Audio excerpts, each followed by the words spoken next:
Hello everyone, if you're new to my channel, consider liking and subscribing. It will make me feel wonderful if you do that. Thanks. By the way, I also have another Naruto and Luffy fanfiction channel. If you are interested, link is in the description. Tell It to the Marines by Tsume Yuki.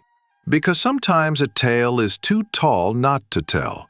Even if no one will ever believe her, this isn't Riskua's first shot at life. It is her first time as the big sister of the nuisance that is Monkey D. Luffy, however. Self-insert, adios. It's been nearly 15 months. 15 months and they are still no closer to catching up to Dragon. Scowling down at the report, and the blatant lack of information upon it, Sengoku removes his infamous hat from his head, fingertips running through the thick hair beneath. Slapping Dragon the Revolutionary, and, known only to himself and Garp, the son of the Vice Admiral, with the title of World's Most Wanted Man, had been a long time coming, and as soon as Garp had informed him of exactly what his only son was up to, Sengoku had known exactly how it was going to end. He isn't the first to ever consider the idea of a revolution, of revolting against the Tenryubito, in their admittedly troublesome ways. He remembers how unwilling they'd been to help Rosinante, his beloved son, all for the mistake of his father. Looking back upon history though, his revolution shows the most promise. It happens every 100 or so years. There's always some upstart that gets the idea into his head. All these attempts are only logged in Marines files, as everyone previously involved had been wiped out of existence. Still, this time, it's different, and it's to the point where the revolutionaries are threatening the balance of power already. First of all, this revolution attempt will be led by ADs who are notorious for chasing after their goals with a complete disregard for anything and everything that stands in their way. That alone makes Dragon dangerous, even if no one else is aware of his status as Garp's son. Sengoku knows, and that's enough. Dragon's also gained allies that won't rat him out. The Marines had discovered that after the capture of Emporio Ivankov, who they have somehow lost in the bowels of Impelled Down, he's not escaped. They can gather that much. Hockey users can still sense him. But tracking the Okama down is proving tricky. Garp's son has a base out there somewhere, filled with revolutionaries, a little army of people that have steadily been growing more and more active throughout all the seas these past few years. Still, even that usually wouldn't be enough for the Marines. Oh, they'd take him seriously, very seriously. But he's just another in a line of revolutionists. Then Dragon had not only attacked one of the Tenryubito, he'd killed one. Saint Lyrae, her ship, along with her marine escort, all dead. It was only through a panicked snail call from one of the men on board that they knew Dragon had even attacked, that one of the revolutionary officers had thrown themselves over the ship in some kind of suicide move to ensure the death of the Tenryubito. They hadn't even been able to recover the world noble's body. Not at any point in history had a revolution gotten to the point of making a strike against the Tenryubito. That Dragon had killed one, had dared to attack one of them to begin with. As soon as it had been reported the world nobles had been demanded his head. All of this adds together to make Dragon a very dangerous character indeed, and though there had been no official sightings of him since that day, there's been signs of his continued existence, along with his army's presence. Weapons shipments stolen. Propaganda released both by word of mouth and heavily distributed leaflets along the Grand Line, where Marine control is almost non-existent. Even the small island foothold the Marines had recently acquired in the New World suddenly had a revolt. They'd lost that base, along with all the money they had put into developing that little spit of land. No one had been nearby to help rescue the place until it had been too late. Shanks, of all people, had gone on to claim the little island under his protection. And that's a lost cause if ever there was one. The Marines are not yet in a position to challenge one of the four Yonko, and they won't be capable of it soon either. It's infuriating. Sengoku is actually starting to look into how his retirement would go. He's genuinely that close to the end of his rope. Everything won't fall apart without him, will it? Oh, who is he trying to kid? Of course it would. After 3 hours and a series of bad directions by the locals, it's a wonder they manage to get anywhere if they can't give a simple set of instructions. Rorinoa Zoro comes to a halt at the entrance to the village's only bar. It's a small place, but pleasant all the same. Freshly cut grass has polluted the air with its scent, the summer sun mingling with the ocean mist that slowly crawls from the shoreline. It's like every other island he's visited in East Blue over the past 2 years, as his quest grows longer and longer.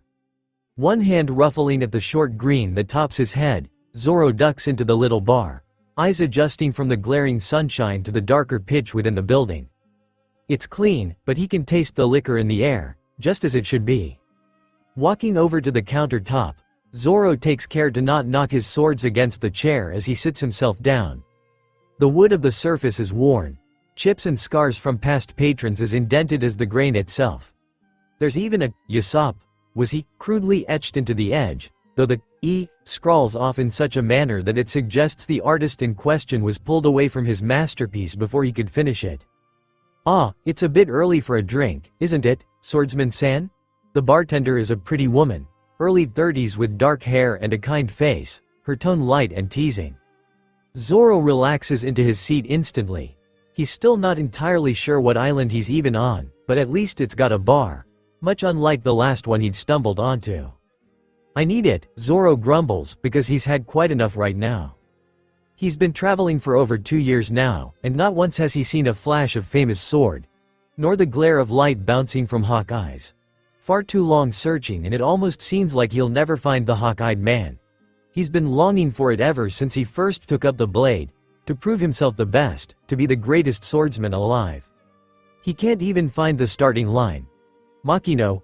The door opens with force, slamming against the wall and bouncing back towards the sudden body standing in the doorway.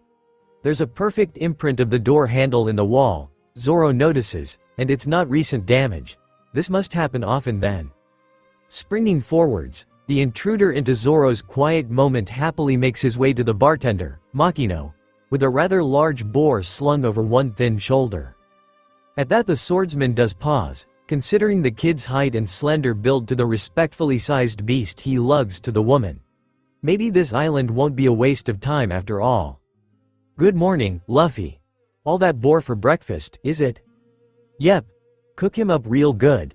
I gotta get back to training if I'm gonna be ready to leave the island next week." The kid, Luffy, nods his head in a rapid-fire motion, lips pulled back to show off teeth and an overly large grin. Training is the word Zoro had been paying attention to though. So, this straw hat-wearing kid reckons himself a fighter, does he? He doesn't carry any kind of blade. And there's slight abrasions dusting the edge of his knuckles. The calluses on his hands from hitting instead of gripping a hilt. A bare-knuckle fighter? "Hey, who are you?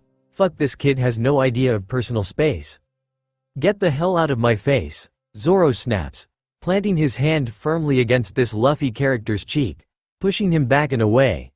His skin feels strange, there's an odd texture to it, and Zoro wipes his palm against the side of his pants just in case the brat was covered in something. And he is a brat. There's no other way to describe him when he acts like that. Now he's fucking pouting of all things, who th? "Hey, are you a swordsman?" Rudely cutting Zoro's question off with one of his own, the brat rocks back on his heels, gaze locked onto Zoro's blades with wide-eyed wonder on his face. On one hand, he wants to snap at the kid some more. On the other, this brat is clearly important to the bartender, and ZNT to get barred from the only place selling alcohol on this island. He can put up with a few questions from the brat if it means he can keep drinking until he catches the next boat out of here.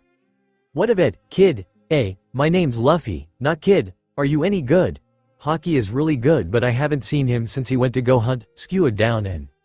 "Wait," snaps Zoro, mind whirling because for all that the kid had just spent far too much oxygen babbling right into Zoro's face, the green-haired male, and caught one word in particular. "What the hell do you mean by hockey?" Because surely not. Does this kid he's got a finger up his nose?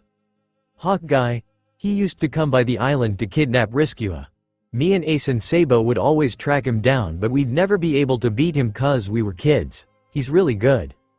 "Mihawk is the world's greatest swordsman, Luffy," the bartender corrects, placing a steaming plate of meat before the dark-haired boy as her sharp eyes slide to Zoro. Zoro, who feels like he's having a heart attack and the best dream of his life, all at once. "He's here?" A flush covers Zoro's cheeks as the words just blurt free of his mouth with no real input from his brain. Makino, the bartender, smiling amusedly while the brat just laughs outright. "Sorry, swordsman-san. Mihawk hasn't been by in nearly 2 years." He went looking for Skua cause we all leave the island when we're 17. The brat declares and Zoro quickly recalls the kid had said he was going to be leaving next week. He's almost 17, but he acts so childish. More importantly though, these two know Hawkeye's. Even if it's been 2 years since they last saw him, that's more of a lead than he's had since he first set out on his quest to find him. Do you know where he's heading?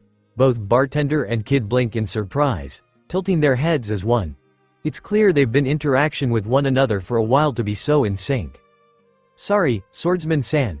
Mihawk comes and goes like the wind. He always comes looking for Skua. Skua is my first mate, so he'll turn up eventually. Hey, you should join my crew, I don't have a swordsman yet. The kid, Luffy, Zoro reminds himself, the brat's called Luffy, stares at him with wide imploring eyes to the point and inspires a grimace in the traveler. He's got some options to weigh up here. On one hand, if these two are telling the truth, he'll be joining a crew that houses a person Hawkeye's tracks down on a regular basis. On the other hand, the brat could get in the way of Zoro's dream, wanting to pull him on a, wait a second. Why the hell should I join you? I could find Hawkeye's on my own. You want to be the best, don't you? Makino the bartender tops the plate up with more meat. Zoro hadn't even noticed this Luffy kid eating. There'd been an awful lot of meat too. How had he eaten it so fast? I'm gonna become the Pirate King. Slamming a closed fist down onto the bar. By the suddenly empty plate. What the hell? Luffy grins at him, wide and bold and completely serious. Huh. Finding some kid with as big a dream as his hadn't exactly been Zoro's plan when he came onto this island. Pirate King? That's ambitious as fuck. But has he got the guts, the skills, the drive to back that up? Hawkeye's comes looking for your first mate. Yep. Once a year before we all started leaving the island. Well, that's the most important thing cleared up. I'll think about it. The smile that graces this Luffy's face is dangerous, sparks a kind of motivation in Zoro that he hadn't known existed. Not to become the world's best swordsman, but for something else. Zoro's just not quite sure what it is yet. I'm Monkey D. Luffy, the kid declares, thrusting his hand into the space between them, fingers sprawls and palm open, and I'm gonna become king of the pirates. Rorinoa Zoro. My ambition is to become the world's greatest swordsman, and I'll gut you if you stand in my way. Luffy either has an empty head or balls of steel, because he laughs like Zoro has said the funniest thing at the world, as if he hasn't been threatened at all. Come on, we should spar. The hand Zoro had just been shaking clamps down around his without warning, and the swordsman finds himself forcibly removed from the bar before he even registers Luffy's words. When he finally manages to get the brat to stop pulling him along like a rag doll, they're in the middle of some forest. Or perhaps jungle is more apt a description. It's large, big trees, big leaves, and big wildlife. Eyeing a large footprint upon the ground, Zoro turns his gaze to Luffy the idiot, who's standing before an old chalkboard with 4 names scrawled across it. It must have been hidden beneath the roots of a tree, because while it's old, the rain hasn't washed the chalk markings away. Clearly, it's some kind of tally, don't the victories maybe? Well, it don't something between this Luffy and 3 other people. Ace, Sabo and Riskua. Riskua, is that the Skua that Luffy spoke of? His first mate? TCH, then where is he? At that moment, Zoro's stomach decides to let it be known it will not be satisfied with booze alone, growling angrily from beneath his torso. At the sound, Luffy the Menace snaps to attention, sucking at his bottom lip as if he's tasted a lemon or some other acidic shit. You're hungry, Luffy grumbles, folding his arms across his chest and pouting, as if Zoro's done something horribly wrong by daring to be hungry and thus get in the way of their spar. We can hunt first, early lunch. Just like that, at the thought of more food, the brat leaps into the air, grinning wildly before he pauses and lets his eyes slip close. Zoro has been dragged into the jungle by a crazy person. There's no other way to explain it. But that's okay, even if he was only half paying attention, he remembers the way they came. He just needs to head right in order to get back to the bar and the booze. There's a bear that away. A hand clamps down on his wrist once again, dragging him off before he can even reach for his swords. This damn kid. True to his word, there is indeed a bear trudging around the place when Luffy comes to a halt, releasing his death grip upon Zoro's wrist. Scowling, Zoro rotates the smarting joint, other hand reaching for the hilt of one blade.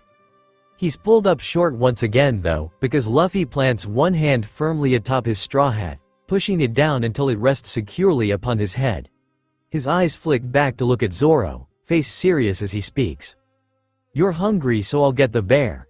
It takes a second in which the bear finally notices both of them. But Zoro's far more interested in this damn kid who seems to think he can't look out for himself. As if he hasn't been doing so for over 2 years now. "I can catch my own food, idiot, it's my job as captain to take care of my crew.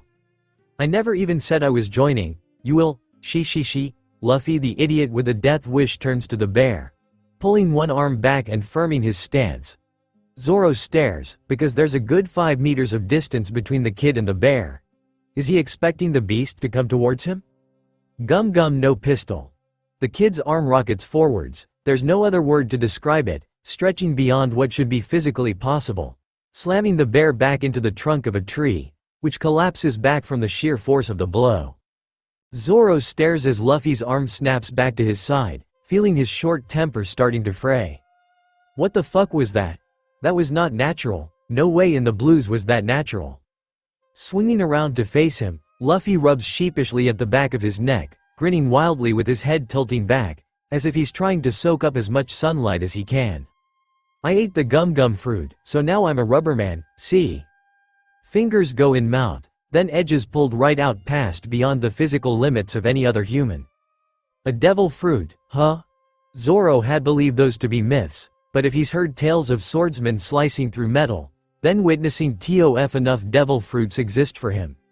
And hell, the kid took out the bear with one blow. That's impressive.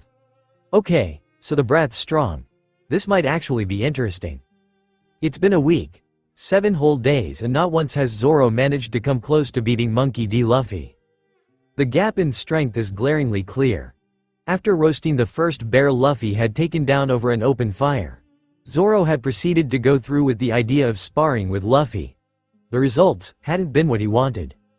It didn't matter what Zoro tried, every damn time he tried slicing the boy up, his skin would blacken and there wouldn't be so much as a nick on the kid when the darkness receded. Not only that, but there were a few times when Zoro was sure he was about to get an attack in, only for Luffy to duck out of the way, as if he'd sensed it coming. On the 4th day, Zoro had swallowed his pride and demanded answers. Answers which had been maddeningly unclear. That's the mystery power. It's Riskua's dream to become the world expert on it, so that's why I learned. What had followed was an incredibly unhelpful explanation of observation and armament. Zoro's sure the younger male had meant to say armament, but given he's no expert on these mystery powers, then he's just resolved to not address it by name, which could basically be summed up in 2 statements. 1. Monkey D. Luffy and incapable of explaining a concept any more difficult than what is for dinner. And 2. Everything he has been taught about this mystery power comes from Riskua. Another reason for Zoro to join this idiot, and he's actually, seriously considering it. He's going to become the world's greatest swordsman, come hell or high water. Joining Luffy's crew, traveling around, getting into fights and growing stronger doesn't sound bad at all. Already he walks, limps, away from every spar with Luffy feeling as if he's learned something, as if he's growing stronger. While the living accommodations don't exactly inspire a lot of trust in Luffy's ability to build a shelter, the kid built Luffy Country when he was even more of a brat and is venomously against Zoro going in either Ace Country or Sabkua Country. It does prove the would-be captain has guts. That he sticks to his decisions and is determined. Hell, it actually doesn't seem like such a bad idea, calling this idiot captain. Zoro still insists on a trail run, that he wants to really see Luffy in action first before he fully signs himself over, but the boy with the scar under his eye seems to take that as confirmation enough. He even danced around the fire they'd cooked their dinner over, some bastardized victory dance. Worse, the sight of it had brought a smile to Zoro's face. He was getting attached. No, it'd be a lie to say he isn't already attached, there's no getting about it. Which, well damn this kid.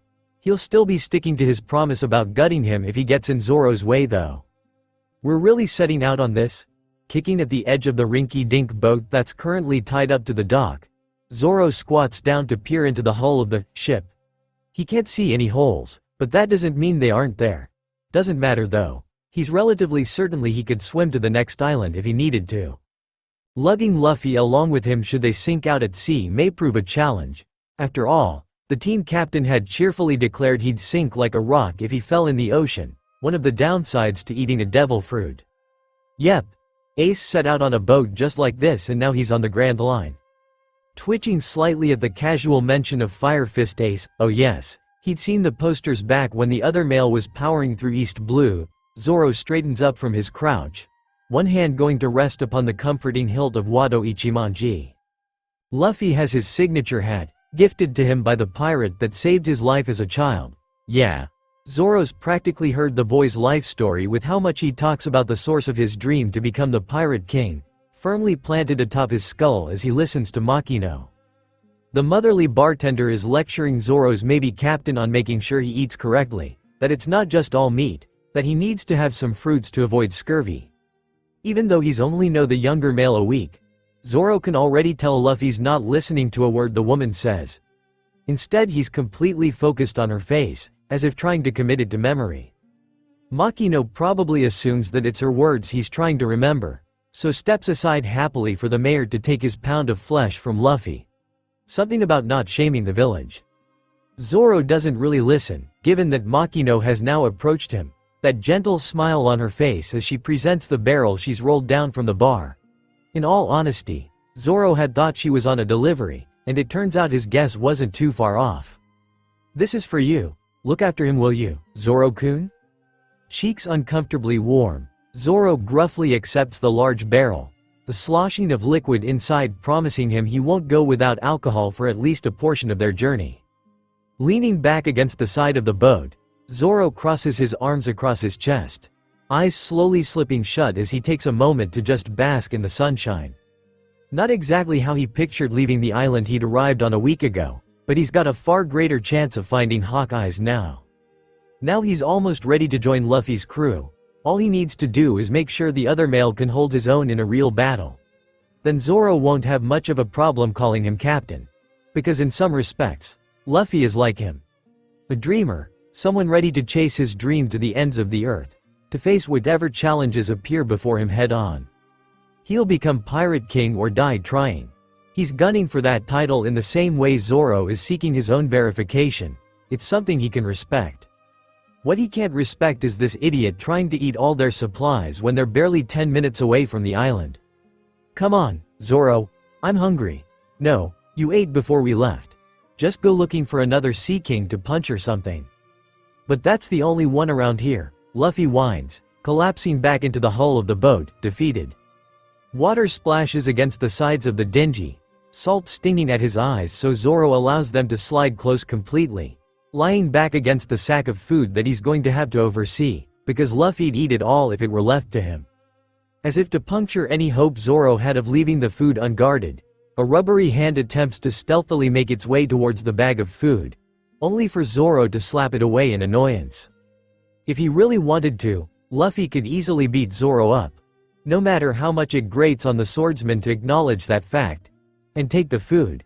The fact that he isn't, well, Zoro doesn't fully know what to make of the freshly turned 17-year-old. He'll figure that out as they go along. That's an awfully big whirlpool. Huh, I can't swim, Luffy mumbles, thumb and forefinger cradling his chin, head pulled down towards his chest as he considers the mass amounts of churning water their boat is steadily being sucked into. With his arms folded across his chest, Zoro stands beside him, a contemplative frown upon his face, an empty barrel of booze rolling about by his feet. I could swim to the next island. Might be a bit of a struggle with the whirlpool, but I'm pretty sure I could manage to drag you along too. There's no captain tagged onto the end of that yet, but it's only a matter of time. Luffy knows it, can feel it in his bones. Zoro's his nakama now, and he doesn't get to leave. He's got his first mate and he's got a swordsman now. Luffy fully intends to find a cook, and a musician and all the other important people he needs on the ship. But first, he needs to find a proper ship. Because this one is unquestionably a lost cause. You don't need to swim, Zoro. I got this. Throwing one arm arrow, Luffy reels him in, throwing the older boy over his shoulder as the dingy rocks underfoot.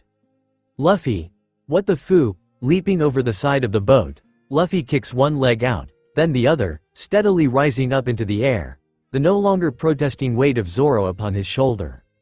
She. I can sense people over that way. If there's people, that means there has to be a ship, right? Man, it's a good thing Gramps taught them Geppo, otherwise Luffy really would have been a gunna in that whirlpool. Oh, and that they managed to eat all the food before the sea tried killing them. Man, Makino had warned him the ocean would try to do that, but Luffy hadn't expected the first attempt to come so soon. It's only been 2 days since he set off. He's lost all his clothes and his portion of the treasure too. Oh well, he'll get by, just like he always does. Shrugging the shoulders, Zoro's not over, and his swordsman really does have a set of lungs on him. He's still shouting in Luffy's ear. The future king of the pirates begins heading towards the collection of people he can sense through the mystery power. He's always been the best at Geppo out of the 4 of them, so it's not sweat to move through the air, though he tries to avoid gaining too much height. He's not going to find a ship in the sky after all. How are you doing this? Zoro hisses and Luffy grins. It's a super secret marine technique. There's supposed to be 6 of them, but this is the only one I know. It's the coolest one as far as Luffy's aware. If he can kick his legs, he doesn't have to worry about falling into the ocean now. But even if he does fall in, then he's got Zoro to save him, which is really cool. He doesn't have to just rely on Riskua to pull him out the water now. There's a pirate ship over there, let's go see if they've got any food. Luffy lands on the deck effortlessly, Zoro pushing himself off of his shoulder to plant his own booted feet down on the deck. Luffy stares a bit, because how can boots be comfortable?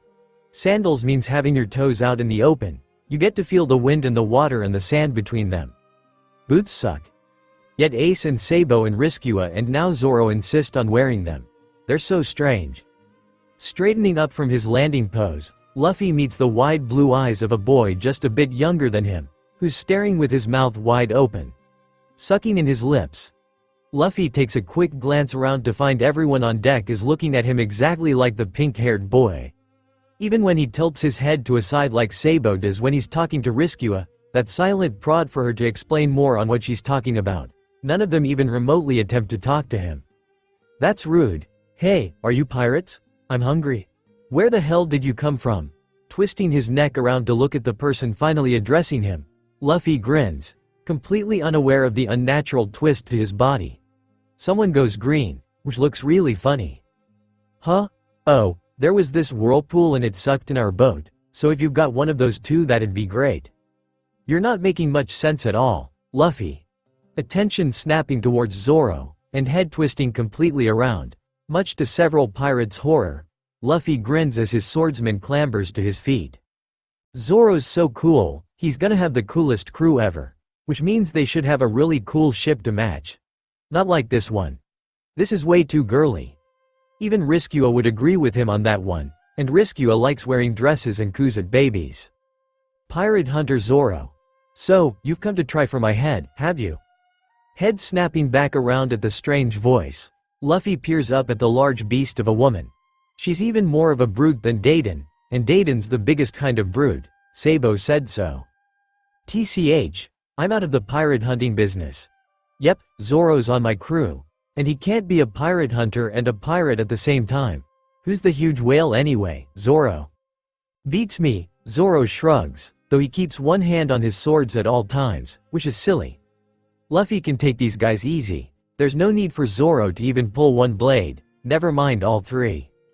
The huge what? Kobe. Who is the most beautiful woman on the seas? Luffy frowns, head dipping to a side as he considers the situation. He'd asked nicely for a little boat and they weren't giving him one, and no matter how good he is at Geppo, he doesn't want to chance an island being out of his range. He might be good, but even he's not that good yet. Ah, that would be you, Alvida-sama, the boy that Luffy had first set eyes on trembles, and Luffy can't tell a lie to save his life, but even he can recognize that isn't the truth. Even Dayton is prettier than this whale, if only by a tiny, tiny bit. It's almost like the pink-haired boy fears the whale or something, which is really stupid, because she's not very strong at all. Luffy's pretty sure a 10-year-old Ace could have taken her on and won. Ace has always been strong though, and Riskua says using Ace as a measuring stick isn't a smart idea. I don't like you, Luffy decides, taking one step back and rotating his arm at the shoulder.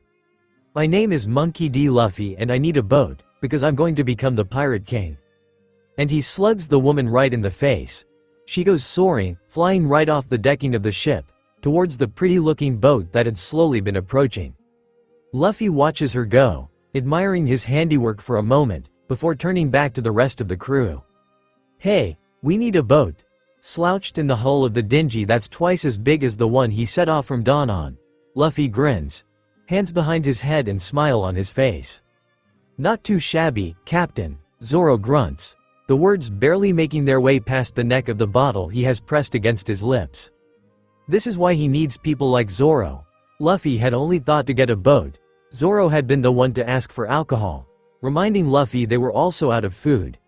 They'd taken all the pirates' food as well, though they'd been too busy retrieving the whale to really object to what he was doing. This is why he needs a crew, because Luffy's not very good at thinking.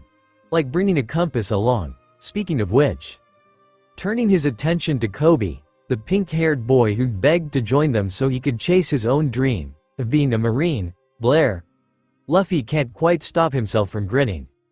This is exactly what he pictured when it came to heading out to sea. The sun, the waves, the wind. Good company, his nakama and a new friend too. Today had been great, and it only promises to get better. He'll gather more crew, meet up with Riskua, like she promised, and then they'll sail the Grand Line. Kobe'll become a Marine. Maybe he can be the Gramps to his Roger. Only Luffy won't get caught. Zoro'll become the world's greatest swordsman.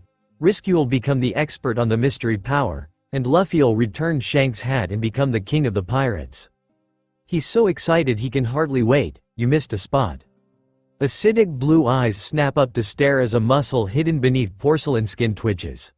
Lips quiver slightly though, a smile being suppressed, and Riskua picks up a cloth of her own to join in. It's been over a year since the revolution had taken custody of Lyre.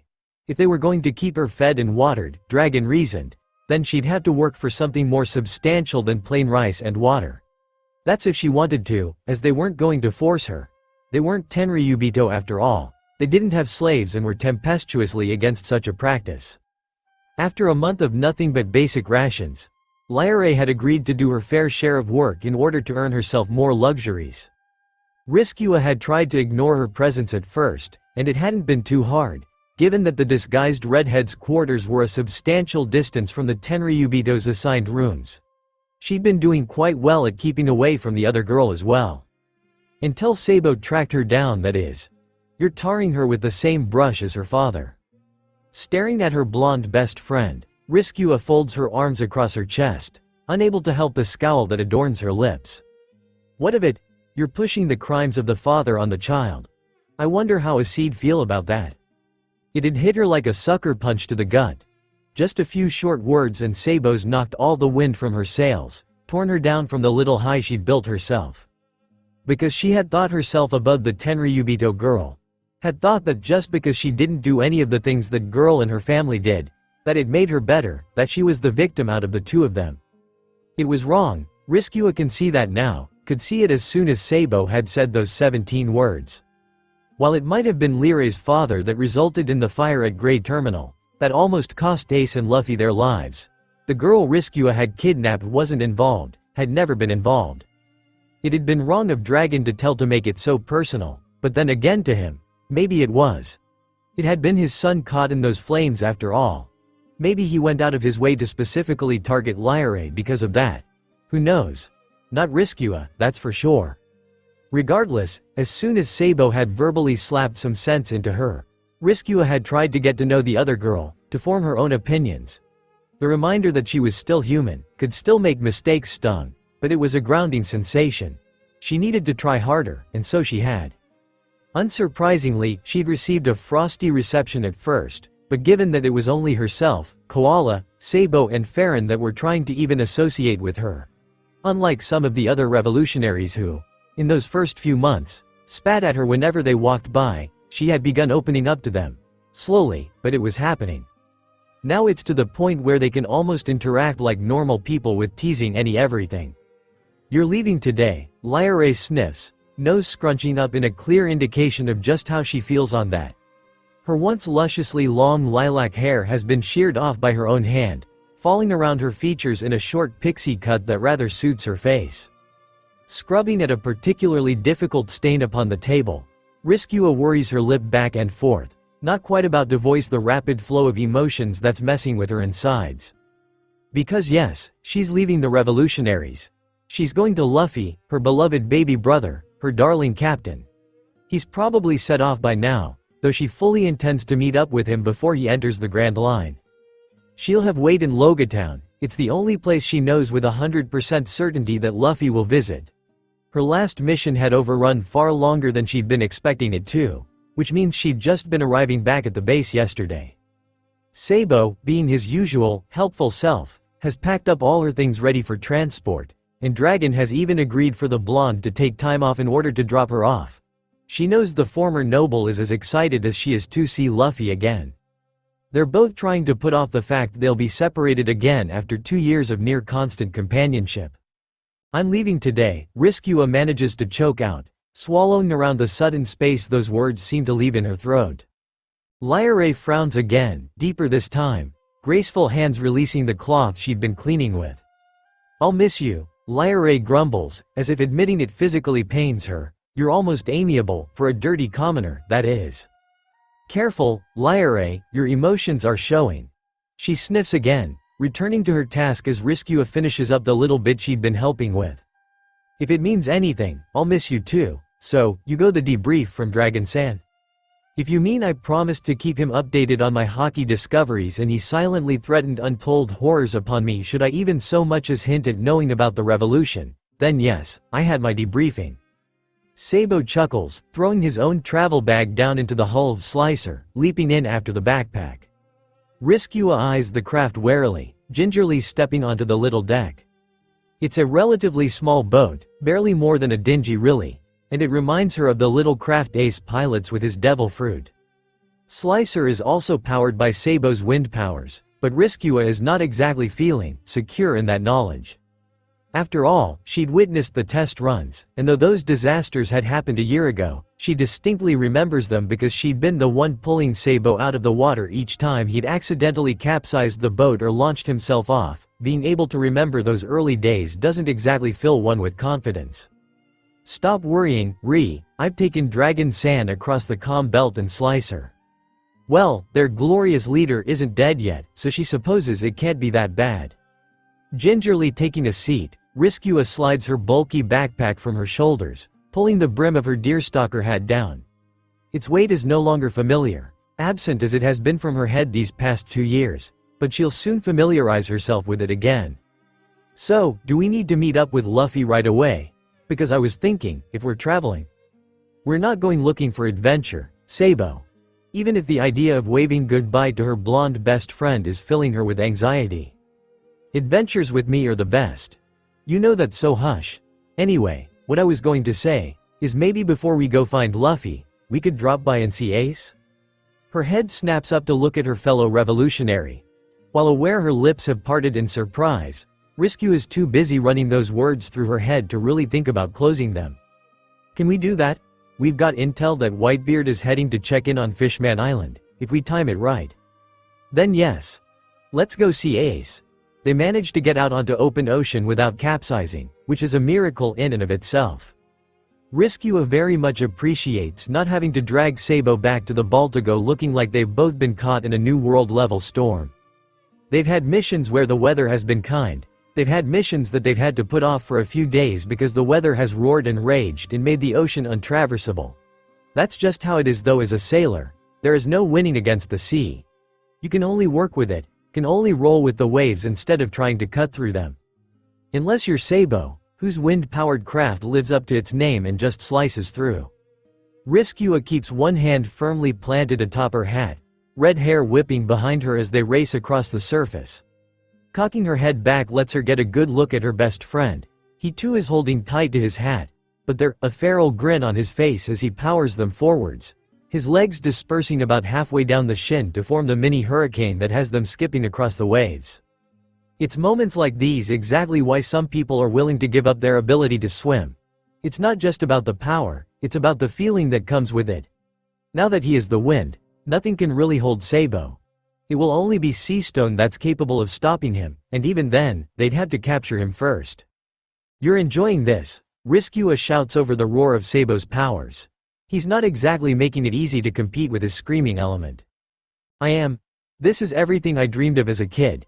It means I'll be able to visit you and Luffy and Ace whenever I want now that I've got Slicer.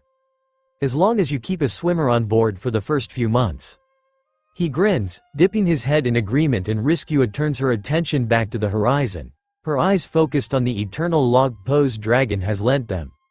It's been 3 years, she wonders how much Ace has changed in that time. How are we going to be crossing the red line anyway? I'm glad you asked. Sabo grin widens, and it is not a comforting thing. There's a flick of his hand against the hull and large wings begin unfolding from the sides of Slicer. That's right, Riskua recalls numbly, Sabo is a wind user. Flying is not outside of his range of abilities. But this is Sabo, I want to get off. Zoro is obdurate. He has his goal, his focus. Nothing will change his mind from his intended objective. He will become the world's greatest swordsman, that is not up for question. It does appear, however, that he will be doing so as a pirate. Monkey D. Luffy is interesting. He's a study in contradictions, that's for sure. He proclaims a goal of Pirate King, yet helps a boy with desires to become a Marine. From what Zoro has been able to gather so far, Luffy isn't interested in the title of Pirate King for the fame, for the riches and the power. It's the freedom he wants, the freedom he chases after. To not be held, to not be restricted by any kind of thing, be it rules or be it the Marines. Luffy doesn't want anything other than what the core of being the Pirate King means. Zoro understands that. He doesn't want to be the world's greatest swordsman for the fame, for the fear and awe it'll strike in everyone that later comes across him. He wants to claim that title because that is what he will become. He will be the best in the world, undefeatable. That is his goal. He's getting the feeling he won't need to gut Luffy, that the kid will never be in his way. He seems in no rush to achieve his own goal, no matter how much enthusiasm he's filled with. He's not half bad really. This is Shelltown, there's a marine base here, the chore boy, Kobe, was it? Murmurs, looking both excited and absolutely terrified. Though he's been nothing but terrified since Luffy snatched him up after his declaration of his dream. Kid probably thought Luffy was going to the typical pirate thing. Kill any and all marines they come across. Zoro's already got the little stretchy devil figured out though. Luffy's not in the pirating business to run amok. He's in it for the freedom it brings. He's a genuinely good guy, that much is clear. There is. Luffy cocks his head to a side, staring at the town as if he expects to see the entire thing in all of its, grandeur. Leaning back against the little mast of their boat, Zoro folds his arms across his chest, the clink of all 3 swords chiming out as he makes himself more comfortable. He's a pirate now, there's no point in denying it. Which means, sooner or later, the Marines will be coming after his ass. If not for his own actions, then for that of Luffy's and Zoro's association to him. Might as well get started on his bounty early. Who knows, this might be fun. As they arrive at the dock, Luffy leaps fearlessly onto the wooden platform, as if there isn't a 3-foot gap in which his weedy rubber self could slip between and drown in the shallow waters below. Showcasing those sensible marine skills already, Kobe ties their boat to the dock, flicking a worried glance towards Luffy. Luffy, who had absolutely no problem proclaiming himself a pirate, loud and well within the hearing range of any Marines present. Preemptively, Zoro smoothly rises to his feet and stalks off the boat, clamping a hand down on his captain's shoulder, because yeah, who's he kidding, he's on this crew, for now, to summon his limited attention. Hey, Zoro. What's up? Let's not go around shouting that we're pirates right now. It'll look bad on Kobe when he tries to get into the Marines. Understanding flashes in this dark eyes and relief sweeps through Zoro. While he has absolutely no problem fighting with any of the Marines, and by God is he hoping it'll come down to that, he has to be the one that thinks right now. Because it's only him and this straw hat wearing idiot. It's probably not even occurred to Luffy that if they start a fight here, they have to flee on their rinky-dink raft while the Marines can power after then in their much larger ships. So yeah, until someone else joins up, Zoro must act the adult here. Which fucking sucks. They need to pick up someone with a good head on their shoulders, and they need to do it fast. Right, food, Luffy-san. Why you said you'd come with me. Kobe trails off, looking quite pitiful. It makes Zoro want to turn his nose up at the boy. Kuina would be disgusted in this one. Born with a male body, capable of really taking on the world, of not having to work through the limitations of a female body as she had so effortlessly done. It has Zoro's hands twitching for his sword. That's roundabout when his new captain's eyes snap to him, a gleam of a warning there. It stays Zoro's hand, even if his fingers remain upon the hilts. I did, but food first. The town seems unusually subdued as they make their way to the only restaurant. It's the typical kind of little island town that Zoro's spent the past several years stumbling into. A close-knit group of locals oddly suspicious of the strangers making their way through their familiar roads. Only, there's no one really glaring at them. They stand close together, whispering with each other, but none even attempt to approach them. Do they feel safe with the presence of the Marines upon the island? Zoro's sure he could cause a lot of mayhem and destruction before the Marines even had a hope of taking him down. After all, if these Marines were any good, then there wouldn't have been that whale of a pirate Luffy beat up roaming around on these seas. Speaking of Marine presence, where were they? No one had met them at the docks, even though the little boat they'd been sailing under had been flying the whale's flag still. Something that needs changing, come to think of it. Regardless of the design, the flag is blatantly a pirate's one. Yet they've not been stopped. Something is wrong here. Eyes narrowed, Zoro keeps half a step behind the bouncing form of his little captain, scanning each alleyway they pass. It isn't until they get to the main dreg of the village that Zoro finally spots a handful of Marines, all dashing about and looking disgruntled. You there? Shoulders stiffening, Zoro keeps one hand upon the hilts of his blades as some flustered Marine approaches them, a nervous look in his dark eyes. You haven't seen a girl with orange hair, have you? Huh? Orange? Like the fruit? Hey, you got any food? The man's jaw works up and down for a second, staring at Luffy in surprise, and Zoro's lips twitch up in amusement. Kid's got a way of diffusing the situation, that's for sure. Don't distract me. This woman is a wanted criminal. She killed Helmeppo-sama's pet wolf. Happy's pet wolf? Quite unable to hold back his sniggers anymore, Zoro presses a hand to his lips to at least make an attempt to hide them, but the dirty look he gets from the Marine lets him know he's failed completely. Oh, however will he sleep at night now? Hey. Forget it, the Marine hisses, stalking away as Luffy pouts after him. Luffy-san? Kobe trembles slightly, his eyes following the Marine that has just walked off. In all hauntily forgotten about the kid. He's barely got any presence at all, so really it's not Zoro's fault the brat is so forgettable. Oh, that's right, food. After a week of Luffy dragging him about on Dawn Island, Zoro is quick enough to brace himself. Not quite there for escaping capture yet, as Luffy snatches up his arm and drags him off. They arrive at the only restaurant in town barely a minute later. The sign on the door is flipped to closed, but Luffy doesn't let that stop him. He barges right on through the door, knocking it from its hinges as Kobe wails in dismay at the casual destruction of private property. Rolling his eyes, Zoro catches the door before it can slam onto the floor, effortlessly shifting the heavy wood until it's propped up against the wall. Easily fixable, they shouldn't have any problem with it. Hey, lady, can I have some food? Already sat up to the center table, Luffy has a knife and fork already gripped in his hands, a grin on his face as he stares imploringly at the tear-stricken lady. Her eyes are red, even as only a handful of tears slip down her cheeks. There's a light splattering of red on her hands, and Zoro's pretty sure that's not ketchup. The woman turns and flees, disappearing into the back room and slamming the door shut after her. Wait, come back. Please, can I have some food? Luffy's already out his seat, chasing her into the back room, and Zoro frowns. That's where the smell of blood is coming from. Sparing only a short glance for Kobe, who's only now dared to join them on their breaking and entering venture, Zoro stalks after the dark-haired male, keeping one hand on his sword at all times. He's not quite sure what he's expecting to find as he follows Luffy through another broken doorway, but a little kid laid out on a bed looking savaged, isn't it? The girl's mother, she's gotta be her mother.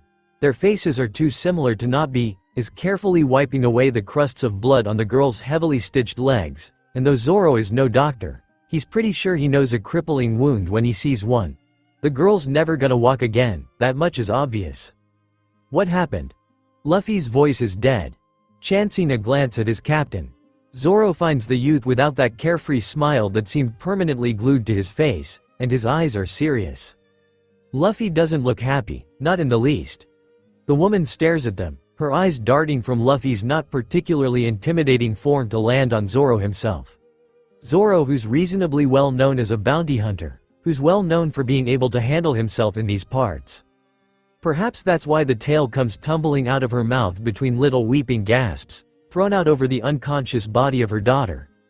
The Marine captain's son had a pet wolf he lets run wild. It started tearing into Rika and nobody would stop it. Nobody but an orange-haired girl with a staff who came running as soon as she heard Rika's screams. The girl's probably long gone by now, but it was her killing the wolf that saved little Rika's life. As the story winds to a close, Luffy's head has titled forwards enough to shadow his face. Zoro's not deceived though. His companion is furious. It's all but radiating from his form, telegraphed in the trembling of his clenched fists, the near-audible grinding of his morals. He doesn't say anything, just spins on heel, heading for the door with the thin line of his shoulders taut. A quick glance to Kobe shows the kid's taking the fact the world comes in shades of gray badly, lower lip wobbling as he looks between Rika's mother and Luffy. Well, Zoro knows exactly where this is going, and it's gonna be good. Maybe there'll be someone worthy of fighting at this base. The base itself is a soft blue with camouflage slathered up the side, manned with guns at the top. Kobe, unsurprisingly, hasn't followed them, not that Zoro can really blame him. A fight is no place for that weakling. But who knows, when he joins up with the Marines, he might make a nice little distraction with some training. Zoro, I'm gonna find that Happy guy and beat him up good. So kind of you to leave the rest to me, Captain. Luffy flick a glance at him from the corner of his eye, and while the scarred cheeks don't lift in a smile, his lips do tilt ever so slightly upwards in a barely there movement. He approves, which is good enough for Zoro. Drawing all three of his swords once his bandana is tied tightly atop his head, Zoro grins in anticipation. They don't stop before the gates, Luffy lifting his leg and roundhousing the entrance. The stretch of his limb, fucking devil fruits. Ridiculous powers. Gives much more power than Zoro would have expected of those weedy little limbs, blowing the gates from their hinges, where they strike a handful of Marines. Hey, I'm here to beat up Happy. Where is he? That's all the invitation Zoro needs, and he goes racing forwards, eyes scanning the crowd, but not one person draws a sword. Disappointing. Every hand that twitches for a gun, that twitches for a trigger is disables. It's more of a challenge for him to take them down with no serious injuries than it is to just take them down. Any old idiot with a sword could kill a fair few of these guys, but beating them without dishing out life-threatening or career-ending injuries, that's a test of skill, and one Zoro is certain he's quite capable of passing. Dashing into the mass of Marines, Zoro twists his blades about in one hand, grinning wildly the entire time. Now this is the kind of fun he's signed up for. It has been a long time since Luffy has been this angry. But all he can think about is that little girl who's hurt, who's really hurt because these guys have been throwing their weight around. Bullies. They're bullies. Like that bastard that hit Makino, who took Luffy out to sea even though he's a devil fruit user and can't swim. Reminds him of the bastard that cost Shanks an arm. Teeth grinding together, Luffy lowers his leg, peering over the side of the Marine base. The captain bastard had been easy to pinpoint, bragging and boasting about how great he was. Well, he makes a great hole in the ground now, that's for sure. The stunned Marines blubber around him, jaws working up and down, spluttering and looking real silly. Like back when he and Ace and Riskua and Sabo used to dine in Dash, the faces the restaurant owners pulled, back before it got too dangerous with Sabo's bastard father. Luffy had never known there were so many bastards out and about in the world, but if he gets to knock the ones who deserve it down a peg, then it'll be time well spent. Plus, Zoro was super happy about getting to have a good fight, and a captain's supposed to keep his crew happy, aren't they? What? Who are you? How dare you kick my father? Twisting his head to look at the source of the voice, Luffy eyes the boy with the light blonde hair, remembering the worried woman's words. The son of the captain had the wolf, and if Luffy's just kicked the captain, who this guy says is his dad, then… Hey, you're the bastard I'm here for, storming forwards. Luffy's fingers curl into a tighter fist. He can feel his muscles bunching beneath the flesh of his arm. This guy's not a trained fighter. Not like him or Ace or Sabo or Riskua. He's a baby. Luffy can tell by the string-like arms. He looks like his jaw'd break with just one little punch, like he'd crumple. Like when the leaves fall. Leaf Boy.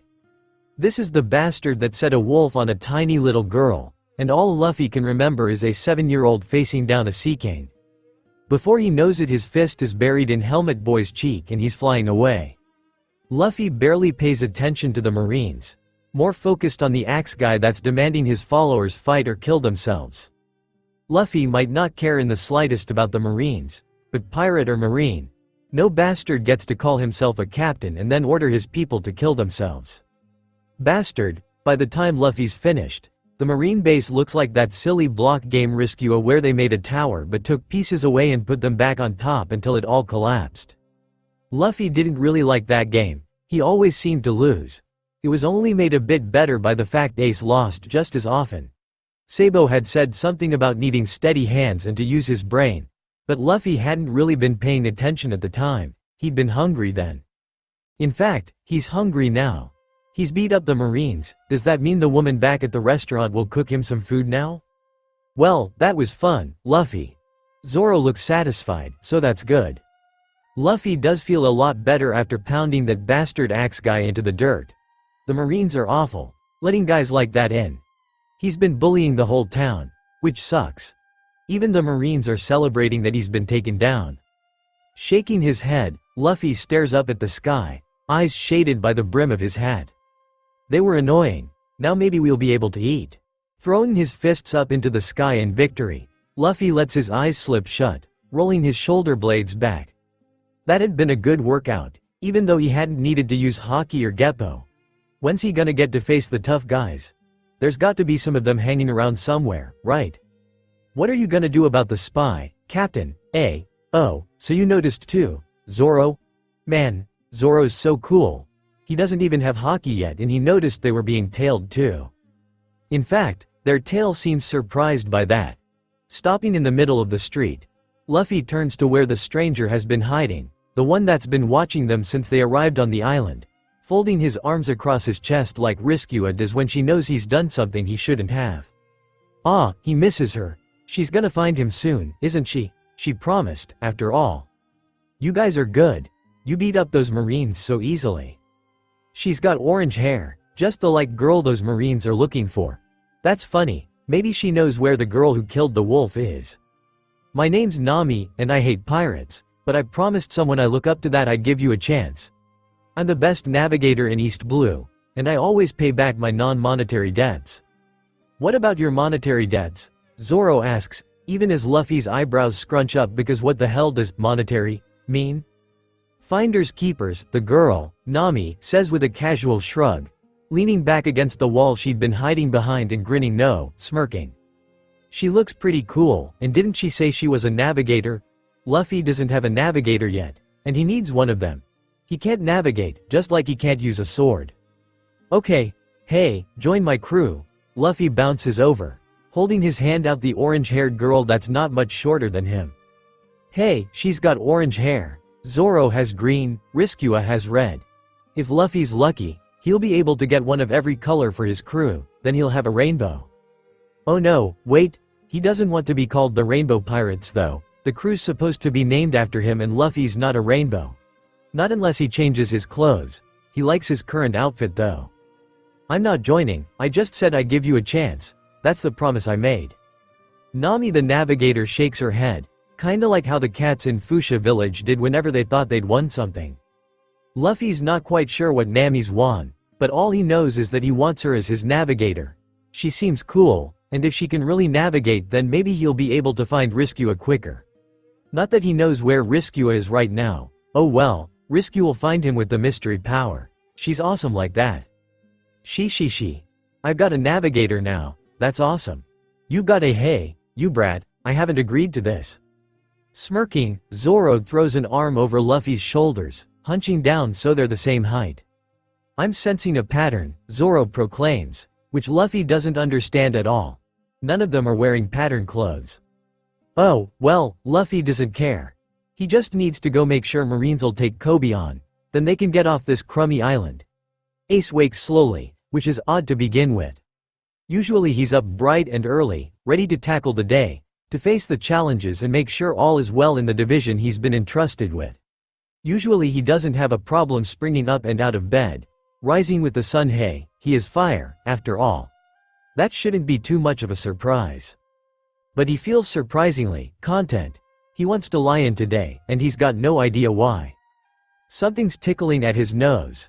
Ace's cheeks twitch, trying to dislodge the source of the sensation as he snuggles closer to the body wrapped up in his arms. It's cooler than his, though he's yet to meet anyone with a warmer body temperature than what he's got after consuming his devil fruit. Still, it's nice to lie with someone and not have to worry about overheating. It's nice having someone cool to snuggling up to. Ace's eyes snap open to find a mass of red hair beneath his chin, his nose all but pressed into the fresh-smelling tresses. Squawking in surprise, Ace tries to back the hell up, only to bump into yet another body that should not be there. He shoots up, fire licking at his fists and ready to attack whoever the hell has managed to sneak up on him. This better not be Thatch's idea of a prank. Ace'll replace his shampoo with glue if that's the case, only to realize he knows who this is. Morning. Reclined casually on his back, both arms behind his head and unashamedly shirtless, Sabo grins up at him with blonde brows wiggling. Sabo, not sure if he wants to hit the bastard of hug the life out of him. Ace tackles his brother onto the floor, the two of them toppling out of the bed and dragging the sheets off with them as they go. It really is his brother. There's a big-ass scar over the left-hand side of his face, twisting down over his shoulder and around his chest and arm. And on the stretch of skin that had avoided the burn by the placement of his arm there's a familiar tattoo. It's just like Ace's, only horizontal and in a smaller font. ASLR. Sabo, Ace repeats, because of course it's his idiot brother who's snuck on board the Moby and it's so good to see him again. You bastard, you should have said you were coming. Ace'll get to introduce him to all the crew, and to Pops, to Marco and Haruta and Izo. Wow, you weren't lying. And Thatch. Blinking, Ace looks up from where he's got Sabo pinned, staring over at the door to his room which has been opened, the doorway which Thatch currently occupies. Behind him, Haruta's up on his tiptoes trying to see over the cook's broad shoulders, large lapis-colored eyes trying to peer in. Two lovers, Ace. That's just greedy. What? Sabo isn't a wait. Two? Ace's head snaps back up towards the bed as he recalls that yes, the first thing he'd opened his eyes to had been brilliant red hair. Sure enough, sat up on the bed, Rescue appears blearily at him before her gaze swings back around to look at Thatch and Haruta. Her hair's mussed, a brilliant red in the sunlight that leaks in through the window. She's obviously still not quite awake. I was comfortable, she moans, voice hoarse with sleep in a way Ace really can't even hope to ignore. Fuck, it was Rescue he'd been cuddled up next to. Sabo'd been awake and he'd let him cuddle up to her like that. Bastard. We'll leave you two to it then, Thatch ribs, hastily closing the door before Ace can find something to throw at him that isn't Sabo. Well, Ace. A weight crashes onto Ace's back, dropping him down until he's sprawled across Sabo once again, on this time it's through no choice of his own. Rescue's laughter chimes like a bell, ringing around in his head as she wraps her arms around his shoulders, draped across him with what is probably all the grace of a slug. Ace doesn't care though, because Sabo and Rescue are here and it's been years. Laughing himself, he rolls over, opening his arms to pull Rescue into them, squeezing her close as she laughs and attempts to hug the life out of him in return. God, I've missed you, Ace breathes, planting his head firmly atop hers, unable to wipe the grin off his face. Should I leave? Head snapping up at Sabo's words. Ace feels his cheeks burn in a way that has nothing to do with his powers, suddenly very aware of the fact Rescue is lying completely across him. Svelte curves pressing into his chest in a way that will become uncomfortable for him if he doesn't stop paying attention to the sensation soon. No way. It's been too long, and you can meet Pops and Marco and Thatch that bastard, and… Rescue giggles, cold fingers pressing into his cheeks to stop his stupid word vomit. She's staring down at him, yellow eyes bright and wonderful, and she looks so happy. Huh? She said you seem happy, Sabo drawls, wiggling out from beneath the two of them to stand up and stretch his arms above his head. There's a series of soft pops as he works his joints before the blonde makes his way over to the pile of clothes that must be his. Does Sabo wear brown now? I borrowed a shirt. We arrived late and I don't have any pajamas yet, Riskua admits, sitting up, and Ace is suddenly very aware of the fact she's straddling him now. She's wearing his shirt and straddling him. We haven't eaten yet either, we are good for some breakfast, right? Ace can barely get his brain going to cough up an answer. All he can focus on are the slender curves, the fabric of his rarely used shirt covers, the two slight protrusions that are unquestionably her nip. Yeah, Ace groans, grimace on his face as his hands fist into the bedsheets he'd pulled off in his miscalculated Sabo tackle. You go get breakfast. Are you sure you don't want us to wait, Aimee? No. Ace probably wants to get dressed, and then he's reminded of the fact he's in nothing but his underwear. He's in nothing but his underwear while he'd been curled around Riskua, who's wearing his shirt, and Ace's eyes follow the slip of skin Riskua exposes as she scratches at her hip, coincidentally lifting the shirt up enough to expose what should have been the line of her panties across her hip. Only there is no material across the side of her hip, and that means Ace makes a noise much akin to that of a dying seagull, burying his face into the bedsheets when Riskua sends him a questioning glance. For all that it takes Riskua only a minute to get dressed, it somehow manages to end up feeling like an eternity has passed. He only dares to lift his face from where it's buried in the blanket when he hears footsteps leaving the room. Sabo's the one left when he dares look up. The smug smirk the blonde wears as he walks out the door is infuriating. Fuck, so much for distance and time killing that crush.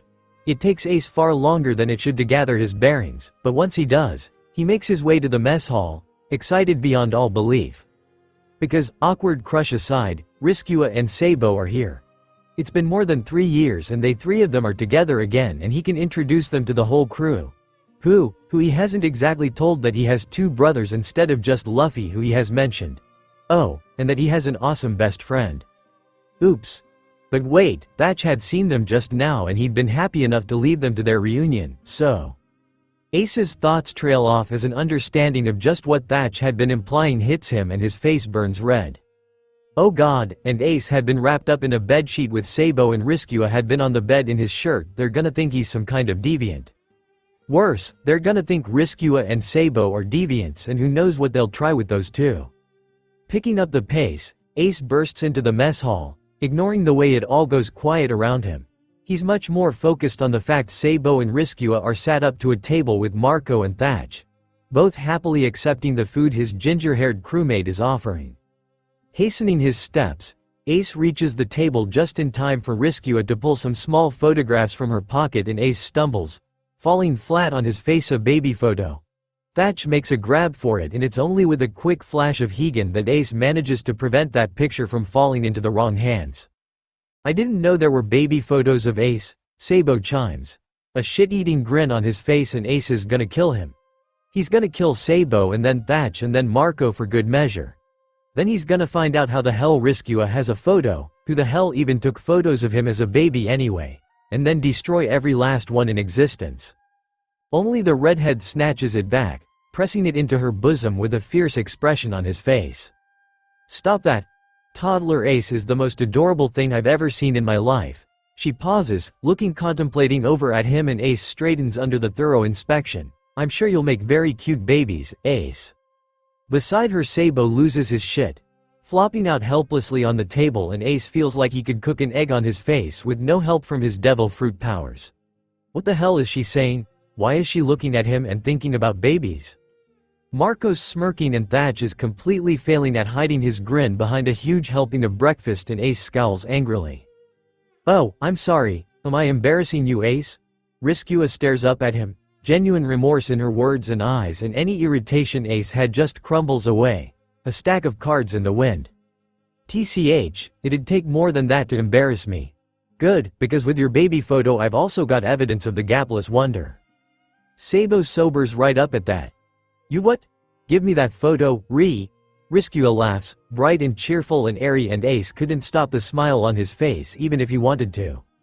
Not to be rude, Haruta begins as he slides into a seat with 2 trays of food, one piled up to the high heavens that he slides Ace's way. This is why Haruda's his favorite, he's goddamn wonderful. But who are you two? You mean Ace hasn't told you? Sabo asks, his already wide eyes growing even wider as Riskua pouts. Ace doesn't really even know where to begin, doesn't know how to explain that talking about Sabo would have meant talking about Riskua. Riskua, whose scary-ass uncle had nearly caused him a massive problem once already, and whose father the Whitebeards are only just tentatively not enemies with. Rivals, they're rivals with Shanks. This is my brother, Sabo, Ace exclaims, gesturing to the male in question who just offers the Whitebeards a pleasant salute. And she's your girlfriend? Thatch pipes up, grinning as Ace feels the hash brown he should have chewed a bit more lodge in his throat. Best friend, Riskua corrects, one hand slapping him across the back as she offers the other across the table to his crewmates, Dracula Riskua. A very shallow silence falls over their table in that moment, Haruda's round eyes locked on her. Of course, he's a swordsman, that expression isn't a surprise at all. Marco. The two of them shake hands and Thatch is right there after Marco's let go, happily panting a kiss upon Riskua's knuckles and grinning wildly. Name's Thatch, sweetheart. Any special requests when it comes to the food? I'm a big fan of stew and pasta. Stew's good, Sabo confirms, offering his own hand to cook to shake. The whole scene has Ace smiling because they're getting along, he couldn't ask for anything more. As for why we're here, we're heading off to meet up with Luffy and we figured it'd be a good time to stop by. Right, of course, Riskua is Luffy's first mate. It'll probably be a long while before Ace gets to see her again. Which brings him to the most important question, how long are you staying? We can only really afford 2 days, who knows what mayhem Luffy's causing back in East Blue. That's a really good point, upsetting as the idea of only having 2 days is. Still, 2 days is 2 days, and Ace is gonna damn well make the most of it. Rapidly inhaling the vast majority of his breakfast, he snatches up the remaining sausage sandwich to eat on the way. I'll give you a tour now then, and then I can introduce you to Pops, and then you can finish your paperwork, yoy. But Marco, they've only got 2 days. Then you shouldn't have put it off as long as you have, should you? Ace scowls, but the flaming turkey will not be reasoned with. Bastard. Ace hopes Marco's looking forwards to having all his bathing products replaced with pineapple-scented ones. Fucking paperwork, Ace grunts, tearing a bite from his sandwich and turning his attention back to Sabo and Riskua.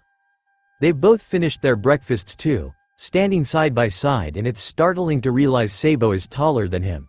Barely, but he is. Fuck. Well, Riskua is still short and he doubts she'll have a last-minute growth spurt now. Short enough he could rest his chin upon the crown of her head. Come on, I'll show you around. Try not to get lost. They're gonna get lost. Even these two have no hope of memorizing the Moby's large layout and Ace is gonna enjoy laughing at them. He'll get his paperwork done as quickly as possible, and if there're any mistakes then it's Marco's fault for rushing him. You can just leave us on the deck if you want, Ace. We didn't exactly let you plan for our visit, Riskua murmurs, her hands stashed in her pockets. It's cool, I've not got much paperwork, so I won't be long, okay? If half his paperwork just so happens to end up under his desk, then so be it. While someone might pull him up on his signature not being identical on each signed don't, it's barely recognizable. In all honesty, Ace is past the point of caring now. Taking the steps up onto deck 2 at a time, he has a single second to bask in the sun, only to spot a full crowd of his brothers gawking at something. They sure made themselves his home, one of the first division members mutters, and Ace frowns. They've not had any new recruits in the past 3 months, so who? Not my fault I have delicate skin. So sit your pansy noble ass down and let me slap some screen on you. Nearly swallowing his tongue, Ace pushes his way to the front of the crowd and finds himself gawking like the rest. There are 2 towels spread out across the deck, and lying upon said towels are the 2 visiting idiots, wearing nothing but their pants. Get back to work. Ace snaps at the crowd, pulling his hat lower in hopes the shade will hide the burning blush on his cheeks as he powers over to the 2. Sure enough, Riskua is spreading sun cream across Sabo's back, humming a cheery little tune to herself, and she's not wearing a top. Ace locks his eyes onto her face and he won't move his gaze for nothing short of an admiral attacking. What are you two doing? Tanning. Do you know how hard it is to do that on a winter island? Riskua grumbles, squirting out more lotion right onto Sabo's back. It must be cold because his brother flinches at the sensation, glaring over his shoulder. Sabo doesn't even blink at the fact Riskua is near completely naked. Why are they only wearing their pants so casually in the open, damn it? And Ace has a horrifying moment to wonder just why that is. Are Sabo and Riskua? Are you two dating? That's the first thing he said in ages that has startled Riskua, because she clenches down on the bottle and squirt the entirety of the contents all over Sabo's back, who yowls and leaps away like a furious cat. Nomi and Sabo. She shakes her head, dropping the bottle and wiping her hands on the towel, and Ace's eyes betray him and dart downwards now that she's fully facing him. Her chest does a very interesting thing as she draws breath to speak again, and he's almost hypnotized by it. Almost. He manages to drag his gaze back up to her face at the last second, cheeks red, and oh god, this is how he's going to die, isn't it? Sabo's not my type. You need to put a shirt on, Ace blurts out, making an aborted motion to take his own off before realizing he no longer wears one, prompting a strangled noise to escape from between his lips. A shirt? Why? Because you're tracting me? Ace, there's barely anything on me to distract other people with. Ace gurgles, embarrassed as fuck to know the sound even comes from his mouth, so he settles for ripping the towel out from under Riskua and bundling her up in it. From within the towel burrito, Riskua's face peers out at him with a shaky pout that's very much at odds with the humor in her eyes. I'm sure they've seen lots of naked women before, she continues, at which point Ace grabs one of the helpfully positioned corners of the towel and stuffs it into Riskua's mouth. She splutters in surprise, but she's finally covered and silent, so Ace can rest easy. That is until a sudden gust of wind slams into his side, sending him toppling head over heels into the railings. Even for fucking New World weather, that's a new one. Glancing over though, Ace's mouth drops open as the window so helpfully unwraps his carefully rolled Riskua, gathering in force before transforming back into Sabo. You're a logia too?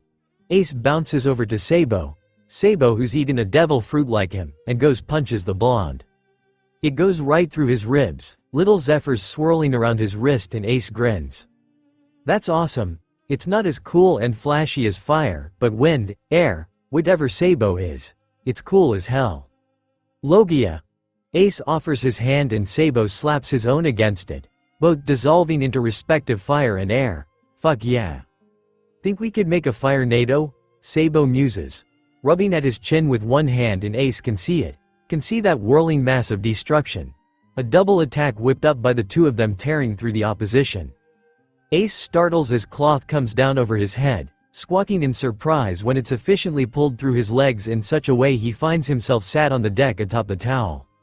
If you're going to stick around up here, you might as well catch some sun too, Riskua says, flopping out on Sabo's abandoned towel, and it's safe to look at her now because she's lying on her front. Sabo sprawls himself out beside her, shoulders rolling in their joints. Ace forcibly muffles the snickers that want to come upon noticing the sun cream on his back has been strategically rubbed in so that Sabo's gonna end up with a bird-shaped burn. Ace is totally blaming Riskua's complete lack of care towards nudity on him, so his brother deserves this. All done with your paperwork then? Riskua asks, head pillowed on her crossed arms. She's flicked her long red hair over one shoulder to expose the slender muscles of her back and a tattoo that. You got a tattoo? Forgetting to reply to Riskua's question is easy when he's faced with the 4 little letters stamped out across her back. We got tattoos, Sabo corrects, and Ace recalls the dark marks he'd seen on Sabo's side. So, it's only Luffy that's not got one then, Ace confirms, poking at the inking on Riskua's back, but it doesn't smudge off like he was half expecting it to. He never really pictured Riskua getting a tattoo. Now that he knows it's here though, he can't imagine her without it. Your hand's warm. Ace rips said hand away as his Riskua burns no, as if she's made of seawater. Fuck, he hadn't meant to just lie his hand over her tattooed shoulder blade. Sabo's smirking and Ace resolutely ignores him in return. He casts around for anything at all to divert from what just happened before Riskua has a chance to realize just how weird it had been, and Ace stumbles upon the surefire thing to distract her with. How's your hockey stuff going? Visibly brightening, Riskua sits herself up just in time to accept a glass of fruit juice from Thatch. Thatch, who's appeared out of nowhere and is not even bothering to hide the fact he's flat out staring at Riskua. Or rather, Riskua's chest. It's only when its clothes start to smoke dangerously that the 4th Division commander realizes Ace isn't very happy with where he's resting his eyes. "You're playing about with hockey, sweetheart? Playing?" Riskua scoffs, rolling yellow eyes skywards and folding her arms.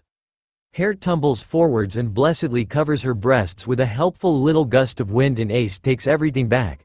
Sabo is a kind and merciful brother, and now Ace isn't struggling to keep looking at Riskua's face in the slightest now. "I'm going to be the world expert on hockey. How do you think we snuck on here even though there's more than a handful of you good at observation?" Ace barely understands half of what Riskua is saying. It's nice to just listen to her voice again, though. She talks so passionately about her discoveries, and this concealment stuff sounds useful.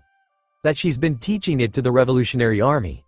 Well, it's no wonder Pop's information network has suddenly started struggling to keep up with their movements.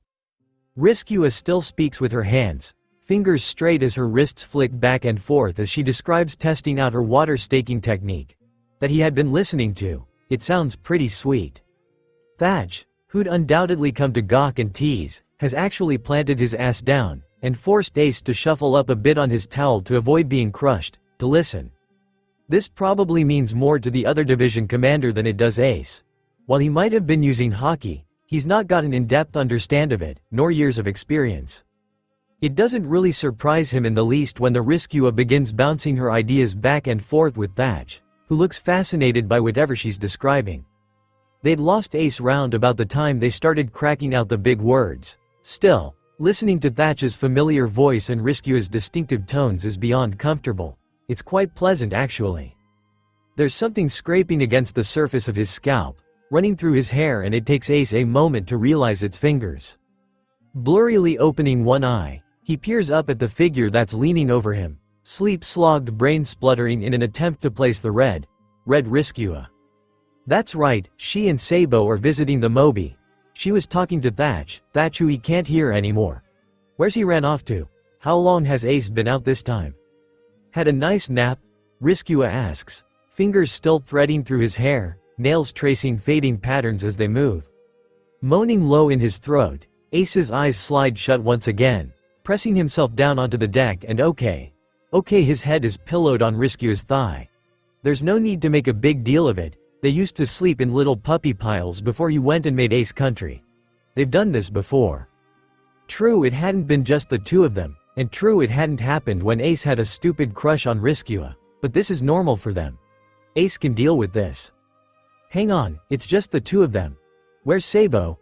His observation isn't exactly something he's been working on, which is probably something he should rectify come to think of it, but Ace is rather certain his brother's not in the vicinity. Riskua scoffs, the hot breath ghosting across Ace's forehead. I have no idea of her name, but one of your SXYS Sin onboard nurses spent 20 minutes practically fucking him with her eyes. I'm sure you can guess exactly what happened after that. Oh, now Ace does sit up, because there's a significant difference between lying on Riskua's lap when he's fresh from an unplanned nap, and lying on Riskua's lap when the discussion goes from relatively innocent to SX is undoubtedly happening somewhere on this ship right now. Not that it probably doesn't happen every day. The attached nurses all have their significant others on board, the singles have their pick of the crew, and that's to say nothing about his gay brothers. Not that Ace has a problem with their choices. What he does have a problem with is that they're all getting some and he's not been doing so these past few months. Sure, he'd been having some fun with Bluebell, but then she decided she wanted a serious relationship and that hadn't been something Ace was willing to give her. It just hadn't felt right, of course. But now Ace hasn't got anyone he feels comfortable with, so he's been having to make do with his hand and his imagination. An imagination fired up by the tons and tons of fuel that has been every last glimpse of Riskua today.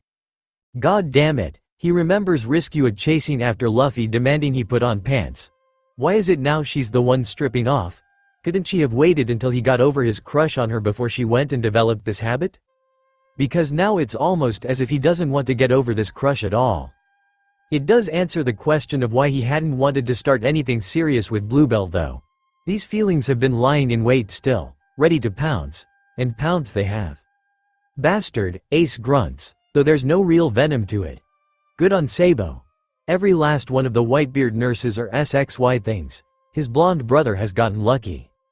Ace just wishes his sexuality didn't trip him up at every corner because SX would be real good right now. And he's going to stop following that line of thought now because he's sat next to Riskua and he doesn't need to make things uncomfortable again. And speaking of uncomfortable. When do you put on the shirt? About half an hour ago. It was starting to get cold. Sun setting, after all. The sky is blazing with shades of purple and red and orange, Ace notes. It's easier than breathing to reach for that well of power now contained within his very core. The temperature escalating around them until Riskua visibly relaxes. She's from a summer island. She'd always bitched about the cold and the snow.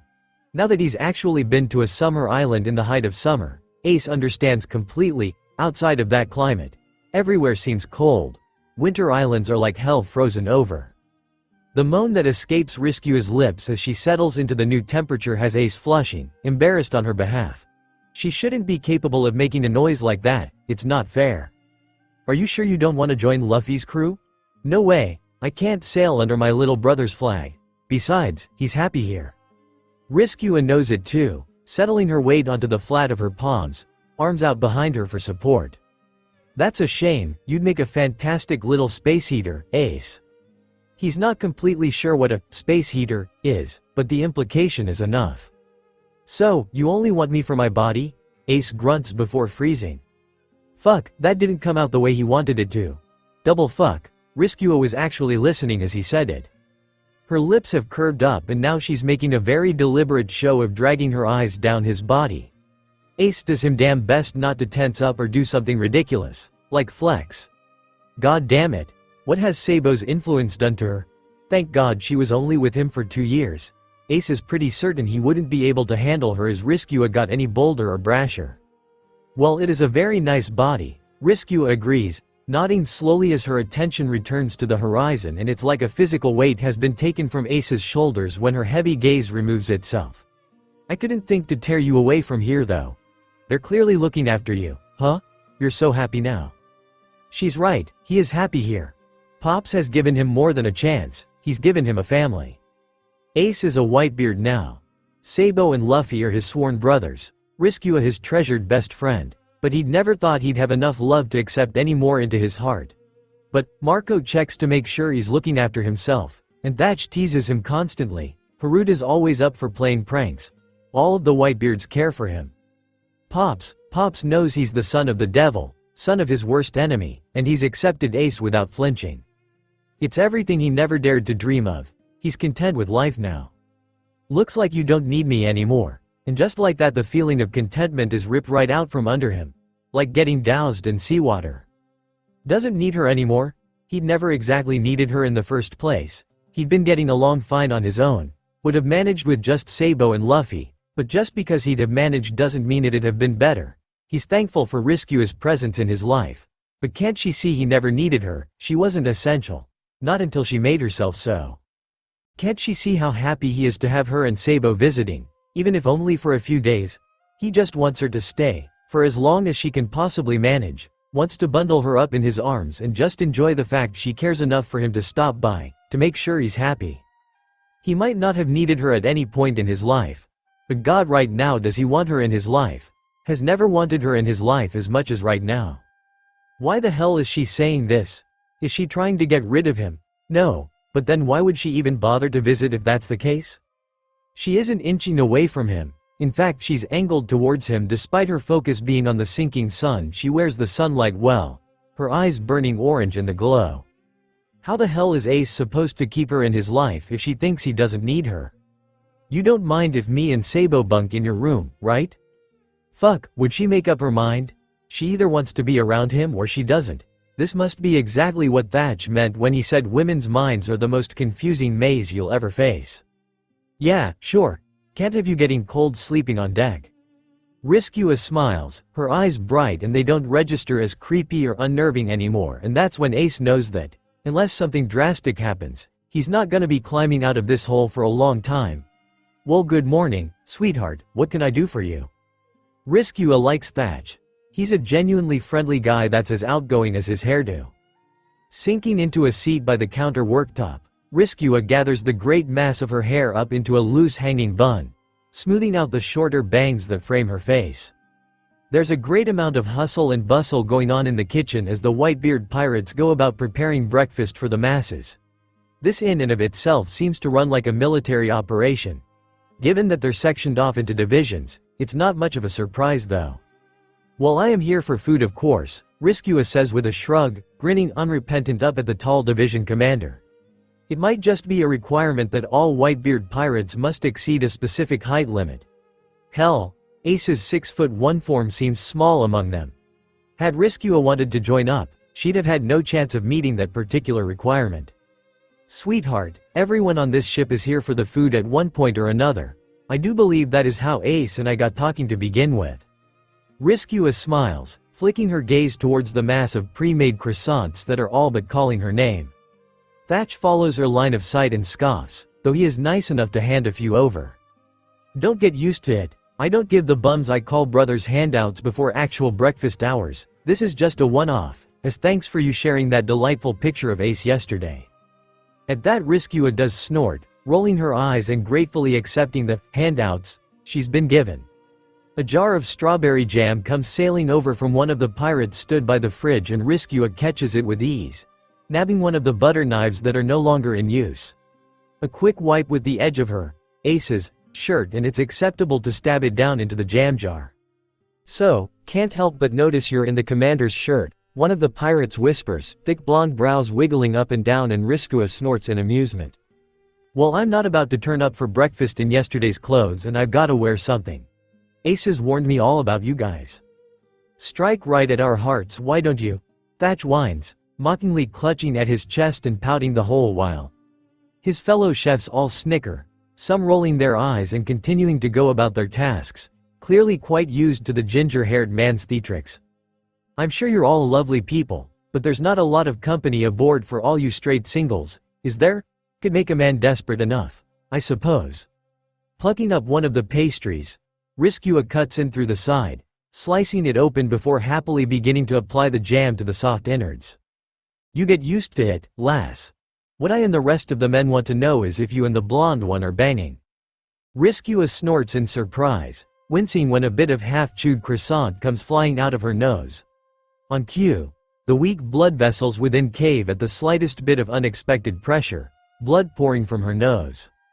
"Fuck," she hisses, backing up and away from the kitchen worktop, hands cupped in order to catch as much of the mess as she possibly can. "Shit, you don't ask a lady that question, Eggsy. Here, sweetheart, put this on it." Accepting the wad of kitchen roll with thankful fingers, Riskua is quick to press the material to her bleeding face, scowling all the while. Damn typical. For the record, she grumbles, scowl deepening as her voice comes out far more nasal than usual. "We are not banging, as you so crassly put it. Sabo's my best friend, nothing more." Thatch hums in agreement, guiding her to a seat that she can barely see past the wad of white now slowly getting dyed red. Typical, she'd only come for a quick bite and now she might even miss the start of breakfast if this keeps up. It shouldn't be too long of a bleed, surely? It's not like she took a punch to the face or something. But it's not all bad, because now she's got Thatch almost alone. Certainly they're out of earshot of the other chefs. "Thatch, I've got a question." "Then shoot, sweetheart. I'll try and decipher the read words in your mumbled sentence." Hearty ha ha. A grown man shouldn't be able to pull off such a boyish, mischievous grin, but that's exactly what the division commander does, all bright-eyed and shining white teeth. He's all pure and happy and he must be protected. Which is exactly why she's doing this. Keeping that in mind is difficult though. This comes dangerously close to exposing the fact she's not quite normal though, and it's going to take some creative lies to get by, that's for sure. "What happens when you guys find a devil fruit?" "A devil fruit? Why, you looking for one specifically?" At that, Riskua can't quite stop the face she pulls. No, I'm quite happy with my buoyancy levels, thank you very much. I'm asking because there's someone out there looking for a very specific fruit, and I know they're willing to kill if they think they can get their hands on it." Concern crosses Thatch's features, what little of them Riskua can see from around her cloth-covered face. Pulling back the kitchen roll, she grimaces as another dot of blood dribbles down across her lips, pressing the material back onto her face. Damn this weak nose. Is this weakness from Shanks' bloodline or the Dracula one? Trying to picture Mihawk with a blooded nose is difficult. Yet the image of Shanks with a rapidly bleeding schnoz isn't hard to conjure up in the least. Well, that answers that question. She'll blame it on the paternal line. No one is stupid enough to attack one of us for a devil fruit, no matter what kind of fruit it'd be. Even as he says his words, though, Thatch looks uncertain, probably thinking of Big Mom, of the Marines, and of Kaido. If they considered the risks worth the reward, then they'd undoubtedly attack. Riskua cannot rat Blackbeard out, even if he has yet to start addressing himself as such. Thatch would believe his brother over her, and then she'd have alienated herself from Ace's new crew, from people he loves. That's not something she's willing to risk, hence why she's currently balancing upon this exceptionally high tightrope. Besides, we'd notice an intruder. But obviously, Blackbeard is far from an intruder. To be cliché, he is a snake waiting in the grass, a sea king lingering beneath the sun-dappled surface. The Whitebeards, Thatch, neither of them have any idea of the danger they're in. Should she cry? Well, these are people who have never been betrayed by their family. Such a thing is unthinkable. Like first-time sailors, they won't believe the Sea King is really there until it's already taken a chunk out of their boat, causing irreparable damage. You didn't clock us until we allowed you to, Riskua points out, removing the cloth from her face and cheering up significantly when no blood keeps trailing down her face. Her nose feels uncomfortable, there's congealing blood clogged up there, but she's not stupid enough to try and remove it. The bleeding's only just stopped after all. But what are the chances of someone else being able to do what you two can? Even as he says it, Thatch's face crumples inwards. He's clearly very aware of the fact that the chances of someone being capable of doing something sneaky enough to get by their watchers isn't so far out of the realm of possibility as he would like to believe. Do I really need to answer that? Not in the slightest. What's this fruit look like? No clue. That grates to have to admit that. But it's been near 20 years now, she can't be expected to remember everything. Hell, she'd seen it on the pages of a manga. She's not capable of giving even a vague description in color. It's a devil fruit and Thatch was the one to find it, that's all she can recall. Still, with any luck this'll be enough, and judging by the corner that flashes in his eyes, Thatch will do something about this information she's dropped on him. He could be a prideful creature for all she knows, but he cared much is clear. He won't be big-headed and try to save the day all on his own. I'll make sure that there's always two people with any kind of fruit we come across, Thatch murmurs, raking a hand through his pompadour and then scowling as a section fell apart. Lips pressing firmly together in an effort to not laugh at the sight, Riskua bunches up the wad of blooded cloth in her hands, accepting the plastic bag Thatch offers in order to stash it safely within for disposal. They take kitchen sanitary seriously here. Nothing like how she and the boys would sit down for dinner at Dayton's with open cuts. How do you know this? Well, that's a tricky question indeed. One best left deflected from the real reason. I've spent 2 years with the revolution. They've got fingers in a whole lot of pies. And why would you warn us? Now that genuinely does stump Riskua. Why would she warn them? Is he seriously asking her that? Why wouldn't I? You're Ace's family now, and anything that hurts you, hurts him. That'd hurt Sabo and I too. It goes unsaid that she'd do anything to see Sabo and Ace not get hurt, physically or emotionally. Luffy too. But then Luffy isn't exactly here to have a conversation about. Instead, she's doing her best to save one of the people so very important to Ace, who finally looks like he's found a place where he belongs. There's no doubt she can see in him now, even if she knows the tiniest little bit still lingers beneath the surface. That's a box she doesn't quite want to open right now though. She's not entirely sure where she stands with her freckled friend now. It's been more than 2 years and they've both changed as people. They're different than what the other remembers. She doesn't recall Ace being quite this flustered, but he clearly doesn't feel the need to put on a tough guy act here. The Whitebeards, with all their worldly experience and lack of attachment to Ace, still offered him a place among them with open arms. Whitebeard knows that he's the son of Gold D. Roger and has still taken him on. They're all getting on with their lives now, they're no longer going in the same direction. It's strange to think about the fact that of the 3 boys she's grown up with, it's only one of them she's going to see constantly with 100% certainty for the rest of her life. She's Luffy first mate, that is one of her defining titles. That's how she'll be known from now on, and that is a strange thing to think about. "You've not got the softest face, sweetheart, but you're all goo on the inside," Thatch concludes, placing down 3 croissants she'd not even noticed him smearing with jam before he disappears back to his workstation, leaving Riskua sitting there, not quite sure if she's just been insulted or complimented. The day passes far too swiftly, the 3 of them staying up late into the night, huddled up in Ace's room and recalling the past, all the adventures they went on as children. Sabo laughs as Ace recalls the dine-in dash the 2 of them had pulled off, Ace going an interesting shade of red when Sabo weaves the tale of the last night in which he didn't have the characteristics of an anchor, back when they'd been skinny dipping with Koala. The 2 of them listen to Ace as he recounts what has become a yearly tradition of stealing a cake from Marines, though they both gripe over the fact he has no ill-gotten gains to be sharing with them right now. Riskua isn't quite sure at what point they fall asleep, but she's not best impressed to wake with her face buried deep in Sabo's armpit. At least he'd showered before bed. Squinting against the morning light that's pouring in through the window, Ace thoroughly refuses to adorn with curtains. The redhead wiggles herself free of Ace's bruising grip upon her waist, unable to help but smile as the dark-haired male just shuffles closer to Sabo and starts cuddling him instead. The glaring stretch of that huge tattoo up on his back is a blatant reminder that he isn't just a member of the ASLR squad anymore, and it's a bittersweet thing.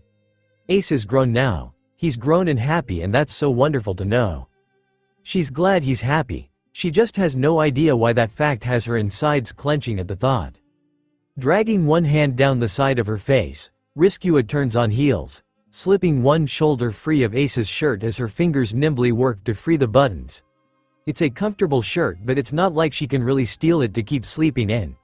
It's quite possibly the only shirt Ace actually owns. She wouldn't be surprised in the least if that turned out to be the case. Plucking up the freshly washed pants, Riskua is quick to pull them on, ears straining to hear if any of the Whitebeard pirates are up and about. As she learned on that first morning, it's not uncommon for the lot of them to go bursting into each other's rooms. It's a very different thing to be sunbathing on deck in the company of her trusted best friend, to being surprised in a room where she's let her guard down and feels vulnerable. Once she's fully dressed, Riskua takes a moment to just stare at the 2 boys, observing their sleeping, peaceful faces. It's almost a shame to wake them. Almost. "Come on, Sabs, we've got to get going today." Really, they should have only stopped for 1 day. Who knows where Luffy is after all? But Ace had looked so delighted by the presents, and when he'd asked how long they could afford to stay, both she and Sabo had caved like a hollowed-out pumpkin under pressure. Riskua can't really say she regrets it though, especially now that she probably won't be seeing Ace in Alabasta. Thatch has been warned, everything will be okay now. So really, both she and Sabo had needed this extra day, perhaps her more than Sabo. Given his possession of Slicer, the revolutionary can come visit whenever he wishes. It'll be a long while before the Straw Hats are to the point of arriving in New World. Gritting her teeth at the thought, Riskua reaches out and gently prods at Sabo's arm, shaking him, and consequently Ace, back and forth in an attempt to gently awaken them. Re? As much as I hate to break up all this brotherly love, we need to get going, Sabo. I'm gonna go grab some breakfast. Get your stuff together. Breakfast comes in the form of a fantastic fry-up, greasy as hell, and while her stomach might not thank her for it later, her taste buds certainly do during the consuming stage. Now standing on deck, ready to leap over the side and board Slicer, Riskua finds that goodbye is suddenly far more awkward than what she experienced upon Dawn Island. Maybe it's because back then she'd only had Luffy to say goodbye to. Luffy, who she knew without a doubt she'd be returning to when he came of age, so to speak. Standing here, she's got no clue when she'll next see Ace again, and that's discomforting, massively so. Has it really been 2 days? Ace asks, rubbing at the back of Skull, hat resting against his back by the thick cord that's attached to the skull pendant. He looks just as confused as she feels, unsure of just where they are. Dawn Island really hadn't been this awkward. Why is that? Is it because they've grown apart since? Because back then they'd known exactly where each other's boundaries were, and now the lines are blurred. It's not good. Riskua doesn't like it. What, you're not gonna send us off with kisses? Sabo scoffs, adopted a particularly offended tone, as if the distinct lack of kisses wounds his pride. The memory has Riskua's lips twitching up. They'd waved off Ace that day, blowing kisses as he drifted out to sea.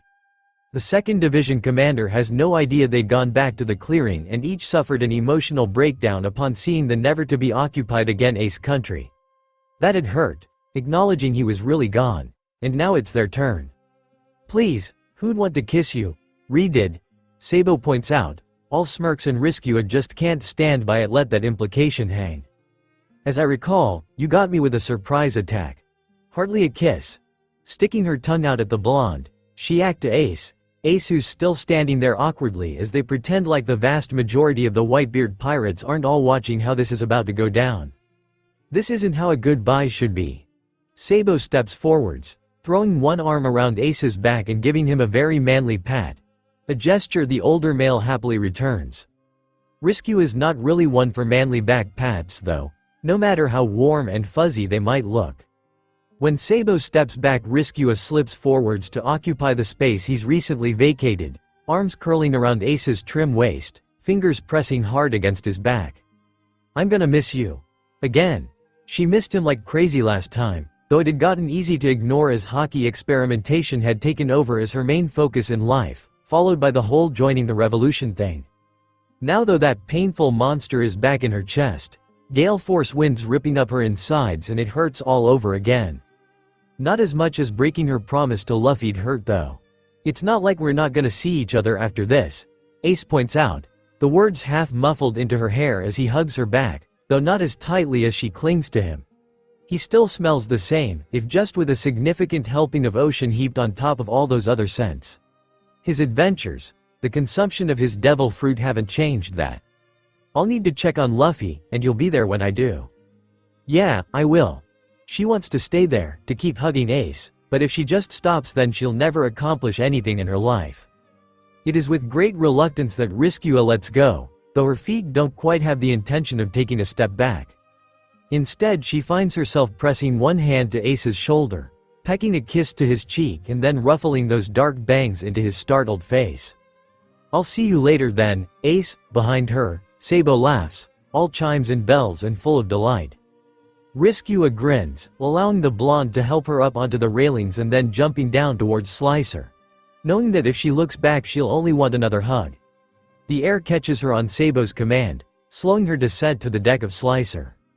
A moment later and Sabo has joined her, the ship so much smaller.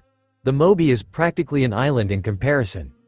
"Well," Sabo starts, a wide grin still etched on his face, and it has Riskua's eyebrow rising just for the sheer amount of time the expression remains. "I feel like everything I wanted to happen on our visit has been accomplished. You?" "Yeah. We checked up on Ace and found out he's happy here. I'm good. Read to get to Luffy, to be honest." God, she misses her little brother, and now that the ache to see Ace has been as satisfied as it's going to get, she's ready to get a move on. Partly terrified that she's going to break Slicer apart if she holds on any tighter, Riskua stares over the edge of the little ship, cringing at the miles and miles of free space between them and the red line. Fucking hell. There's a huge difference between the theory of flying over the red line and then really doing it. Even when Sabo had given her a little taste of what it was like to fly aboard Slicer on their way to meet up with Ace, soaring 20 feet above the ocean is a very different thing than what she's currently experiencing. "Don't like heights, Ri?" And the bastard is laughing. Of course, he's laughing. If he tumbles off this thing he'll hit the ground in a splatter of condensed air and just reform. She doesn't have that luxury. She'd just experience a single splat and that'd be the end of it. "I don't mind heights, that's what Japo's for." It goes unsaid she does have a massive problem with being so damn high up that she knows not even Geppo would save her if she fell off. "Well, I can't go any lower, the Marines might see me." This high they'll just assume that Slicer is a high-flying bird, especially given the cut of the wings that extend outwards from the hull. In the very least Sabo has conceded to just flying over as little of the red line as they can get away with. Originally, he'd wanted to follow the landmass all the way to Reverse Mountain and start their search from there, but Riskua would be damned if she let him do such a thing. She'd put her foot down, physically, on Sabo's head. Then screamed when he'd thought himself funny for pretending to be knocked unconscious and cutting off his powers. He's squinting out of his rapidly bruising eye as a result, but still proclaims the little joke had been worth it. When they get back on lovely ocean again, Riskua is going to be dunking his head into the sea because that had been so far away from funny he'd deserve the punishment. Just hurry up and get this over with. Luffy'll be in the other half of East Blue by now, probably making his way to Reverse Mountain. If he's even figured out that's where the entrance to the Grand Line is. True, but I like to think he'll have picked up a navigator who knows their stuff by now. She hopes that's the case. Sabo and she had freed Nami's town. While Riskua had felt absolutely rotten doing it, she'd extracted a promise from the other girl that she'd in the very least give Luffy a chance. She's betting on the Straw Hat-adorned pirate's boundless charisma to have won her over by now. If she had kept her promise and found Luffy, that is. Worrying her lip back and forth between her teeth, Riskua forcibly retracts her fingers from the edge of Slicer, letting them tangle in the baggy collection of material where her trousers tuck into her boots instead. While it is Luffy, things just seem to go his way a lot of the time, don't they? I mean, you saved up in time to rescue him from those wolves, and then Dragon-san was there to save him the night of that fire. I think his luck'll hold until we find him again. Slicer tilts forwards slightly as they begin their descent and Riskua inattentively hums in agreement, shuffling back until she can wrap her arms around Sabo's leg to cling to. He's the one with the command of air right now. She's entrusting him to catch her even if they do go tumbling over this boat edge. I guess all we can do is sail around and hope our observation is enough to pick Luffy out. Life'd be so much easier if he had a Vivre card. If worst comes to worst, we can camp out in Logia Town. There's no way Luffy won't show up there, Riskua points out, ranking a hand through her hair and belatedly realizing that Ace hadn't given them a part of his own card. Then again, Sabo could visit whenever he wanted, or wasn't busy with work, that is. There's not really much point in giving her a ripped-off piece as it'll be a long while before the Straw Hats get anywhere close to being able to meet up with him. True, very true. They sail through East Blue for several days, with only the occasional stop for food at a nearby island. It is during this time they stop at the island that houses Shell Town, learning that Luffy has indeed been there. She's a bit thrown off by what actually happened. Luffy arrived with a green-haired swordsman. How did he pick Zoro up early? And he'd left with the orange-haired woman who'd prevented a wolf from killing a little girl, if not able to stop her from being mauled. So Nami is indeed with them, which is a very good thing indeed. Right now though, she and Sabo have bigger things to worry about. Her best friend whimpers, cutting out all the wind that's been powering them across the ocean at rocket speed. The redhead can barely find the willpower to answer him in truth, her heart thundering in her chest at the very sight of it. That's Garp's ship. The huge dog figurehead with the spiked collar is intimidating enough. For the two of them who are quite adept at sensing haki now, the blazing inferno that can only be Monkey D. Garp is more than enough to have them quaking in their boots.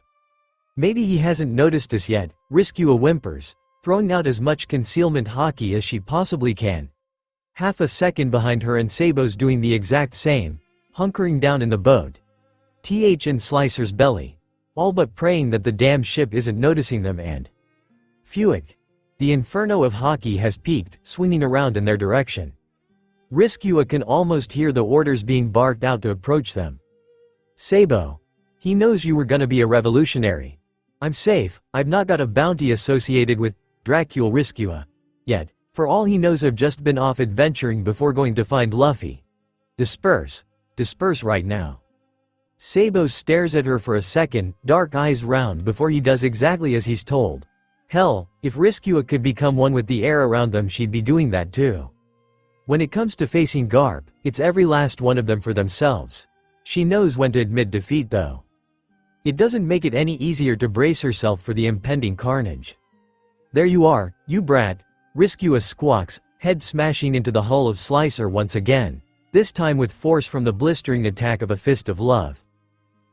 Hello Garp, grimacing, Riskua slowly sits herself up, rubbing at the already growing bump that now rests atop her skull. God, that hurt. Where is he? Where's who? Riskua whimpers, doing her best to ignore the Marines that are all peering over the side of Garp's ship with open mouths and bug eyes. The blonde brat.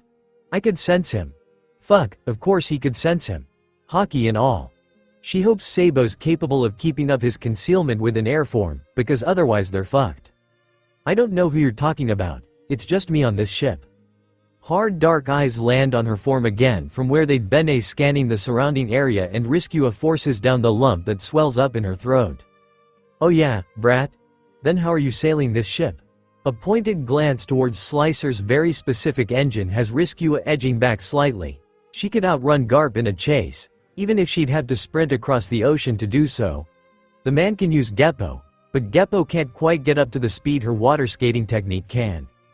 Unless he uses another one of those marine techniques. Isn't there one for moving really fast or something? Shit, what? Are you going to find my blasted grandson? He failed to induct himself at Shelltown, even though he's apparently been there. I'm looking for Luffy, yes, Riskua chokes out, her smile more nervous and false than any other expression she's ever worn in her life. Get him back on the right tracks, brat. Garp snaps, to which Riskua instinctively salutes, wide-eyed and incredibly hopeful that this is a flat-out dismissal. It turns out it is, but as Garp's leaving he slams a hockey-coated fist to his right and Sabo reforms right over the ocean with a screech. She just manages to catch a hold of his shirt in time to stop him from taking a full-out dunking, sweating bullets because Garp had known he was there all along, which meant, "I don't have time to haul your ass in right now, I've got a prisoner to collect. Unlike Red here, you're a wanted criminal, Sabo." Sabo twitches at the use of his name, wringing out his half-drenched pants. Riskua is not quite sure if she dares slip between them in this tense standoff. She hasn't much of a chance of besting Garp in combat, not for a long while yet. "We're family, so just this once, I didn't see you." And then he's gone. Holy shit, Sabo hisses under his breath, and Riskua wonders if his heart is pounding as hard as her own is. They sit there on Slicer for a moment as it rocks with the waves, Garp's ship heading off in the direction they've just come from. "We need to warn Luffy Garp's in the area," Riskua says, reasonably certain she's still in some form of shock, and Sabo just nods, equally as dazed. Hell, she'd not been expecting that encounter, and it is certainly one she could have done without. Sabo? Wake up. We've been sailing for days and I've finally found something." Riskua yawns, jaw working back and forth as she wipes at her lips. The back of her hand scrapes against the dried drool that cakes her cheek, and the redhead grimaces, sitting herself up and pulling Sabo's coat around her. She probably shouldn't have gotten changed. Turns out she'd accidentally packed Ace's shirt anyway, and she's not about to not make use of that mistake. But fuck sleeping in the same clothes again and again. It's bad enough they haven't been able to wash them in the past 2 days. She's not going to have them smelling any worse because yuck. Straightening up, Riskua peers blearily forwards. It's not her sight that pings, however, not her sight that jolts her into total alertness. It's her hockey that clicks, that registers. Luffy is here. Whipping Sabo's coat off, she shivers at the sudden burst of cool air, eagerly stripping herself of the shirt she'd been sleeping in while attempting to wriggle into her trousers at the same time. "Calm down, Ri. He's not going anywhere." Forcing her head through the correct hole of her top, Riskua flicks a glance to Sabo, face as skeptical as she can possibly make it. This is Luffy they're talking about. Sabo clearly agrees, for he rises to his feet with a low sigh, plopping his hat down upon his head. Lacing up her boots, Riskua gives her toes a quick wiggle to ensure they're comfortable and then joins Sabo in standing. She eagerly leaps from boat to dock, barely bothering to wait for her best friend to tie up Slicer before they make a beeline for the entrance. The restaurant looks like it's taken a bit of a beating recently, a large hole in the roof that has been hastily covered up with what appears to be all the spare lumber they had lying around. Riskua cocks her head to a side as she observes, trying to recall if the hole has any significance. But the memories of the before are all hazy. It has been near 20 years. She remembers the important things, can recall the big things, but the smaller things, the little details, it's all slipped right through her fingers now, and she can't even begin to recollect when she started dropping them. But this is no longer a story, it's her life now. There's no point in following a plot, a tale that she's already rewritten with her very presence. Some things will be similar, some will not. That's all there is to it. "We can get a bite to eat while we catch up with Luffy, can't we?" Sabo muses, throwing one of his long arms over her shoulders, pulling her close to his side, and Riskua offers up a small grin in return. "Yep. If Luffy doesn't eat all our food first, we should surprise him." Sabo grins, all cheek and mischief. He's totally on board with the idea. Riskua smiles, wrapping herself in concealment haki as Sabo does the exact same, creating a small bubble that can be expanded to include others at will.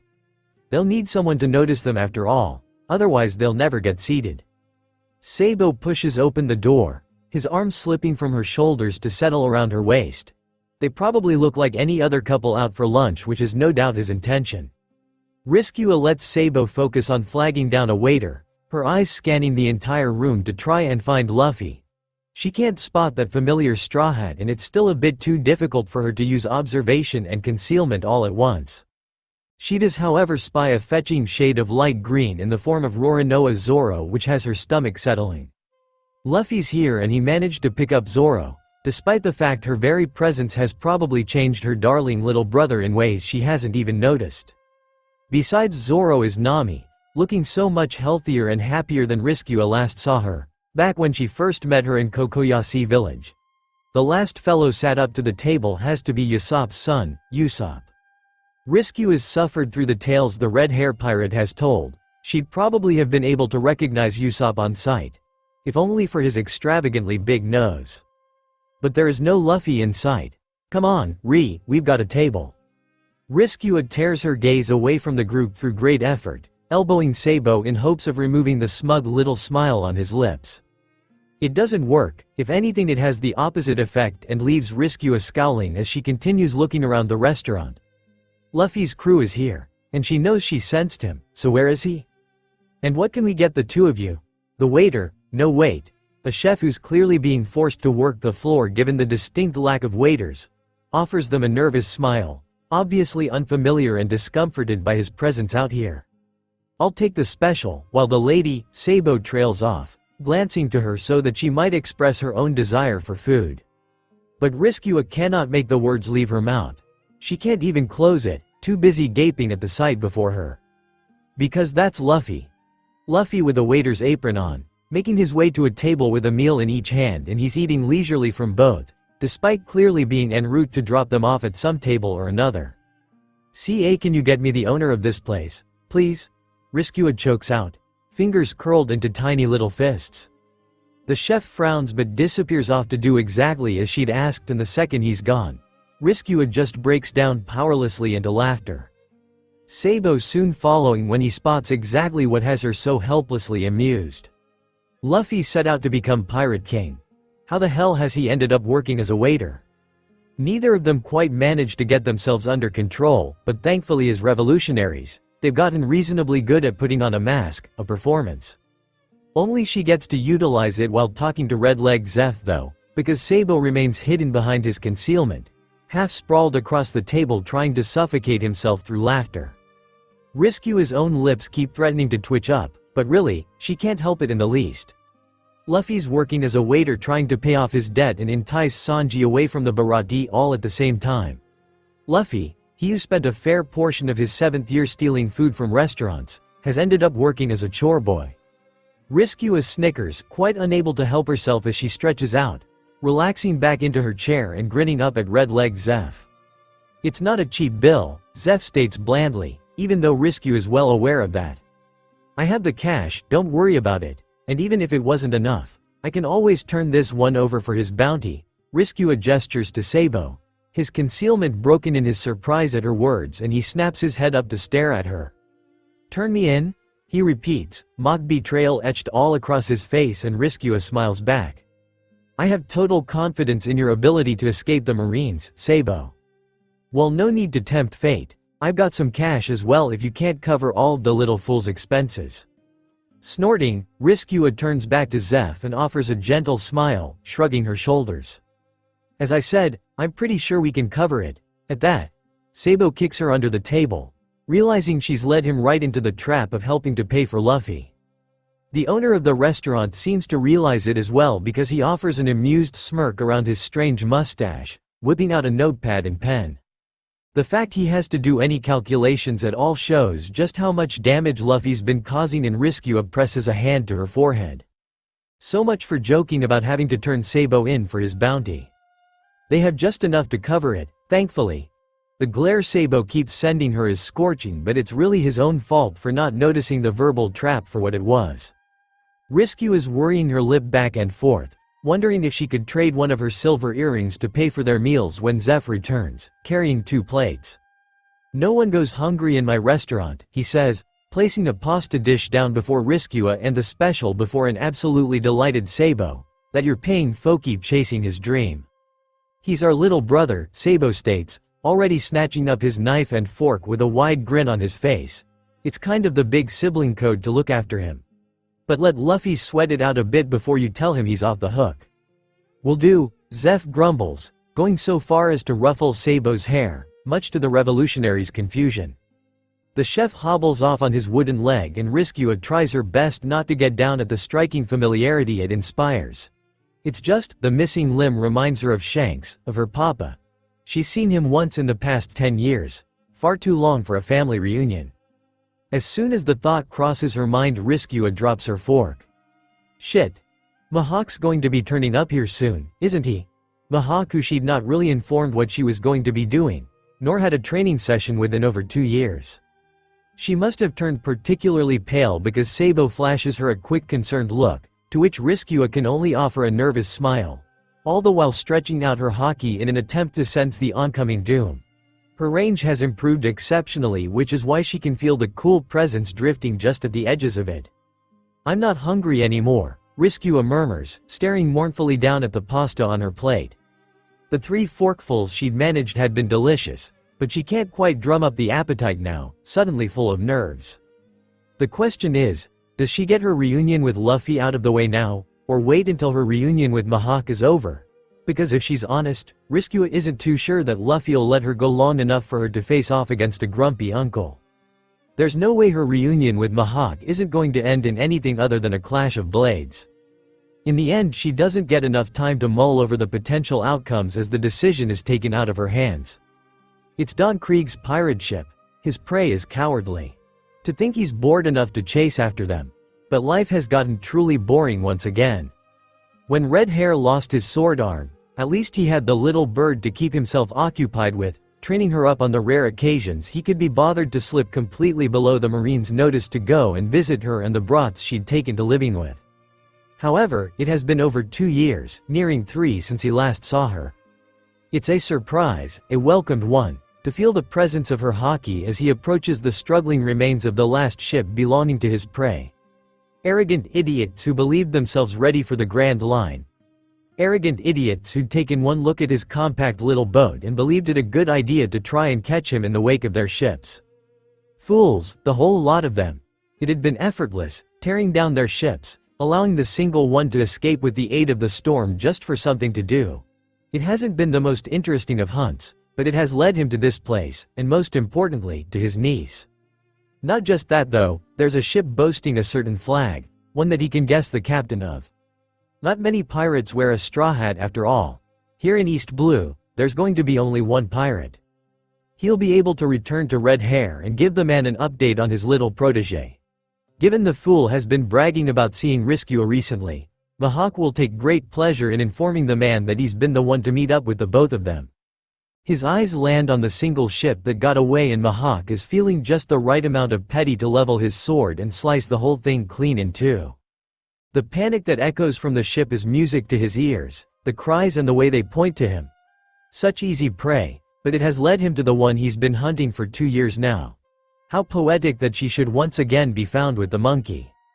Mihawk's eyes lazily survey the wreckage that slowly begins to descend into the sea, piece by piece, one after another. "Da damn it! What did you do that for?" He considers not answering at all, but the prey is already boring. Riling them up will make no difference. Just to kill some time. He's being brutally honest, and already they have lost any of the attention he'd afforded him. Rather, a blaze of red has all of his focus. The figure sitting upon the roof of the restaurant promises far more entertainment than what the fools he has been hunting could ever offer him.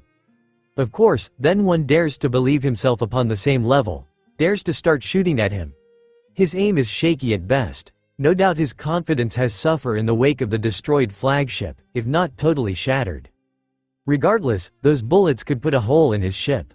It takes little to no concentration to flick the bullets away, diverted as his eyes linger upon the rooftop upon which his niece has decided to seat herself. He can tell the exact moment that she realizes his eyes are upon her. Her hat-covered head ducks slightly, but she offers up a begrudging wave. Nervous, no doubt. So she should be. It has been far too long since they have seen one another, far too long since he got the opportunity to ask just what kind of level she is upon now. But to do so now, as she has finally set out to sea upon her own back, could he do so? It would hold his interest more than what little remains of his prey. Yet, there is someone else who seems determined to capture his attention. Mihawk's eyes lock onto the young man that speaks, green hair, callous hands, 3 swords, and while he has no idea who he is, there is something to the set of his shoulders. Promise. That's what it is. This young swordsman, despite being so far below Mihawk's level that he would have never noticed him has the boy not spoken up, shows promise. Interesting. East Blue does have something of a record for coughing up fascinating characters, but it has been 3 years since the last one. Not that Mihawk hasn't been following the tale of Portgas Diaz. He is after all one of the children his precious niece grew up with. It would be a folly on his part to not keep track of the boy. I've never seen such graceful movements. There is clear respect in the boy's voice, the little swordsman whose shoulders are set with promise but whose eyes are far too eager. He has a future, that much is clear. But first he needs to acknowledge just how large a skill gap there is between them. Above all, Mihawk finds himself wishing to test the boy, to see if he would be worth the effort to leave alive. Perhaps this is how Red Hair felt, meeting the monkey for the first time. A sword without grace is, hey, hockey. Mihawk can feel a twitch coming on at being so brazenly cut off. However, this is his niece's captain, the boy she has promised her life to, as every first mate does to their captain. It would be bad form to not acknowledge the boy. Everyone seems to have gone silent at the young captain's bold words, some gaping. It's the kind of reception Red Hair gets wherever he goes. It does not have Mihawk's lips tugging up at the corners, it does not. Monkey, Mihawk acknowledges, tilting his head in greeting, paying no attention to the reactions of everyone around them. So you have set sail. Yep. At 17. Just Ace and Sabo and Skua did. Of that, Mihawk is well aware. His niece had not bothered to inform him at what age she would be setting off and he is of half a mind to make her pay for it. You know this guy? One of the young males. What an extraordinary nose he has. Yells at the monkey, shaking him back and forth and the wearer of Red Hair's hat laughs. Yep. Hockey used to come by the island every year. We never got close to beating him, even when we joined forces, but I'm tougher now. A guy you've never come close to beating, the young woman with them sways in place, as if the very thought is incomprehensible. She has a lot to learn. Straw Hat may be strong for East Blue, but right now he is nothing more than a small fish heading for a sea of sharks. He'll have to keep bettering himself. Boo-outs the boy will manage it. Shut the hell up, Luffy. The swordsman yells and Mihawk's interest peaks once again. So, the swordsman knows the monkey then? You said you're free, right? The young man asks, tying a black bandana over his head, a near-feral grin on his face. So how about a duel? Oh, the little swordsman has no idea that he's in very much over his head. Slowly, Mihawk's eyes slide back up to Riskua just one more time. The girl seems content on not drawing attention to herself right now. He'll be changing that as soon as he has cut the little swordsman down to size. Very well. He's good, for a child of the weakest sea that is. Each movement is carefully polished, well practiced but most importantly, they're filled with passion, with drive, with ambition. It bubbles forth from the young man, the despair and determination that burns in his eyes as he realizes just how large the gap between them is. They're oceans apart. The promise is there though, only affirmed when the boy refuses to show his back. Had he walked away, had he forced Mihawk to attack his back, then the world's greatest swordsman would certainly have felt let down, betrayed by the promise the boy shows. Rorinoa Zoro. He shall remember the name. Cutting the boy open, just enough to wound and scar but not enough to kill takes little to no effort. It is then that his little niece takes action. Before the promising young man can fall back into the sea she is there, skating upon the open water, catching the green-haired man's falling form in her arms despite the difference in their height. The boy grunts, staring up at her, though if he can process anything past the pain in his chest is debatable. Riskua steps up onto the half-sunken deck that has housed their battle, her face carefully blank as their audience exclaims their surprise over her sudden entrance.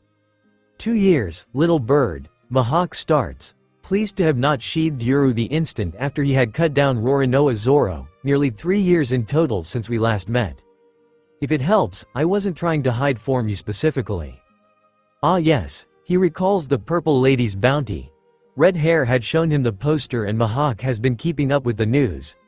As a revolutionary she couldn't exactly track him down in her disguise. No excuses, little bird.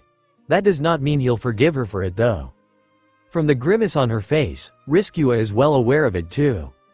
She has since deposited Roronoa Zoro on the soaked wood and Mihawk pays only a little attention to the 2 males swimming through the ocean to come retrieve him. Are we really going to do this here? Riskua asks, gesturing to their immediate surroundings. As such, Mihawk catches sight of the top hat wearing blonde that leaps down to join the monkey almost instantly, the other one. Now all they need is Fire Fist to appear from nowhere and it would be a grand old reunion. The 4 of them together might actually mean he'd work up a sweat beneath this hot summer's sun. They have been training, perfecting their skills after all. In this heat, they'd have a chance at getting him to perspire. I will not tolerate a wait greater than 3 years, Riskua. That is all the warning he gives her, swinging Yuru at his red-haired niece. She's a smart young woman, her hands having hovered over her sheathed daggers ever since she relieved herself of the swordsman she'd caught.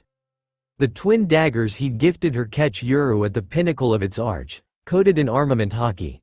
Not that he would have expected anything less of her.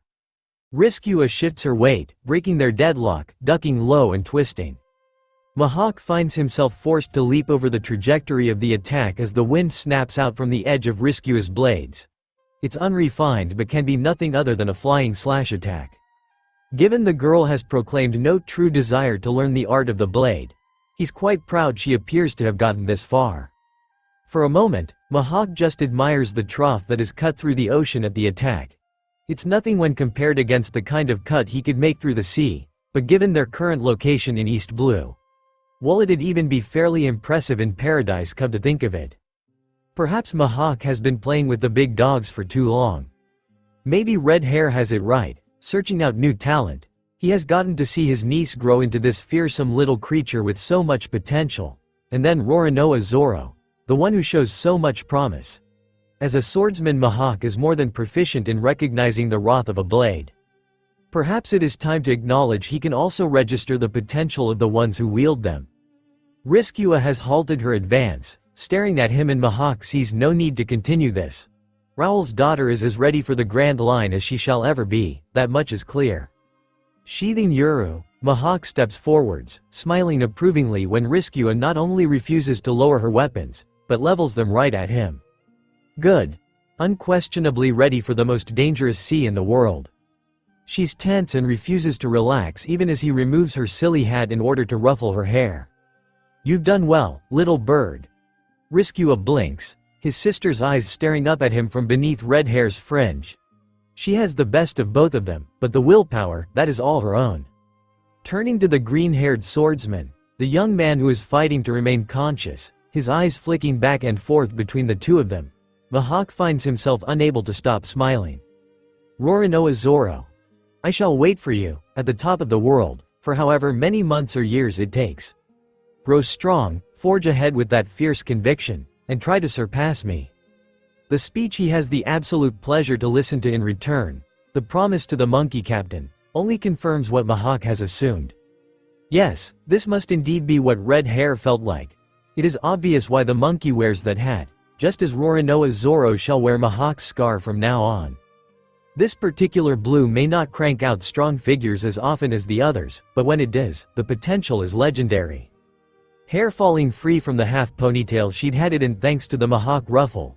What the hell had that been about anyway? Riskua jams her hat back upon her head. Skua. The bellow has the redhead turning around just in time to catch Luffy, the impact of her little brother slamming the both of them down onto the sinking deck. Ow. Oh, make that the 3 of them. Nice of you to join us, Sabo, Riskua muses, attempting to wiggle out from under the duo, only to find herself held completely immobile by the twisting wraps that are Luffy's arms.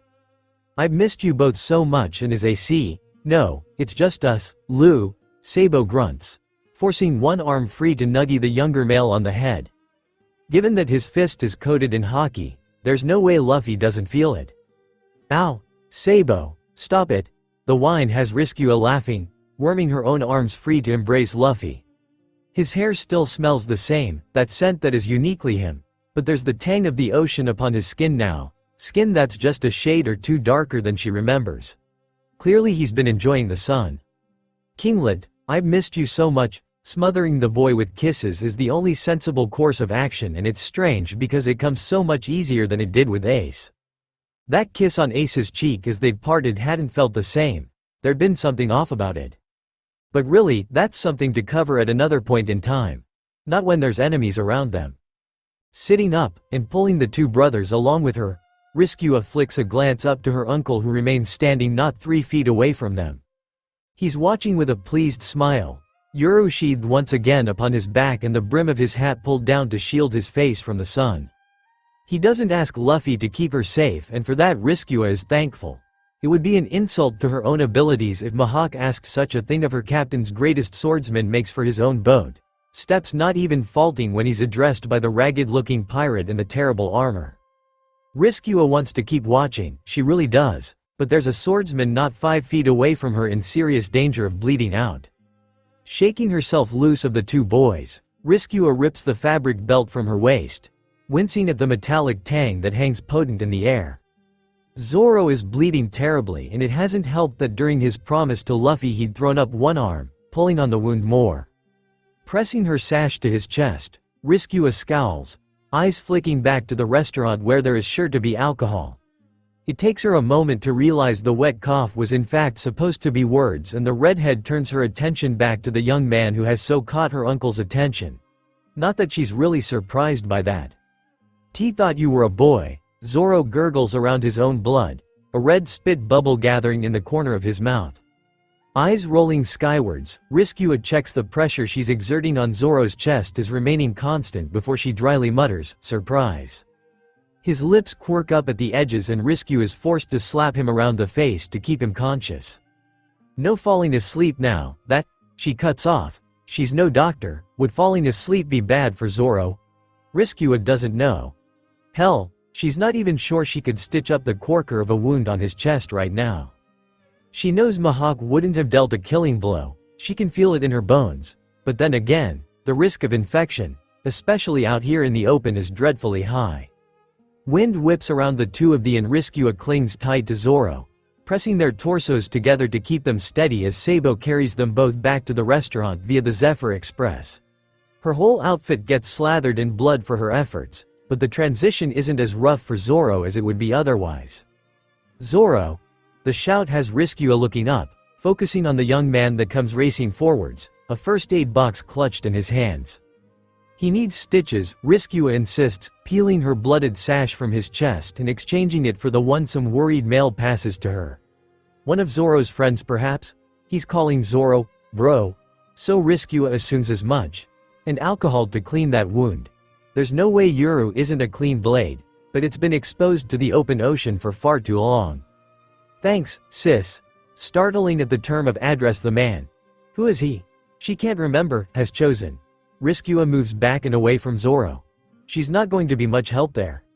When she looks up though, Mihawk is gone, the waves calming, there's no sign of his silly coffin boat, and to think, she'd thought her uncle a man of taste until she'd seen that thing, anywhere, so it appears he's made his escape after all. Honestly, she'd been expecting to have to put up more of a fight, but it seemed the water skating and the wind blade she'd managed to throw with her daggers had been enough for her uncle. Maybe there's more to it. Riskua isn't sure. What she does know is that she's finally found Luffy, so now it's time to do what she does best. To be the first mate her captain requires. Straightening the redhead notes Sabo has yet to reform, even though the teasing breeze playing with the untucked hem of her shirt lets her know he hasn't drowned while she hadn't been paying him any attention. Alright, Kinglet, want to show me how far you've come? Riskua steps forwards, joining her little brother in staring down the enemy. Abruptly very much aware of the fact he's grown taller than her. Luffy grins, arms folded, shoulders thrown back and grin literally stretching across his face. She. Yeah. Let's go. Skua's found him. Skew has found him and she's brought Sabo with her. Sure, it sucks that Ace isn't here too, and Haki's really injured Zoro. It's bad. There's a lot of blood and he never hurt them like that, so why hurt Zoro? But Luffy's confident his swordsman will live. Which means, in order to work off his debt and win over his cook, he's gotta deal with these idiots. But it's gonna be him and Skew fighting side by side for the first time in 2 years. He's so excited, ready to prove just how far he's come. Risku has been training too. He saw her walk on water earlier, it had been so cool. She'd appeared out of nowhere and Luffy had wanted to slingshot right over to her, but then Sabo grabbed his shoulder and stopped him. And that little bit with Haki was awesome. But now it's gonna be the two of them. And Luffy's pretty sure he'll be able to fight and keep an eye on his big sister at the same time, so he can see just how awesome she's become. Excitement coils in his gut, bubbling like too warm stew. This is it. So, if I get rid of these guys, my debt's paid off? Luffy asks, swinging his head around to look at the peg-leg guy that's so important to Sanji. Funny mustache guy twitches, lips pressed into a firm line. She's already paid your debt off, brat. He's gesturing to Riskua and Luffy twists his neck further around to stare at his first mate, waiting for her reaction. She's still geared up for a fight though, and there's no way Luffy'll allow his cooks. Even if he hasn't agreed yet, Luffy's made his mind up. Sanji is his family to get hurt. Debt or no debt, it doesn't matter to Luffy. Plus, this guy is really pissing him off, jabbering on and on about not having enough information to make it on the Grand Line. Does he not know what being a pirate is all about? That they're all in it for the adventure. At least the true pirates are. Not like that weedy black cat guy who chickened out, or like Big Nose who was only in it for the treasure. You're Sanji's family, so I'll still get rid of him. We'll still get rid of them, Kinglet. Skua corrects him, a little smile on her lips, and Luffy nods in agreement. Yep, him and Skua will get rid of them. Usopp and Nami still need to train because they're not tough enough yet. Luffy'll make sure they are though, because if he's gonna become the pirate king, the Marines'll all come after him in the end. Which means everyone on the crew needs to know how to really defend themselves. And Zoro fought Haki and he won't be able to do much for a while. Luffy's not seen an injury that bad, at least not on someone he cares about. Aside from Shanks. But Shanks' been older and stronger, and Luffy is certain he's still an absolute badass of a captain. He'll find out at some point when they meet up again. He knows it, can feel it in his bones. Which leaves. Hey, Sanji, you gonna? A foot impacts on Luffy's head and sends him crashing face first onto the deck. You shithead. What the hell are you doing? Dragging a lady into a fight? Pulling his head free of the crumpled but not broken board, Luffy rubs at his nose in annoyance. In the very least, at least Sanji doesn't know Haki like Sabo does. That nuggie had hurt. Eh? What lady? Sanji's face goes a funny shade of red and he's spluttering around his cig. The smoke coming out in strange little puffs. Like when it was really cold back on Dawn and Luffy could see everyone's breath in the air. You idiot! That divine woman of such vibrant coloring. How could you possibly say she's not a lady? Luffy blinks, sucking in his lips. What does vibrant coloring mean? He's not sure in the least, but it sounds important. Or Sanji's making it sound important. Some kind of ocean goddess that walks as gracefully upon the water as if it's land. I wouldn't go that far, Skua murmurs, making her way over and hauling Luffy up onto his feet. He grins at her, hands twitching to wrap around her again in another hug because it's been years. Sabo's gone, but Luffy's pretty sure he's around somewhere. He wouldn't just leave, but they've got assholes to fight. Besides, you couldn't keep me out of this fight if you tried. A first mate must always support her captain, right, Luffy? Yeah. Let's go. Skua. Luffy releases the tension in his neck, allowing it to spin back round and his head to face forwards. Huh, one of the chefs has gone green. Should he really be out on a boat if he's still getting seasick like that? No, focus. Stretching his arms out to grab the railings, the muscles beneath going tense, Luffy flings himself forwards, retracting his arms because otherwise they'll slow him down. The Don Whatsits pirates all scream in surprise and Luffy stretches his arms back out, knocking them all off the floating wreck. Oh boy. He hopes none of them are fruit users like him, cause otherwise they're in serious trouble. The stupid guy is saying something, but Luffy's much more interested in the restaurant. Sanji's home is so cool. It's got a platform for them to fight on, which is really lucky because Luffy's sinking a bit here on this broken mast. All the restaurant cooks are armed and stood ready to defend their home, all looking determined. But then Riskua drops down from the balcony Luffy'd been on earlier. She's got her daggers in each hand and the wind's tugging at her shirt. She looks really cool and dramatic. Really, Luffy doesn't know where to look. Should he watch the fish thing that's coming for Don What's-His-Face? Watch Riskua, who's now tearing through all the pirates who are trying to take over Sanji's home? No, Luffy's gonna beat this idiot who thinks he's got a shot at Pirate King to a pulp. Course decided, Luffy cracks his knuckles, grinning. He's gonna show this idiot exactly why he'll never be able to claim the title of Pirate King. Nudging one of the downed pirates with the toe of her boot to ensure he's really unconscious, Riskua rolls her shoulders back, tilting her head as she turns to look at Sanji. She'd known he fought with his legs, that kicking was his favorite form of attack, but actually witnessing it was something else altogether. He's very flexible, she's acknowledged that. I can see why Luffy had you join the crew, Riskua purrs, twisting one dagger around to flick the blood free from the blade, followed swiftly by the other. Alas, my beautiful anemone, though it pains me to admit it with two such beauties upon the crew, I have declined your captain's invitation. Anemone? Riskua blinks, just a little bit startled before Sanji's whole sentence registers. You say that now, but I've never known Luffy not get his way, so good luck fighting him off. Sanji's rather distinctive eyebrow twitches, the cook inhaling and taking a long, dry drag of his cigarette. Riskua is rather pleased she'd downwind. While she's familiar with the scent of cigarette smoke, it's far from her favorite smell. As when they turn towards the last man standing. His get-up is absolutely ridiculous. The heavy plates that block his torso, that are attached to arms lacking any form of distinctive muscle. It's no wonder these guys have come limping back from the Grand Line. Even if they hadn't run into Mihawk, there'd have been some other pirate crew that'd have flattened them. Cheap tricks and dastardly plots might fly in the blues, but in a sea where sea kings are the tamest kind of monsters, they have no chance. As the fool with the armor goes on to declare he's never lost a single drop of blood, Riskua shakes her head in disgust. Sanji, is it? Yes, my beautiful anemone? Okay, so it's quite flattering to be blessed with a flower nickname, but they're in a fight right now and it really isn't the time for it. I'll take this one.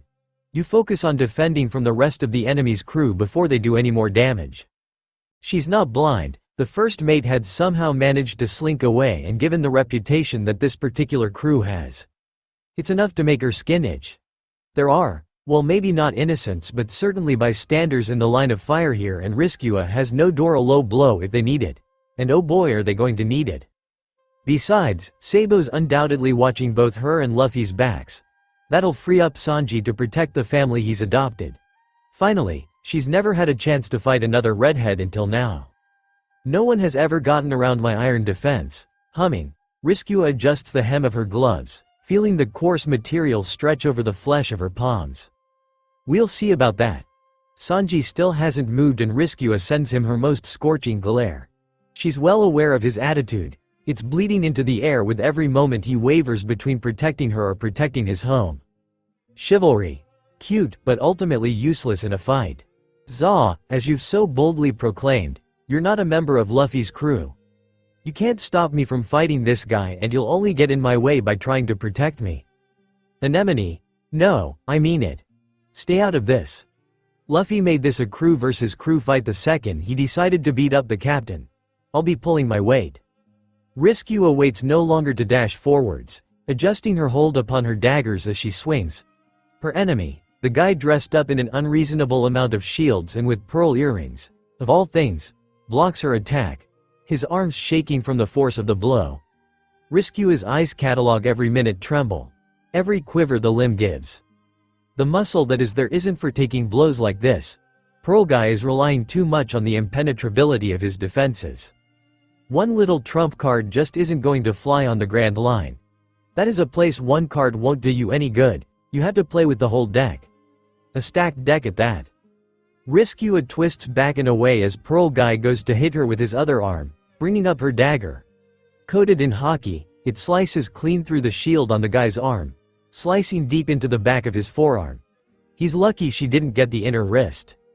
Riskua slams her hockey-coated foot into the guy's torso shield, Really, it's nothing more than a glaring target. No wonder Mihawk had come after them. The arrogance is practically palpable, propelling him back and away from her. Just in time for Luffy's flying form to slam into her in return. Wa Kinglet? Shi. Hi, Skua. Riskua blinks slowly, pulling the visor of her hat down as Luffy adjusts his own. The two of them slowly turning back towards the enemy. Why are they all shouting? I had no idea, Lu. An answer is quickly bestowed upon them when the redhead, who is in fact named Pearl, bursts into flames. Now, having spent 2 days in Ace's company, this isn't such a big shock, but the fact this fool is doing so when he's not actual fire, that he's going to burn just as easily as them. Get back to your fight, Kinglet, I've got this one. As Luffy darts away, Riskua powers forwards again. How Luffy could keep going through the flames without so much as a flinch she doesn't know. It's been years. 10 years have passed by. Her mind still goes back to the nobles and their fire. Quite frankly, she's had enough of this. Dashing forwards, Riskua's arm is encased in black as she blocks Pearl's wild swing, pushing the limb to a side so she can sock the guy in the face with a closed fist. He goes down hard.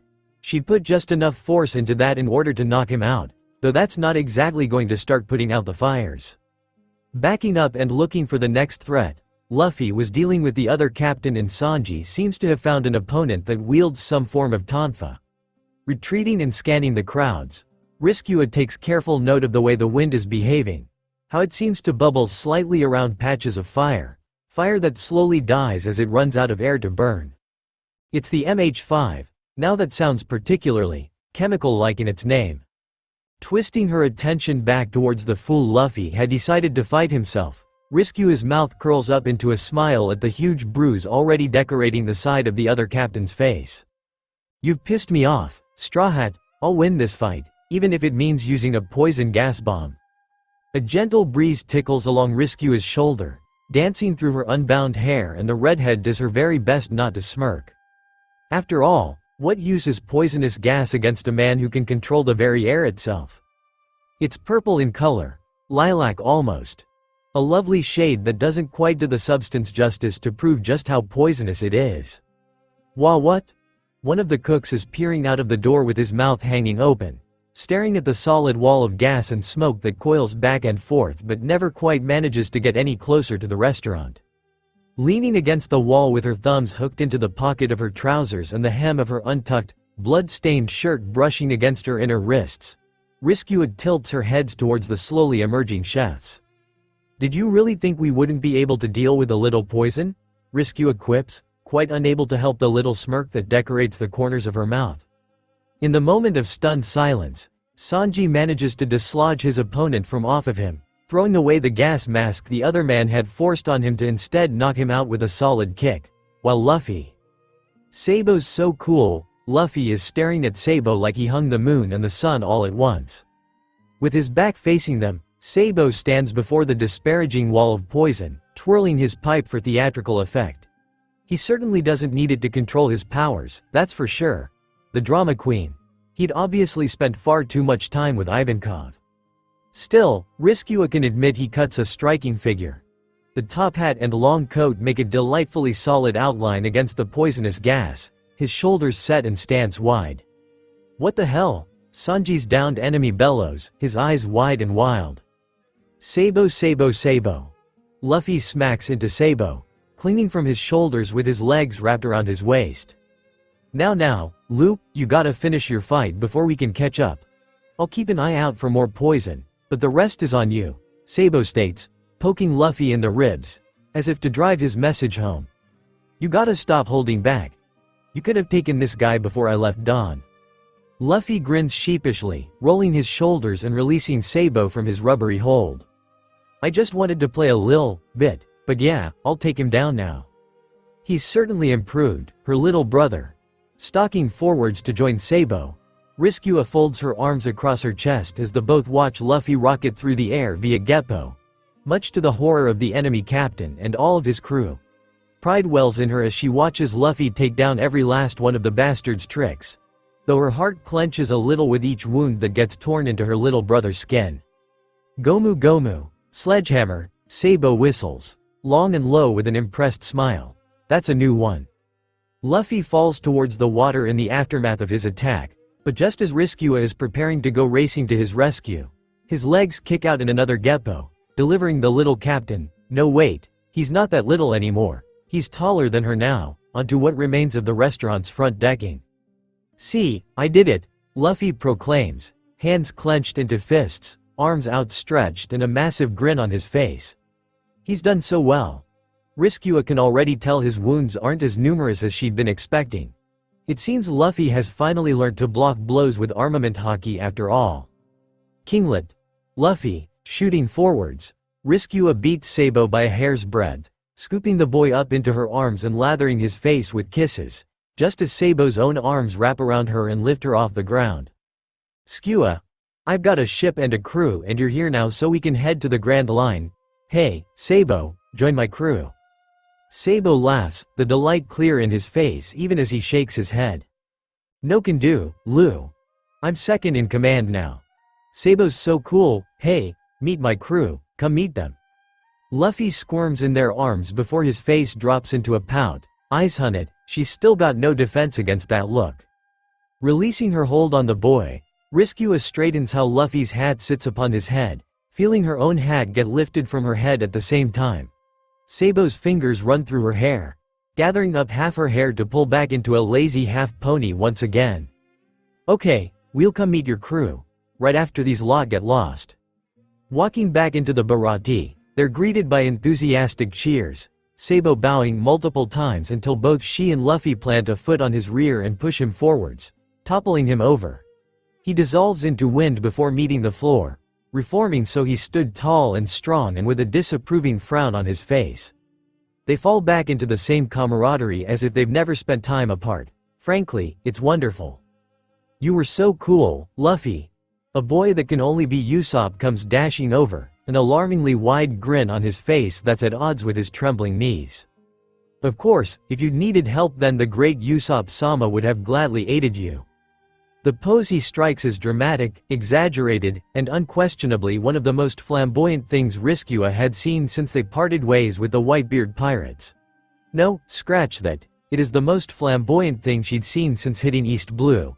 And after Mr. I have a dozen tricks up my sleeve but can't beat a 17-year-old kid, that was perhaps saying something. "Usopp, this is my brother, Sabo, and Skua is my big sister and first mate."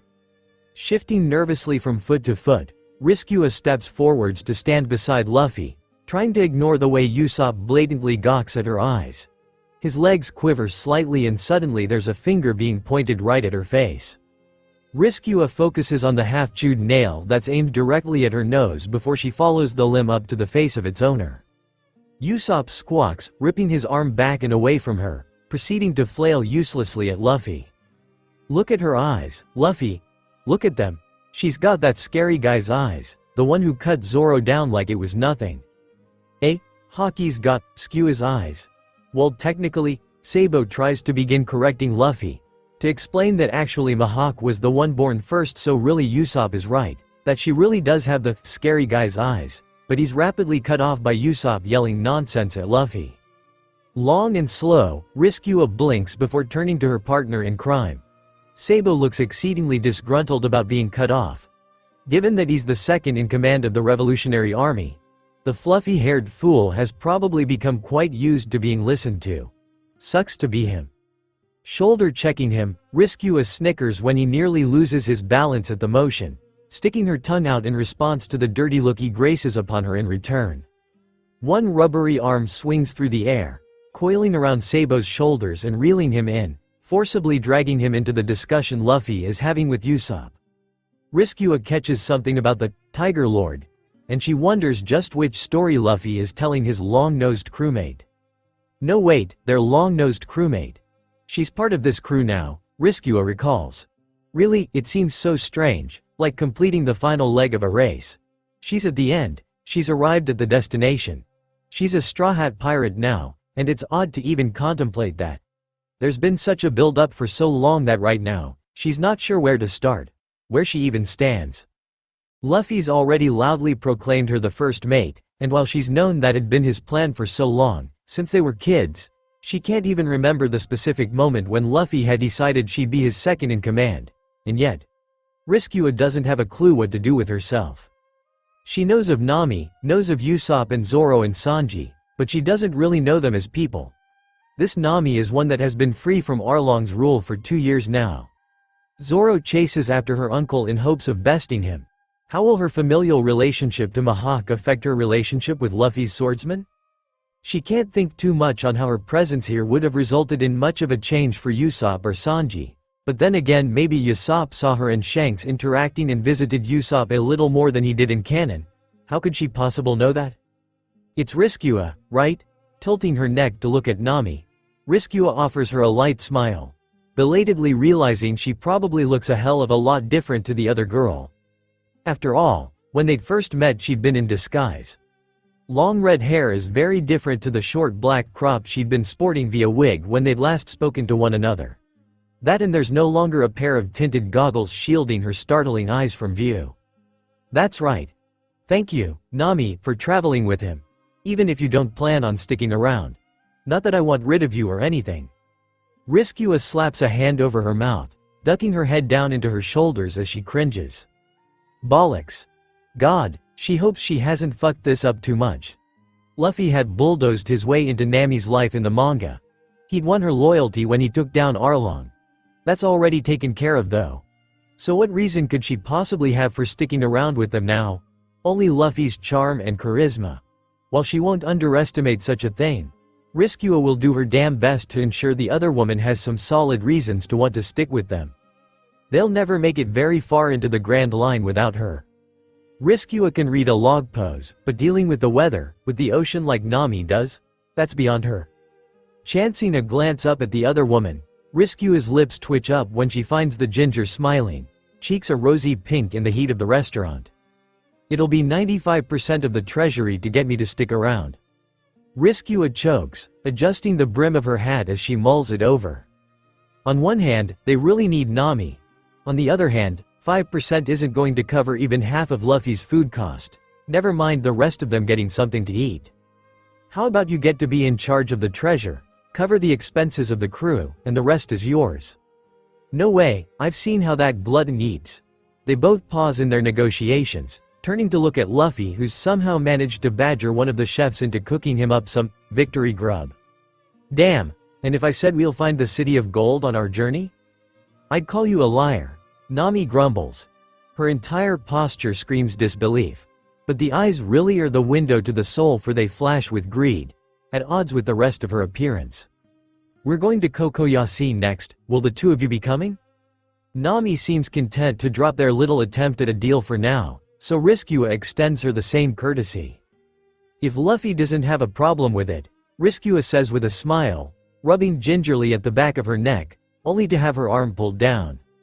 The thief's thin arms are surprisingly strong as they grip her wrist, pulling her over to where Luffy has situated himself. Nami's smiling though, looking so very pleased, so happy and at ease with herself. So very different from their meeting 2 years ago.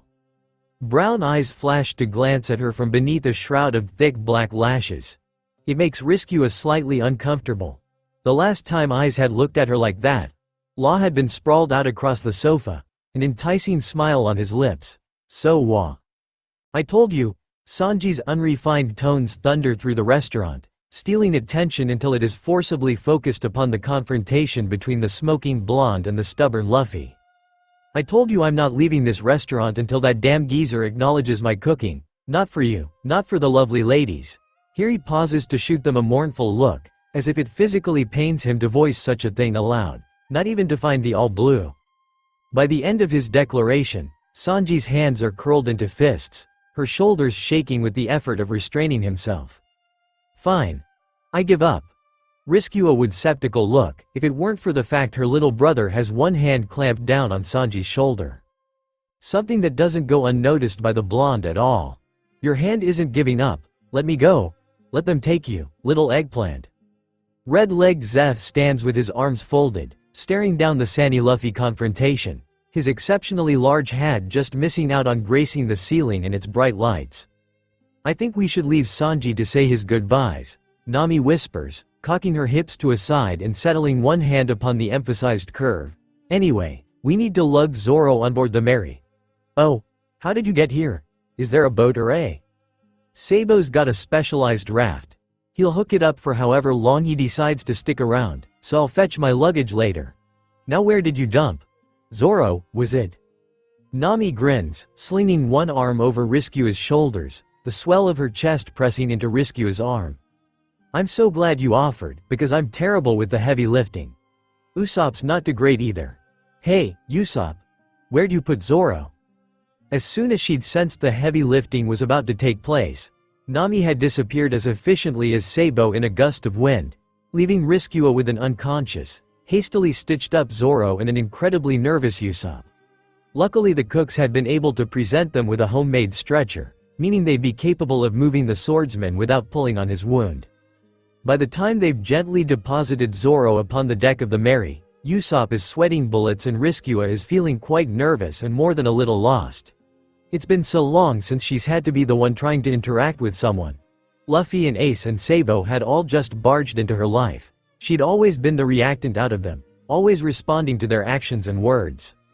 So, are my eyes really that terrifying? Usopp legitimately eeps, flinching back and crashing into the port side railings.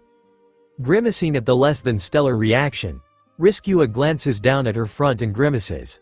That's right, she's still splattered with a great deal of Zoro's blood, not to mention bits of ash and dirt from the fight. There's even salt stains all across her clothing where the ocean spray has caught her. Wonderful. Oh, of course not, the G-grade Usopp would never be as scared by such a thing. It'd be so much more believable if he still wasn't angled as far back and away from her as she could get without throwing himself overboard. They're just eyes, Riskua grumbles, folding her arms across her chest and seating herself beside Zoro's snoozing form, a pout on her lips. It's not exactly like I can pluck them out my skull and trade them in for better ones. If that were possible, maybe Usopp might have done something about that corker of a nose he has. It's not the worst thing she's seen though, not by a long shot. When she flicks her eyes up to look at her fellow Straw Hat, Riskua finds him rubbing at his chin with one hand, head cocked curiously to a side. Maybe there's some kind of power out there capable of that. I mean, look at Luffy. There is actual. He's called the Surgeon of Death, and he can swap body parts around. Please stop talking. Riskua laughs, shoulders convulsing with genuine mirth, and she smiles up at Usopp. Usopp who actually smiles back at her. Sorry, I'll stop. So, I'm Dracula Riskua, Luffy's big sister and his first mate since 10 years ago. Well, just short of 10 years, but do those handful of months really count? Who cares? I am the great Captain Usopp, of the Usopp Pirates. I once defeated 100,000 men with just a single blow. He smirks, standing proudly, both hands planted firmly upon his hips and stance wide. Brilliant. I take it you're our sniper then. You've got to tell me how Luffy recruited you, before he comes over here and ruins the peace. They both take a moment to peer back towards the restaurant, the noise from inside having only grown louder and louder.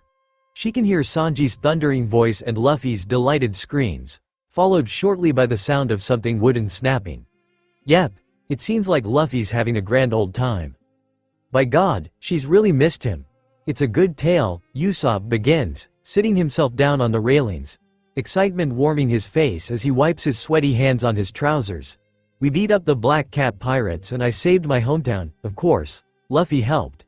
But he'd never have managed it without the powers of the great Captain Usopp. Usopp dives for cover as something explodes in the restaurant and Riskua's eyes roll skywards. The two of them share a glance over Zoro's snoozing form, who decides to make his presence known with an ear-splitting snore. Yes, the peace is undoubtedly about to be shattered. Riskua wouldn't have it any other way. Slender's stomach is full of free food as she could possibly get it. Nami slinks back onto the Mary with nerves jittering, electric currents sparking across every synapse. They were here. Two of the three that saved her village, saved them from Arlong's rule, they were within touching distance. Hell, she had touched the girl, a fellow redhead. Nami knew she'd been wearing a wig, had gotten to sling her arm over the older woman's shoulders. Small but strong shoulders. She'd been so wonderful fighting. And she loves Luffy so strongly. Nami had seen it in the woman's every gesture towards the little captain. There was a true sibling relationship. Even though Luffy and Riskua, it is Riskua wasn't it? Luffy called her Skua, which has to be a nickname, share little to no features. The way they interact, the way Riskua looks at Luffy, it's the same way Nezuko looks at her. Nami's cheeks burn hot, like she's drunk far too much alcohol, but it's been months and months since that last happened. She's barely had a drop today, only the one glass she managed to fleece off of Sanji before he got dragged away into a shouting match with Luffy. Certainly not enough to get her close to tipsy, never mind drunk.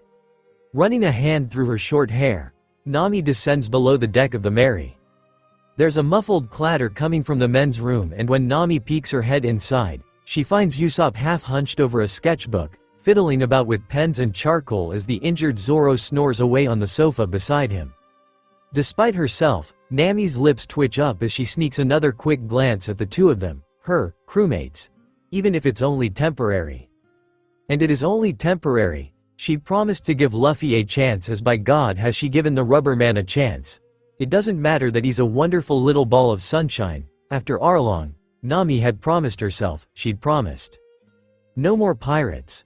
She and Nezuko had more than enough money from her buy the village fund stashed away to live comfortably. Even if Nami's fingers twitch with every wallet she spots, she doesn't need to steal anymore. She doesn't need to sail anymore. She doesn't need to be a member of the Straw Hat Pirates. But by God, she almost wants to be. It's stupid, she can't do it, can't let Nezuko worry about her like that. Can't get tangled up in another mess again. Even if Luffy'd nothing like Arlong, even if he declares she'll create the world's most accurate map as he becomes Pirate King. Even if she wants to chase her dream alongside him, alongside Riskua and the rest of this ragtag crew of big dreamers. They're such good people. And Nami's not really. She's selfish and greedy and she wants to stay, damn it. But she won't, she can't. Luffy's agreed to sail to Kokoyasi, and that's where she'll get off and wave them goodbye. She will. Ah, I assume that one's your bed, Nami? Nami can't even remember allowing her feet to lead her to the girls' cabin, but it's clear she's already arrived. Riskua, Luffy's sister and former revolutionary, is standing in just an oversized men's shirt. One tanned leg supporting her weight as the other foot scratches lazily at her calf. With her brown hat hanging from a hastily installed hook upon the wall and her long hair free of any ties, she looks, well, completely natural. In her element or something. Yeah, that one's mine, Nami explains, fumbling on the words. It's clear the hammock is hers. The cover's still mused from her hasty exit this morning and showcasing her complete inability to tidy up after herself. She's used to leaving the scene of the crime and not having to worry about the mess.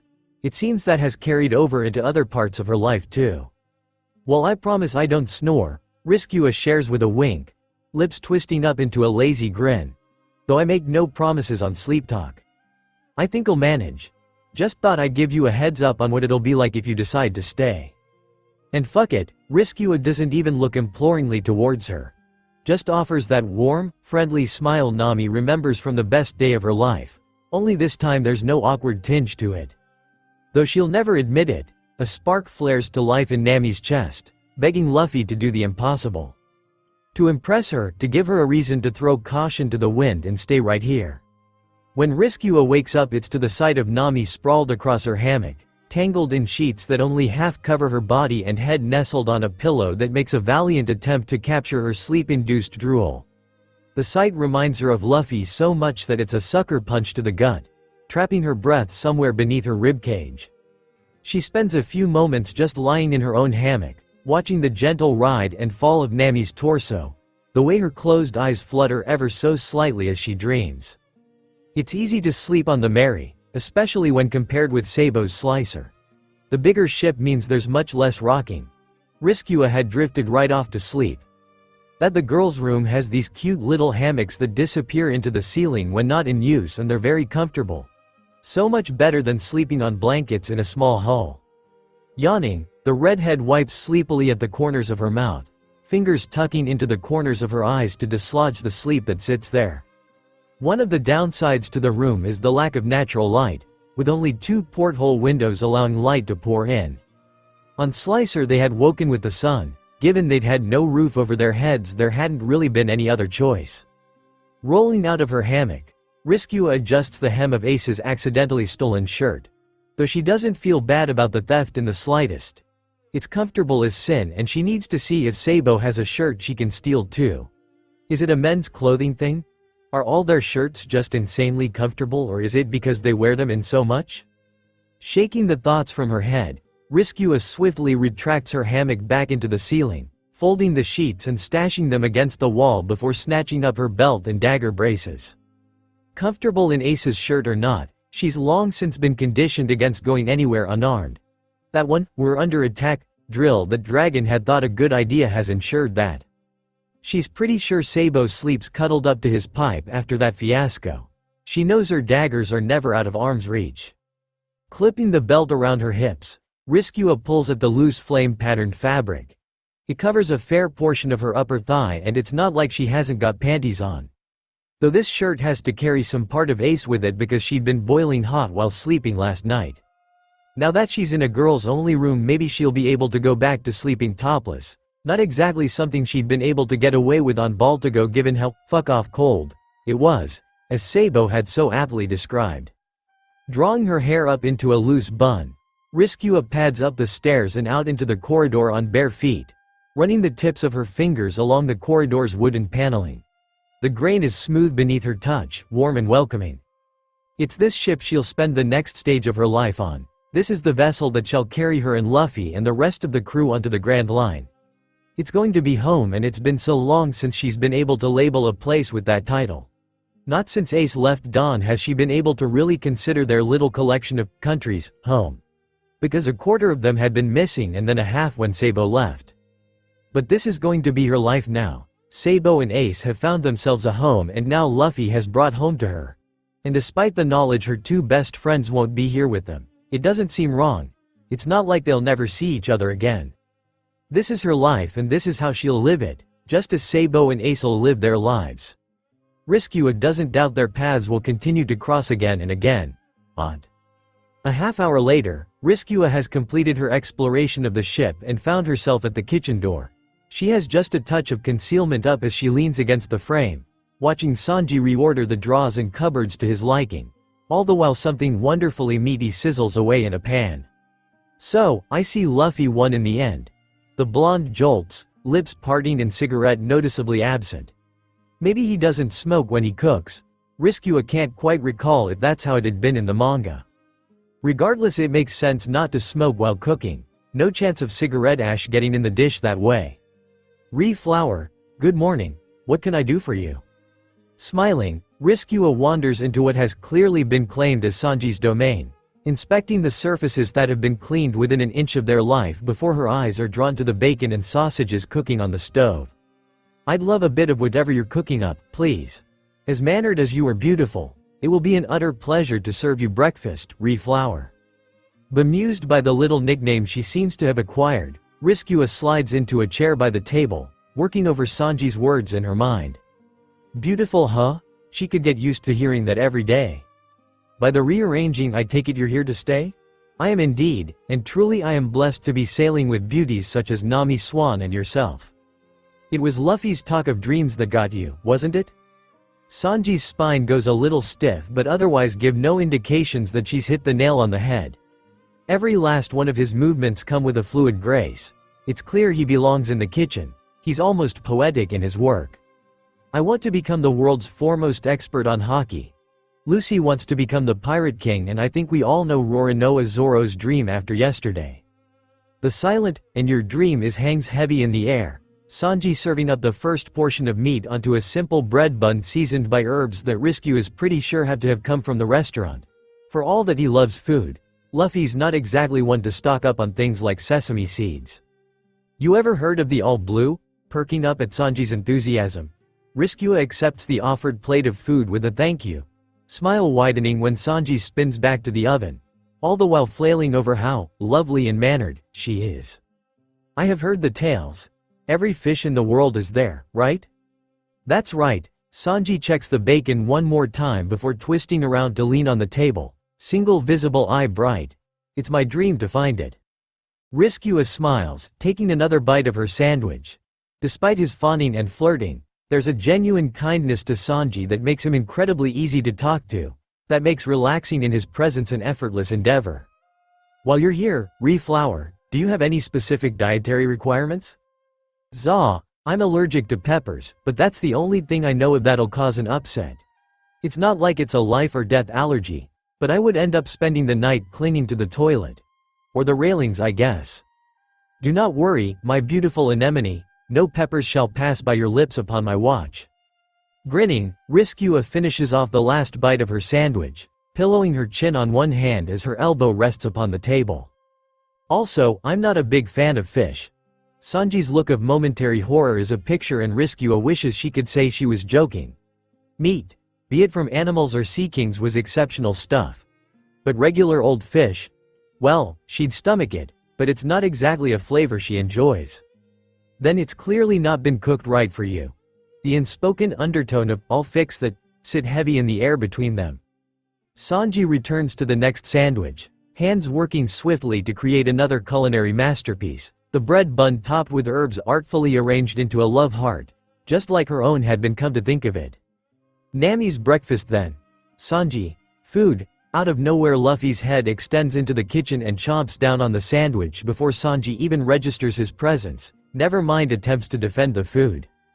You shitty captain, that was for Nami to enjoy. The blonde springs for the door, foot arching through the air to crash down upon Luffy's head. It's a good thing the hat's around his neck, hanging from a loose string, because Riskua really cannot see Luffy being happy about it suffering any kind of damage, no matter who it's from. Being their chef wouldn't save Sanji from Luffy's wrath if that were the case. He'd bidden Sabo that one day the blonde had gotten some soy sauce on its brim. Staring at the crumpled form of her captain, Riskua shakes her head and relaxes further into her seat. Perhaps she'd be more concerned by this if such a thing weren't Ace's go-to method of disciplining their shared sibling. Sanji, I want more meat. TCH, fine, you're not allergic to anything, are you? There's a pregnant pause in conversation as Luffy squints suspiciously up at his chef, slowly clambering out of the crumpled heap the blonde had reduced him to. Yeah, it's urgent. I need food. He's not allergic to anything, Riskua confirms, rubbing the pads of her fingers into the taut flesh of her temples as she loses the desperate battle to not roll her eyes. Skua. Luffy slams into her side, a solid impact of rubbery flesh, and Riskua is so out of practice that the force of it actually topples her from her seat. They both crash to the floor, Luffy giggling in delight and Riskua laughs too. It's been so long. I've missed you so much, Kinglet, Riskua declares, scooping him up in her arms and pressing every part of Luffy she can reach against her. It's been far too long. His rubbery arms stretching around her waist feel strange, unnatural. She'll get used to it again soon enough though. Plopping her chin down atop Luffy's head, Riskua just lays there for a second, determinedly pretended there's no unshed tears threatening to clump her eyelashes together. So you two are siblings, Sanji murmurs, hands twitching like he wants to rip Luffy off of her, but clearly unable to ignore the way Riskua clings to the young captain as tightly as she's held in return. I saved Luffy's ass from a pack of wolves when we were kids.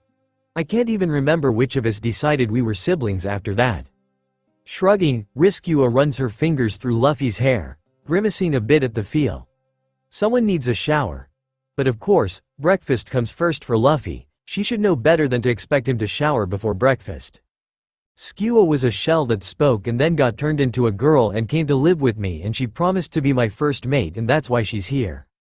The back of Riskua's skull collides against the wooden floor with a sharp crack, but even with the sudden burst of pain she can't quite bring herself to care for that more than the fact Luffy still hasn't given up on this whole shell business. Staring blankly up at the ceiling, Riskua settles for disciplining Luffy with a hockey-enchanted flick to the nose, smirking at his violent recoil as Sanji splutters away in the background. Ow! Skua! That hurt, shitty captain. That isn't a shell. That is a goddess of the sea, a true. It was meant to, Riskua responds, ignoring the ranting that spews out of the crew as she sits up, continuing to hold Luffy close to her. And why wasn't I invited to this hug fest, Sabo? 10 minutes later, Riskua has finally managed to return to her seat on the bench, Luffy squashed in between herself and Sabo as both boys go about inhaling food at a rate that has Sanji sweating over the stove. He'll need to get used to it, especially if both Sabo and Ace decide to visit at the same time. lips twitching up at the thought of a full ASLR reunion. Riskua happily accepts the mango juice Sanji has somehow managed to whip up the second Sabo had let slip that it was her favorite drink. Lips curling around the glass rim to tip the fluid down her throat. It tastes one of the best homemade variations she's ever had. "You're not staying here then?" Jerking to attention, Riskua twists to follow the gaze of Sanji's sharp midnight blue eyes. Eyes which are staring right at Sabo. The other blonde snatches up a napkin, swiftly dabbing the excess grease from his lips before he attacks Luffy with the cloth, roughly wiping away the mess from their younger brother. "Nope. Got a revolution to get back to, you know?" Sabo grins. Not that seductive little thing which has enticed so many into his bed, but the bright, blinding one that never fails to make people comfortable in his presence. "Good. There's already enough shitty men on this ship and nowhere near enough ladies to look after." Sabo snorts, as if he finds the very idea of her needing looking after to be ludicrous. Which, given she'd not only looked after herself for 10 years, but Ace, Sabo and Luffy as well all at the same time. Sabo's got to laugh at the words. "I suppose it'll be a nice change to have someone paying that kind of attention to me, even if you're doing it for every other girl too." Sanji swoons, twirling back to the oven as Sabo chokes. Which is strange because Riskua was sure he'd finished his food already.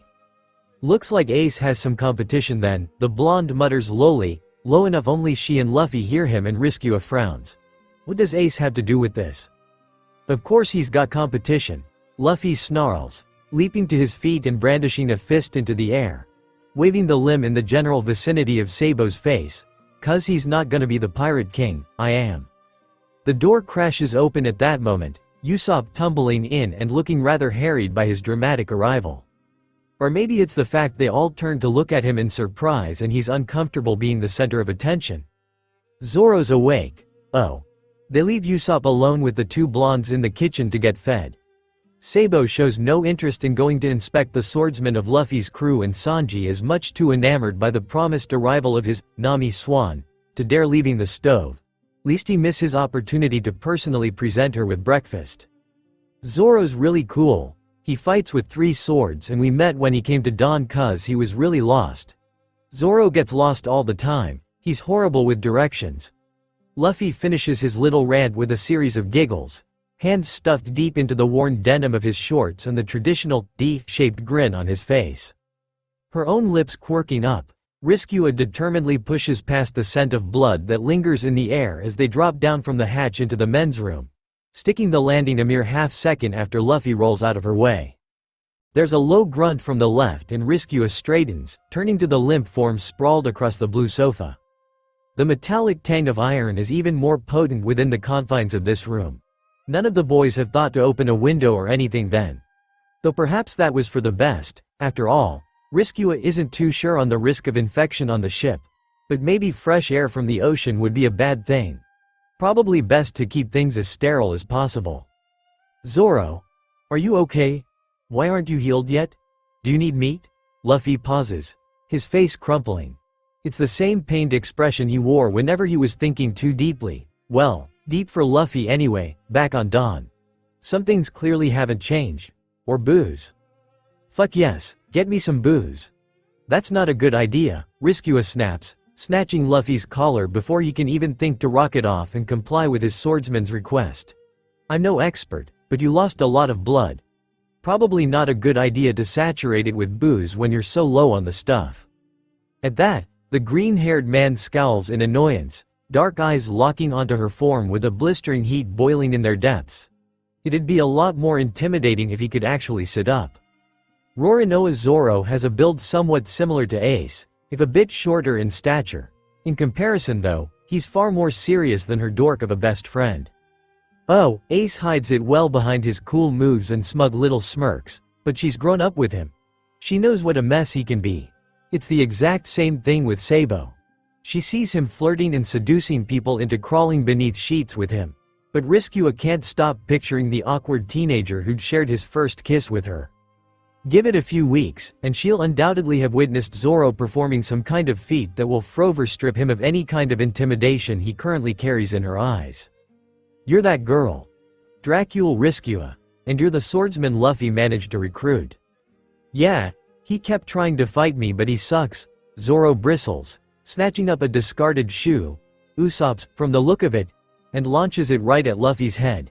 It bounces off, leaving no damage in its wake and the scarred teen just giggles again. When I get that shitty power, I'll mop the deck with you, Zoro snaps, folding his arms across his chest and then wincing when the motion pulls on his stitches. Despite the heavy set of his eyebrows and the fierce scowl, his cheeks are pink and glistening with sweat in the low lighting of the room.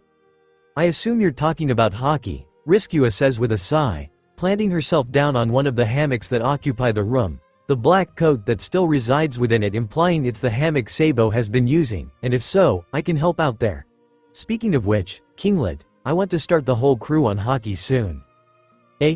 All of us? Tilting his head to a side, Luffy cradled his chin in one hand, the other pressing into his elbow.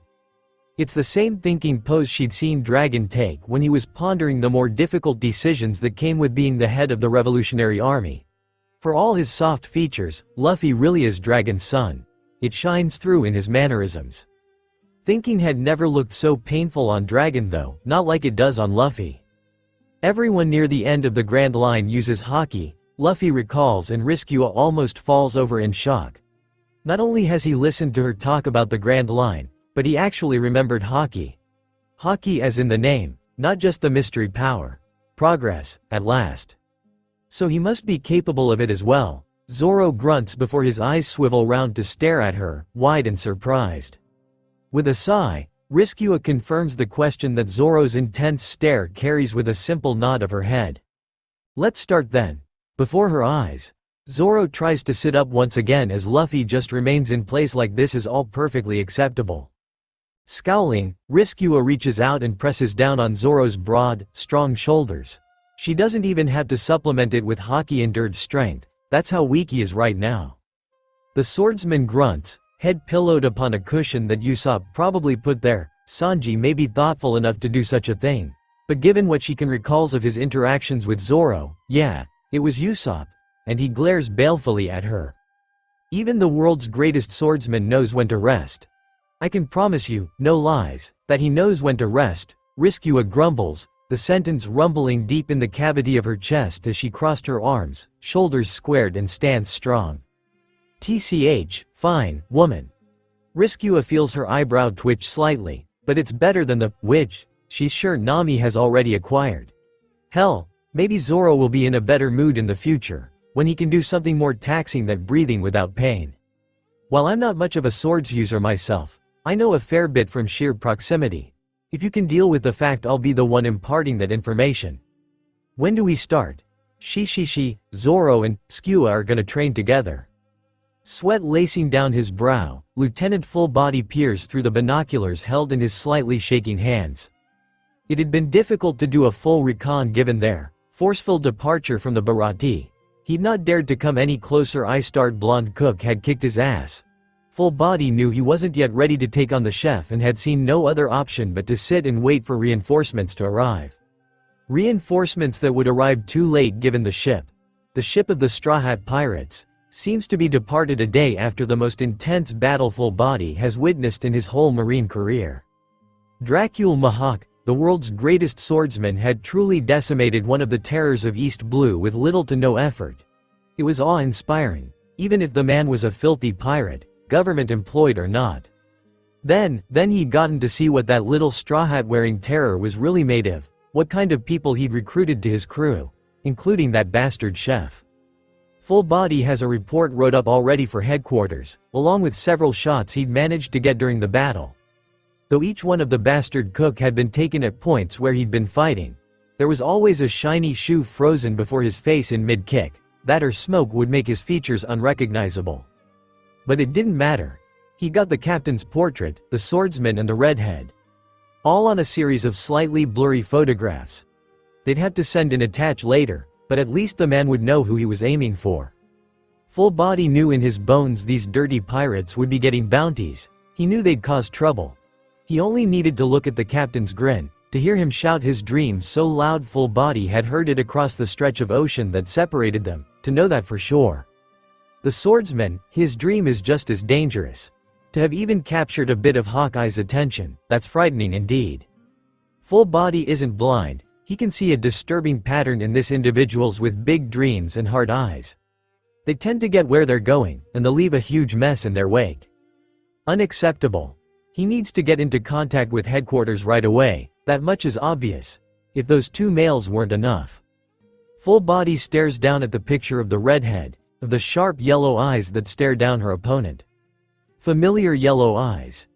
At the very least, the Marines need to be alerted about this, because who knows if they need to be walking on eggshells with hawk eyes right now. Tripping after the terrifying Marine, Kobe clings tighter to the packages he's been assigned to carry, adamantly reminding himself that he's not struggling for breath. Perhaps if he repeats it enough times it'll come true. Somewhere behind him, Kobe can hear Helmeppo whining about the weight they're being forced to cart around, but even with his arms shaking there's not a single complaint that passes through Kobe's lips. This is exactly what he'd wanted, after all. It's all to become a Marine, a good Marine. And who better to study under than the hero himself? Even if Monkey D. Garp is both nothing like he'd been expected and exactly what he'd been bracing himself for.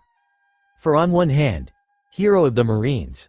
On the other hand though, Monkey. A relative of Luffy's. Garp's a terrifying mix of the rubber pirate that's kick-started Kobe's dream and the lauded savior of the people, the one who turned in the Pirate King.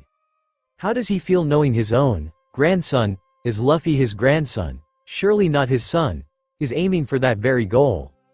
Keep up, brats. Yes, Vice Admiral sir. Picking up his pace, Kobe huffs out a quick breath as they finally come to a stop, Garp having exploded into the room via wall. Apparently, this is a common occurrence, or so the rest of Garp's crew insist. They said he should get used to it. Kobe gets the feeling he'd have had more of a problem if it weren't for his former association with Monkey D. Luffy. Garp, what took you so long? The bellow has Kobe jumping slightly, nearly dropping the cargo in his hands. Helmeppo doesn't help, smacking right into Kobe's small form. Though really, it's not his fellow chore boy's fault, given he can't see around his own load of stuff. Kobe doesn't have the slightest idea of what they're carrying, only that it's important and heavy. I came straight away. You said there were things to discuss, right, Sengoku? The Vice Admiral's thunderous laugh bounced around the room, pinging from wall to wall, and Kobe finds the courage to drag up a small smile of his own. One swiftly wiped from his face when he notices the look of absolute fury the Fleet Admiral, Garp's friend, or so the elder monkey said, wears. We have information to believe a very dangerous crew of pirates are rising in East Blue, the sea you've just been in, Garp. Monkey D. Garp is looking away. Monkey D. Garp is picking his nose and looking away. Kobe swallows hard around the lump in his throat, trying not to voice his question of what the hell he's gotten himself into.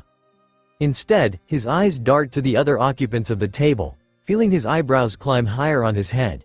He's been studying the entire journey, so he knows exactly who those two are, though why they're here, he doesn't have a clue.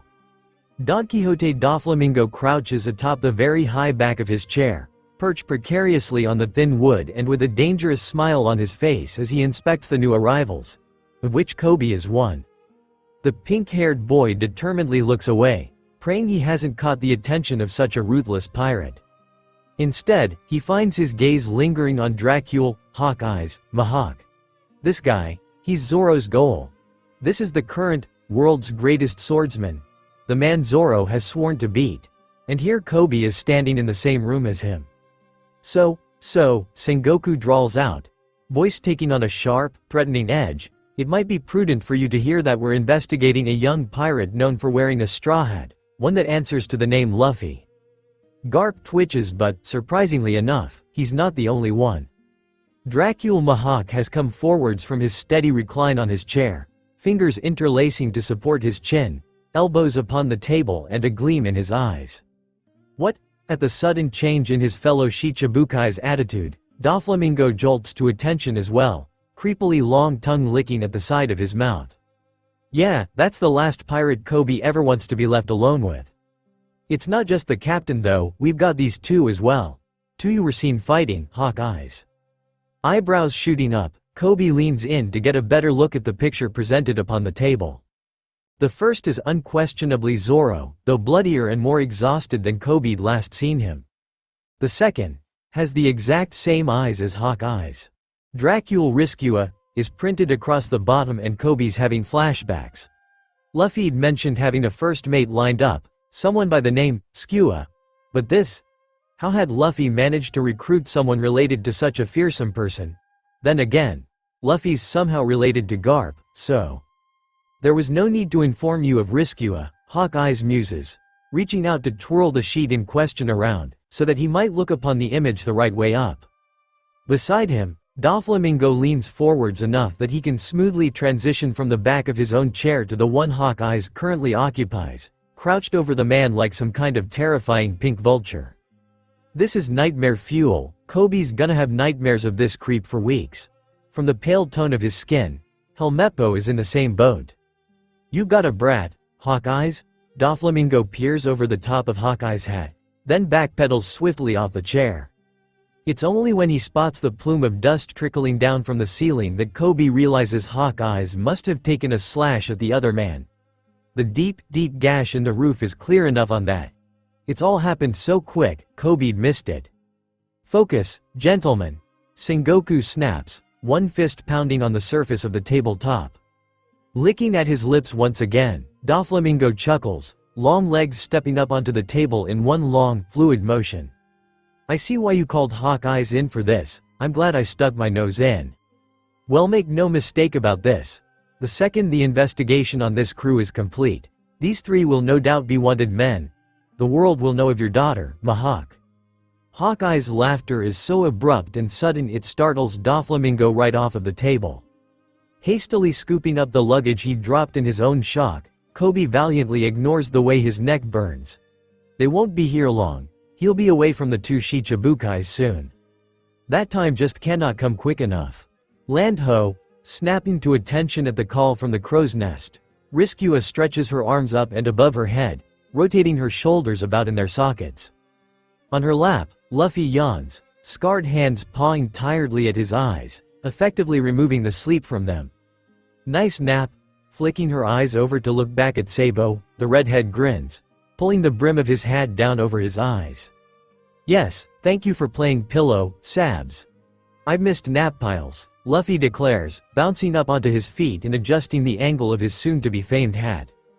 The sun is warm up their skin, the air occupied by a pleasantly gentle wind. It's a beautiful day, the kind any person would want to return home to. At the thought, Riskua tilts her head back, considering Nami. The ginger-haired girl has been fairly tight-lipped during their journey to her home island, and it's only now that Riskua realizes her fellow female has yet to say if she's staying with the crew or not. Unease churns within her stomach at the thought, for finding another navigator of Nami's skill would be incredibly difficult. Not only that, but she likes the girl. She's got her faults, but hasn't everyone? It's difficult not to form a friendship in such close quarters. They'd both stayed up well into the night throughout the past week, talking over inconsequential things. Though the boys will never know it, they giggled over Zoro's muscles, over Sabo's handsome face and Sanji's manners. Nami had swooned over Koala's beauty and Riskua had agreed that the revolutionary was indeed rather pretty. Just shallow girl talk, but it had felt so good to indulge in. Riskua had shared in hushed tones her only sexual experience, describing Law but leaving his name out of it, amusingly enough. Nami had sat and fanned herself over the Descent's quarters. They'd just been two teenagers gossiping and it had felt so relaxing. It's not an interaction she'd be able to manage with any of the other Straw Hats. It had been nice. "They'll want to throw a party with the two of you visiting," Nami declares, coming to a stop before the two of them. Riskua adjusts her hat until it's shading her face from the sun, drawing her legs up to her chest to hug close, chin resting on her knees. "Will they? You hear that? Luffy? Food? Meat?" roars their captain, fists clenched tight and thrown into the sky in his excitement. It has Riskua smiling, looking between Nami's exasperated expression and the recently arrived Sanji's disgruntlement. "It's a good thing we're making port soon. I need to stock up on supplies. 2 more days and we'd have been down to rice and beans."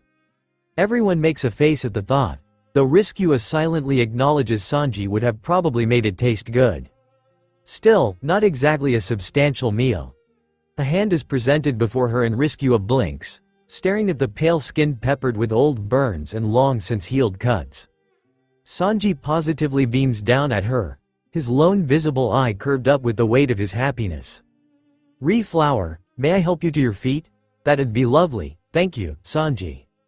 Slipping her hand into Sanji's, Riskua finds herself pulled smoothly to her feet, Sanji's thumb running just once over her knuckles before he spins away, grinning the whole time.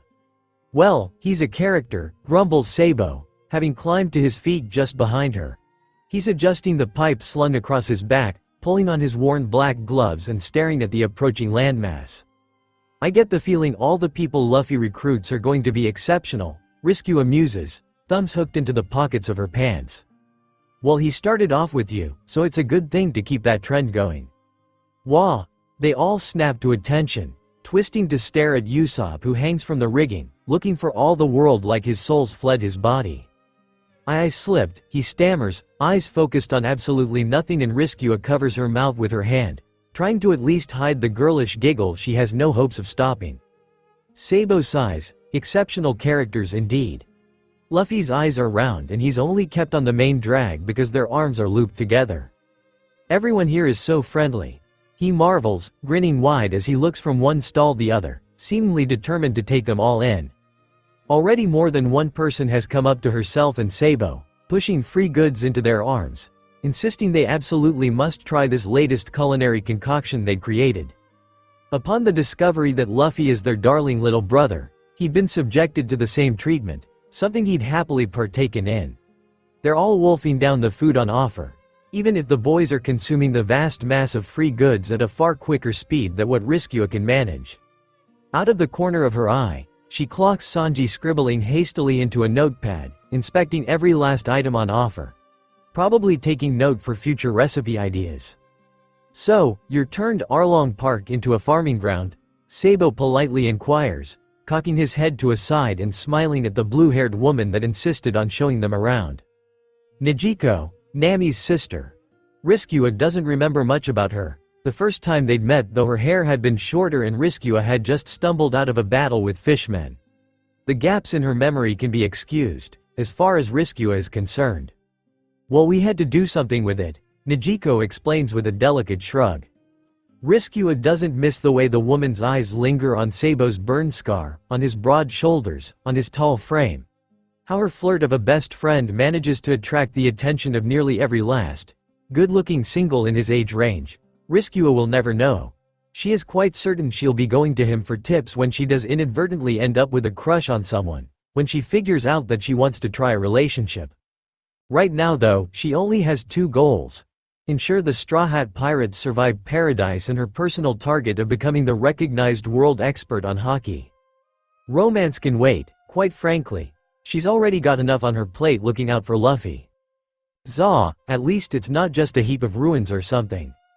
Ree's got a point, make the most of all that open space. "Does that mean you're getting your meat from there?" Luffy pitches in, stars in his eyes as he grips Nijiko's arm to get her attention. Nami's sister looks bamboozled by his very hands-on approach. It only takes her a second or so to realize that he's completely innocent in his touch, and 2 seconds to realize Luffy's the most adorable thing in the immediate vicinity. "We do. Everything that's been cooked today has come from pigs and cows that we've kept on that land. It seemed like the right thing to do, given who's visiting." Sabo laughs in delight, rubbing sheepishly at the back of his head before his half-hooded eyes return to Nijiko. That's her cue to leave. "Come on, Kinglet, I'm pretty sure I saw Nami go off that way and we still need to make sure she's coming with us. I'm sure Nijiko can look after Sabo for a bit." "That's right, we need Nami." Luffy's quick to snatch up her wrist, though not swift enough that Riskua misses the thumbs up Sabo sends her behind his back. Yep, she's, despite not having much of a clue herself, when it comes to others she makes a damn fine wingman. When they find Nami, the sight isn't exactly what she'd been expecting. They docked the Mary on the opposing side of the village, the cliff they now stand upon blocking the mass of ships from view. Something that is not a problem right now. Luffy has skidded to a halt beside her, though Riskua gets the feeling that's more to do with the man that's currently got Nami captive, his hands so tight around the flesh of her upper arm that it'll no doubt leave bruises. Fury bubbles in her stomach, a low simmer above the roaring flames. Her eyes take in everything. The ratty whiskers that sprout free of the man's cheeks, the customized marine standard hat that's had the marine patch ripped from the front, the general dirt and sweat of a sailor. The bruising grip he has on Nami registers again and Riskua's fury builds, crescendoing in a symphony alongside Luffy's own. I had a good thing going until you and those damn revolutionaries ruined it. I had to leave the Marines, had to fight as a pirate. But I know you've got a little stash waiting, and given that I've employed Krieg's tactics, there's no way you can take on a third of the wanted criminals of East Blue. There's a fair few ships out there on the ocean, waiting just offshore, and enough people waiting in the wings of the forest that gives way to the cliff that it'd make anyone nervous. Any normal person, that is. Let Nami go. Luffy steps forwards, the brim of his hat shadowing his face as Riskua flares her haki, hoping Sabo'll get the hint. While there's little chance these fools would pose much of a threat to herself or Luffy, there's also a hell of a lot of pirates here. Unfortunately, there's strength in numbers. Whether this'll be enough strength to pose a challenge for them, for the Straw Hats, Riskua doesn't know. Her hands find the handles of her short daggers, pulling them free of the cloth wrap that covers her waist and normally hides the bladed weapon from sight. Chi, why would I let my meal ticket go? Word has it, this little chit has just short of 70 million berry hidden away. That'll give me and all the boys here a good life for a few years. A cheer goes up among the masses, though Riskua is only half paying attention to them. Instead, she's stretching her senses outwards, feeling the pings of presence that are Sanji, Zoro and Usopp. The contained gale that is Sabo has started moving now, not heading in their direction but instead towards Sanji. Help is on the way, good. Nami's not a meal ticket, she's my navigator and why my nakama. Listen here you little shish. Luffy's fist impacts into the former Marine, the corrupt Marine that had hidden Arlong's crimes, and sends him crashing to the floor. But the bastard's hold is stronger than expected and he pulls Nami to the ground too, the younger girl crying out in pain at the grip on her arm. This only enrages Luffy more. He jumps forwards with that same look of uncontainable anger, dead set on beating up the idiot who dared threaten Nami. There'll be no stopping him and for that Riskua is glad. Bastard deserves everything he's going to get. This leaves her to deal with the mass of pirates that have the cliffside surrounded. Hands tightening around the handles of her daggers, the leather of the gloves covering her palms creaks though her bared fingers are dry, free of sweat. She's been in too many fights not to really get those nervous tells. Her eyes flicker between the front liners, registering each weapon, each clenched fist. The guy with the crossbow will have to be dealt with first, that much is clear. He poses too much of a threat to Luffy. While Riskua is sure her little captain has been improving his haki on his own, it's not something she wants to bet his life on in battle, not when arrows would actually hurt him. It's the only long-ranged weapon she sees that poses a threat though. All the others are guns making them her problem alone. TCH. What exactly do you think you're gonna manage against the whole lot of us? Bitch? One simpleton snaps and Riskua takes note of his face. She'll leave him to last, so she can enjoy the panic when he realizes exactly what she's capable of. A quick check with her haki registers that Sanji is on his way so Riskua just moves. The guy with the crossbow is first. Riskua's daggers cut through the framework of wood and metal, a hot knife through the butter. The man is barely in the progress of instinctively flinching back when Riskua spins around his back, hamstringing both his legs before she vaults for the nearest pirate in a flash of cold metal and gleaming red. She's cut deep into the shoulders of another, buried her dagger into the torso of a third and twisting to ensure he'll stay down when the crowd realize they're being attacked. There's cries of surprise, there's some hesitation. But these are dirty scoundrels, men who have earned their bounty, be they above average or not. Not the kind of men that'd hesitate to take a life. All Riskua knows is that they're part of the fraction trying to inflict damage on Nami. Nami who'd giggled with her over Zoro's sculptured chest, who'd swooned over Sabo's pretty face. Nami who's her friend, that's all Riskua needs to know. While she doesn't aim to kill, she's certainly going for incapacitation. If they go without a decent doctor for too long, then death will surely greet them. But to be blunt, that's not really her problem. The grass beneath her feet hides the damp mud from sight until Riskua bears down with both the force of her movement and her weight, sliding along the soft earth to cut at 3 more people. There's a great deal of foul language being thrown around, curses of anger because they clearly hadn't expected her to be this good. Reflower.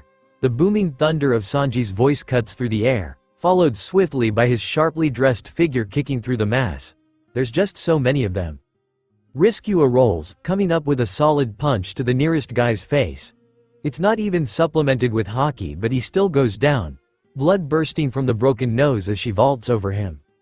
From the corner of her eye she can spot a still recovering Zoro cutting down any fools that dare to come near him, the expression upon his face indicating he's currently having the most fun he's experienced in days. She knows Usopp's here because every so often, some guy will go down with a whale for no visible reason at all. It's only Sabo she can't spot, but the whirling hurricane of his presence is almost palpable. Riskua swears as one knife gets a bit too close, nicking the edge of her lip as she's fending off another 2 swords from her left. Grimacing at the sudden tear in her skin, she stabs at the other guy's cheek in reply. Bastard had been trying to take her eye out. Hurricane hand. A blast of gale force wind tears through the vicinity, slamming into the closest of the pirate ships and tearing a humongous hole into the side. There's a still moment of silence as they all stop to watch that lone vessel sink. All but Luffy, that is. His stretched, blackened fist crashes into the... Is that former marine a zone? He must be. He wouldn't have a tail otherwise. His features are far more mousy than before too. Whatever he is, the bastard's skull meets Luffy's fist with a crack that reverberates through the air, sending him crashing away, plowing into the edging of tree that outline the forest, and he keeps going even after that. For each and every meeting between Luffy's opponent and a tree, there's the sound of the bark and trunk breaking, a single beat, and then the crack of the next tree and the line of fire crumpling beneath the human projectile. Anyone else wanna mess with my navigator? Luffy roars, fists covered in blood, what looks suspiciously like a bite wound on his shoulder, and with undefeated fury on his face. Spitting out blood, Riskua dabs the back of her glove at the wound on her lip, unused to the stinging sensation of such a sensitive area being cut. We'll take all you bastards down, Usopp shouts, emerging from the tree he'd taken cover in, slingshot at the ready and knees knocking. Huffing, Zoro stumbles to a stop beside them, blades coated red and manic grin on his face. Just try it. You mess with the witch, you mess with us. You shitty Marimo. Nami Swan is no witch. Injured, Zoro's too slow to dodge the crashing force of Sanji's kick colliding with his head, smashing him into the ground. Ugh, so much for a united front. If that's how they treat their allies, I'm out of here. One guy hisses in panic, turning and fleeing towards the shore. As if the first raindrop, the rest flee, a torrential downpour upon the beach as they make for their rowboats. They actually left, Usopp whispers, stunned. He drops to his knees, hands victoriously thrown in the air as he lets out a triumphant war cry. One Luffy happily joins in on. The scent of smoke wafts through the air, Sanji rolling a cigarette between his teeth as he stares after their fleeing enemies, hands stuffed deep into the pockets of his suit. What are we doing with these idiots? He scoffs, staring down at the fallen, those too injured to make a retreat. Jaw clenched, Riskua cocks her hip out to a side, one hand resting there as the other attempts to stem the bleeding from her lip. We leave them. They've made their own bed, now they can lie in it. Reflower. You're bleeding. Reclined against the sofa in Nijiko and Nami's home, Riskua runs her fingers through Luffy's coarse hair, ruffling the bangs that normally rest over his forehead. He's fast asleep, the wound on his shoulder neatly stitched up by the town doctor who had graciously bestowed the same treatment upon Riskua's own more than split lip. She'd been warned there'd be a scar, but given that it won't twist at her lips in a particularly gruesome way, there'll be a thin white line standing stark against her tanned skin. That's Riskua's vanity reassured. It's difficult not to rub at it, to not pick at the injury as she had done with those few adolescent spots that had cropped up along her hairline a few years ago. She persists against the urge though, tangling her fingers in Luffy's hair and stroking at his head, just like she'd done 10 years ago, when they'd been young and relatively innocent. Sanji, being a complete gentleman, had allowed her the sofa to sleep on, though not without giving Luffy a dirty look for unhesitatingly climbing up to join her. He'd even kicked Usopp's knees out from under him when the long-nosed pirate had attempted to claim sexual discrimination. All the men are ASL. All but one. Riskua flicks her eyes over to Sabo, Sabo, who's got one hand wrapped up in Nijiko's as he drags her over to the front door, the both of them grinning roguishly. "Be safe you two," Riskua grumbles without much thought, laying her head back against the arm of the sofa, wheezing as Luffy's taut grip on her waist tightens even further. Probably dreaming about some form of meat that Ace is trying to take away from him or something. Certainly wouldn't be the first time. "Who says we're getting up to anything?" Sabo protests, though it's clearly lacking any kind of heat behind his words. "I do." Watching the blonde leap a foot in the air as Nijiko grabs a handful of his ass while speaking is hilarious. They slip out the door before Riskua can stop wheezing over what she's just witnessed, her shoulders shaking with mirth. With her naughtiest friend now absent, she's the only one still awake, not that she really wants to be. Shuffling down the sofa until she's level with Luffy, Riskua tilts her head to a side as the brat presses his cold nose into the warmth of her neck, a content sigh brushing across her collarbones. She hadn't been expecting Tsume, but someone had to try and fill the vacuum that Arlong's presence left, so really it shouldn't have been such a surprise. She hadn't been prepared for him to be a zone either. But then again, she doubts anyone in East Blue would have the slightest clue what hockey is, other than Buggy, that is. So really, it's going to be a given that Luffy'll steamroll right over them all on his way to the Grand Line. Meeting Smoker is going to be fun. Yawning, Riskua's eyes flutter closed, the familiar scent of sweat, warmth and meat that clings to Luffy surrounding her as surely as his rubbery arms. They'll be starting on hockey training as soon as they set sail. If Zoro's well enough to join in a little brawl like that and not pull his wound wide open again, then they'll manage. The Grand Line will have no idea what hit them. "Are you sure?" Sengoku stares down at the pictures before him, reminded of that meeting, the one that had taken place not 48 hours ago. He has 3 pictures, 3 potential threats.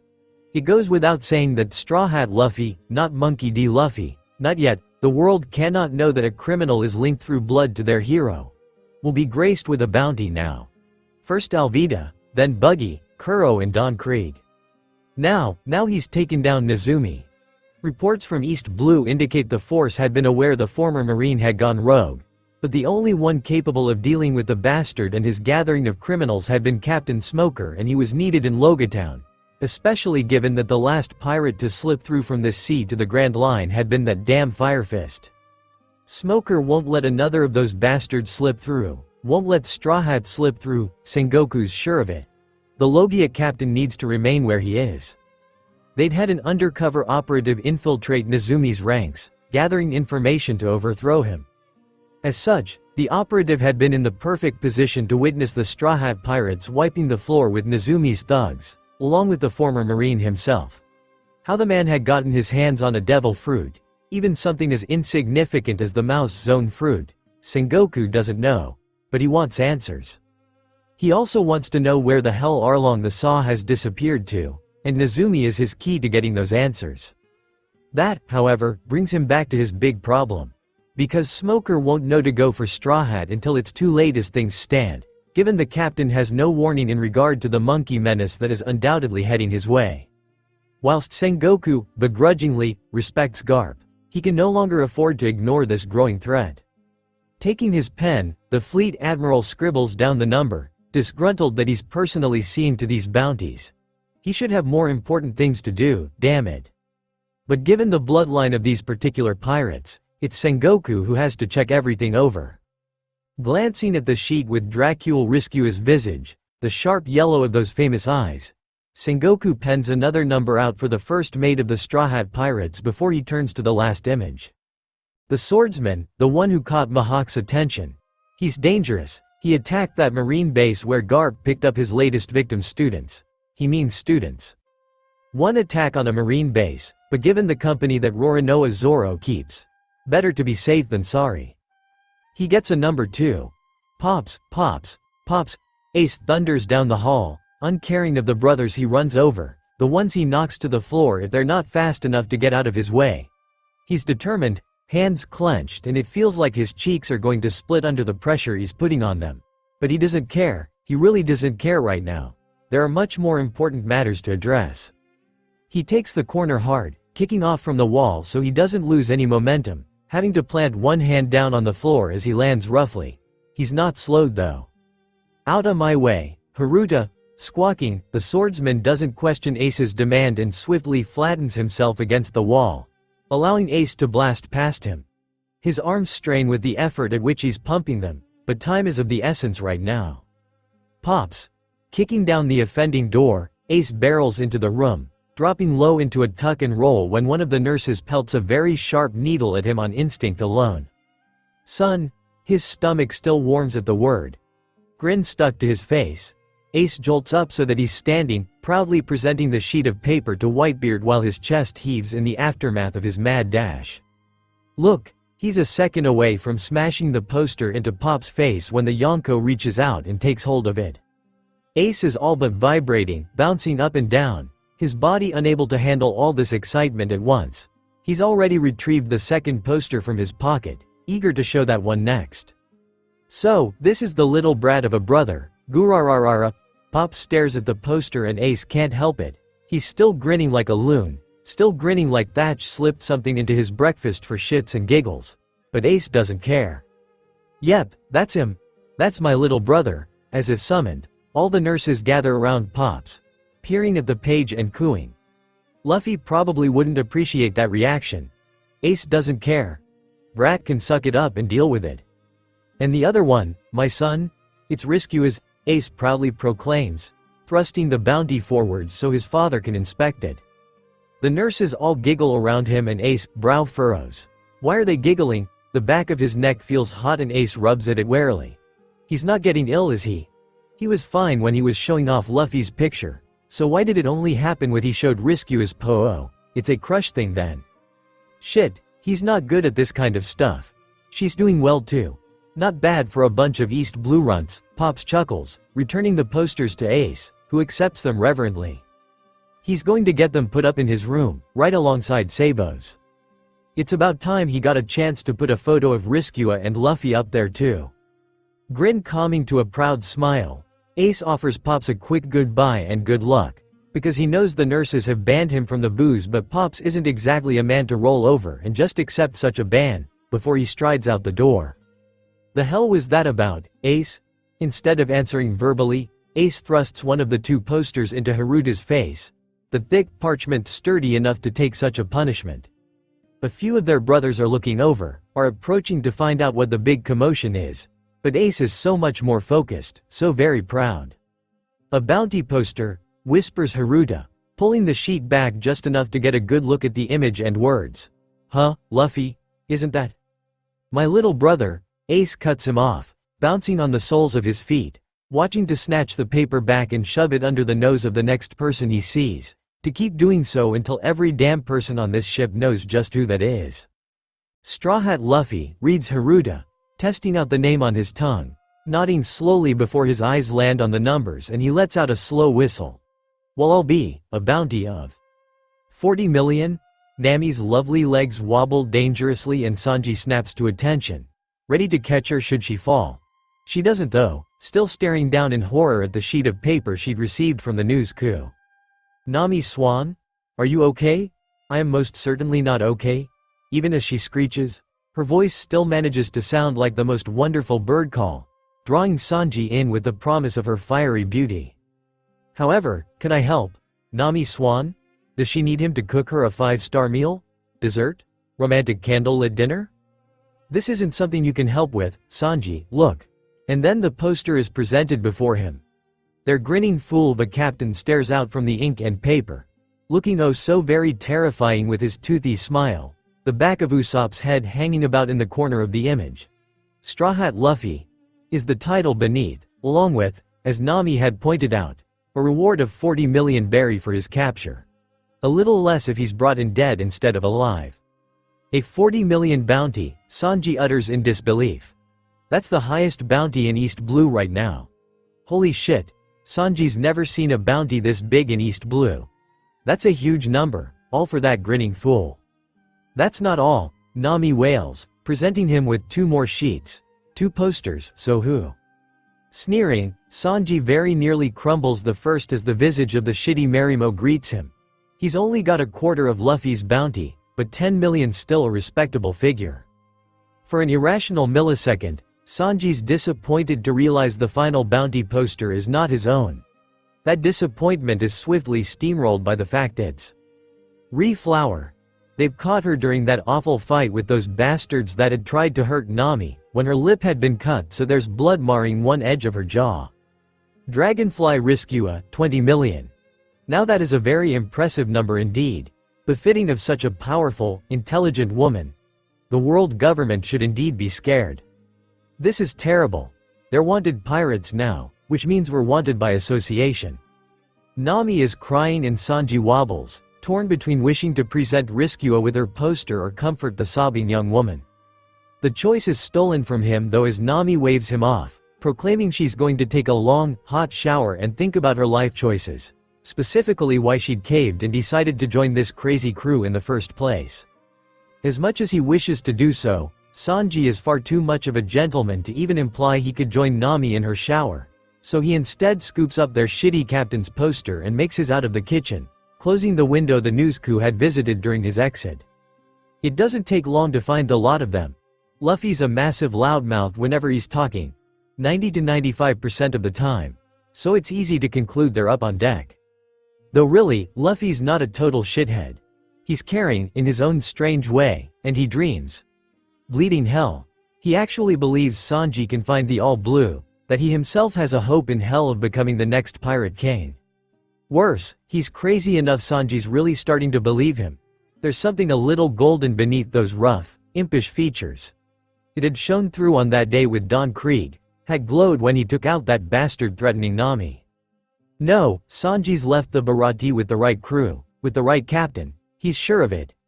Even if the male-to-female ratio is a disappointing 2-to-1.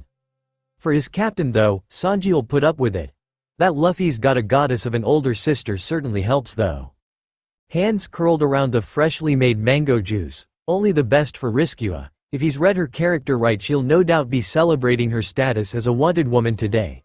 While there's a few bottles of juice for the men to down, Sanji's might prefer the delightful company of Rescua and Nami, but he's not about to see the rest of the crew go without. That is his duty as a chef of the sea and he takes such a role very seriously. Doesn't mean he cannot ensure the comfort of the crew's most beautiful first though. Flower. I have glorious news. Kikini strolls out onto deck and promptly chokes. The other blonde that's not part of the crew, though as the captain's older brother Sanji can't exactly get away with punting him into the sea for being so close to Rescua, so open with the affections he shares with her, is sprawled out upon his stomach, lying upon a towel, Rescua stretched out beside him.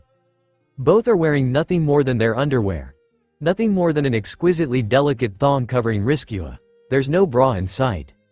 Sanji's hand whips up to his nose and it's only by tearing his eyes away from the sight that he doesn't collapse with a nosebleed.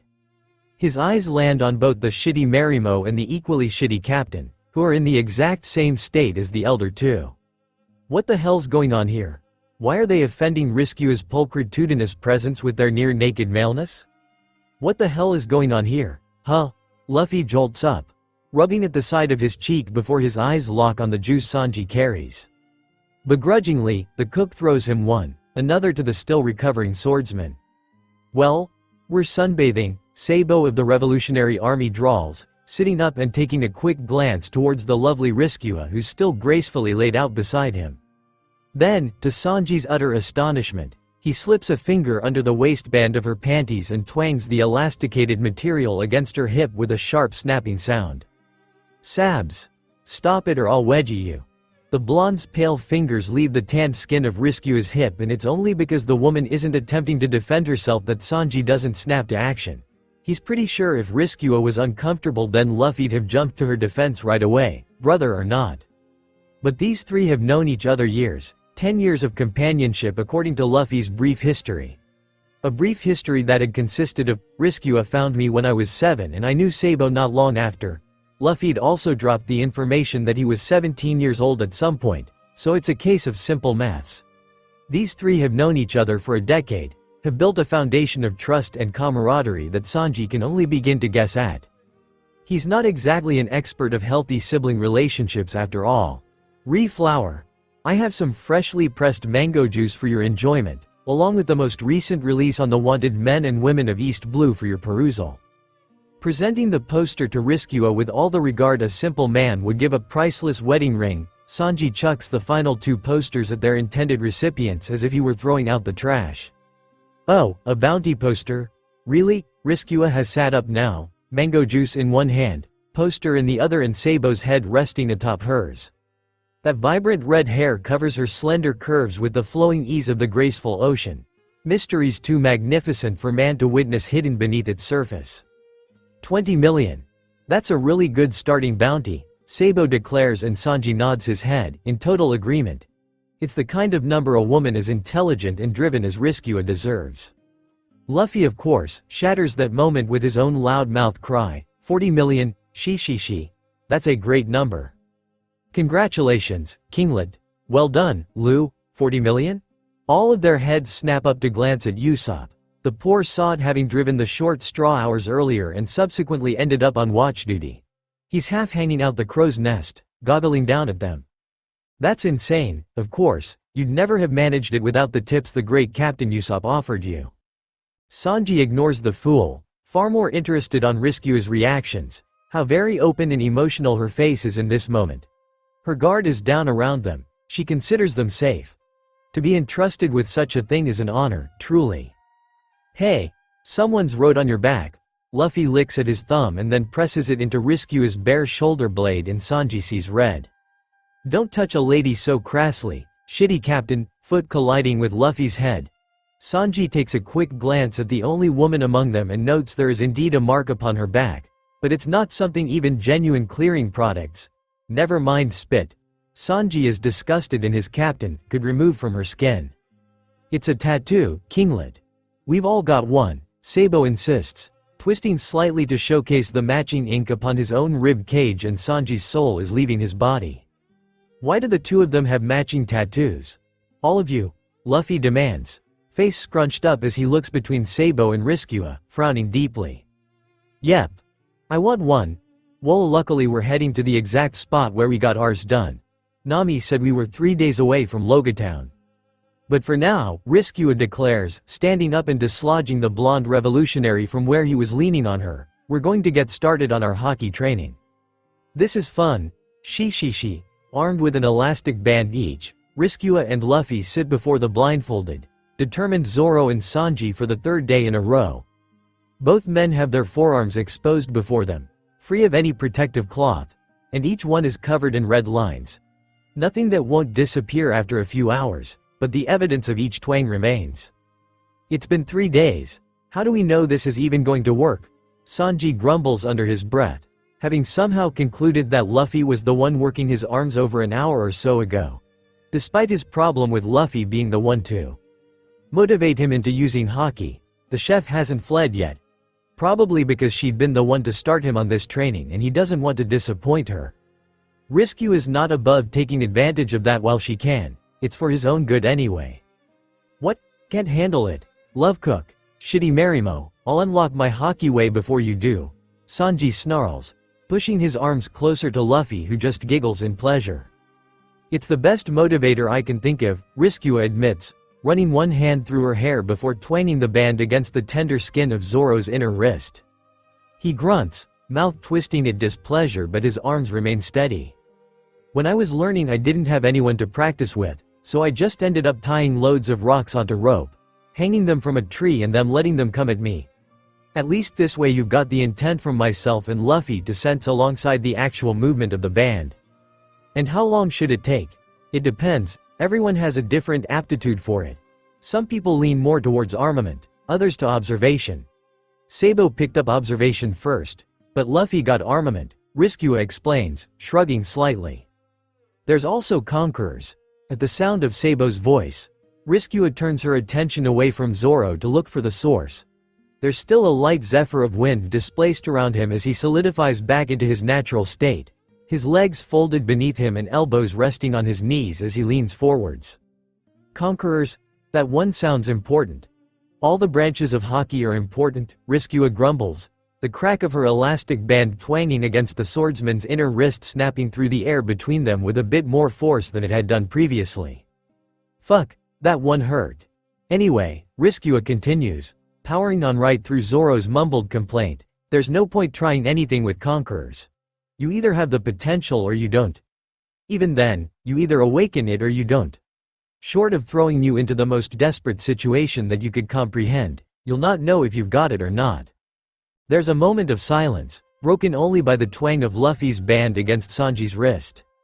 We'll keep practicing this until you awaken one or the other, and we'll move on from there. Same time tomorrow?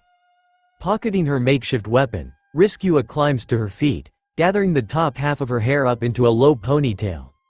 Her hat dances through the wind into her hand and Riskua sends Sabo a great for stopping training now, I can keep going. "'Cause we're here, sword for brains." Which, Zoro mumbles under his breath, though he does remove the blindfold that had been covering his eyes. At Nami's declaration, Riskua makes her way to the side of the ship, peering out across Logia town. It's not changed all that much, though there is a few more marines that there had been upon their last visit. "It's a good thing you decided upon a wig," Sabo muses, leaping up onto the railing to sit atop them, staring out over the town with a bright smile. Of course, he's meeting up with Dragon here, he'll be going back to the revolution. Suddenly, the 2.5 years she spent in his company doesn't seem like long enough at all. "And you're in disguise right now?" "Yep, my regular gear's all in this here bag." Catching the rucksack that floats through the air to them, Sabo grins harder, hugging his luggage close. Her blonde best friend is almost always dressed quite formally in comparison to the average Joe, so to see him in a typical Hawaiian shirt and swimming shorts is a head trip and a half. "Just until Luffy gets his tattoo, then I'm changing back. Incognito, got it. Which means you'll probably want to put on some shorts or something."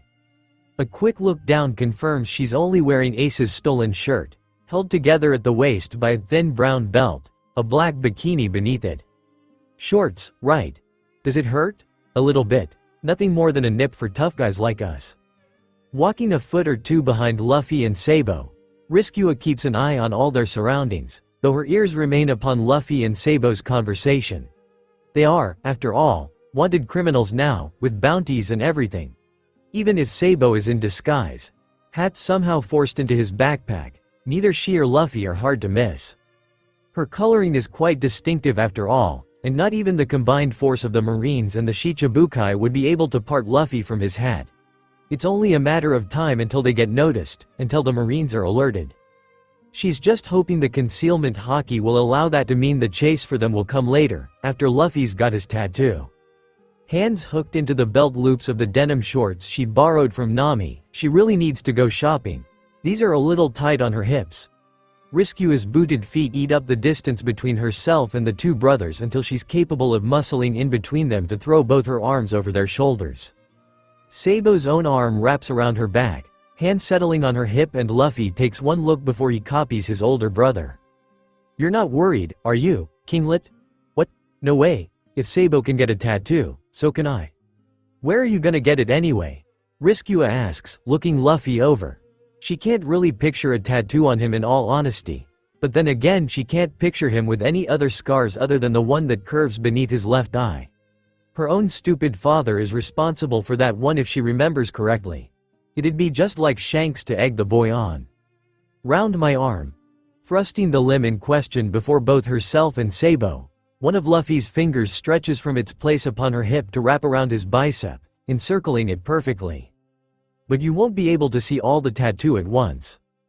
"Don't care, that's where I want it." Sticking his tongue out at Sabo, Luffy releases the tension in his finger, the increasingly familiar snapping sound, and the sharp smack of impact, echoes as it returns to normal. "Anyway, we're here, this is the place." Once Luffy had been shuffled into the chair, the tattoo artist had seemed pleased to see the both of them again, but had become distinctively more disgruntled with every invasive question Luffy voiced. Riskua and Sabo had sat themselves down upon the spare sofa, slouching into the cushions. "So, did you actually read your bounty poster?" Sucking in her lips, Riskua side-eyes the tattoo artist, but he's completely and utterly focused on Luffy. Or more like focused on giving Luffy his tattoo and drowning out every word that comes out of the young teen's mouth. "Should I have?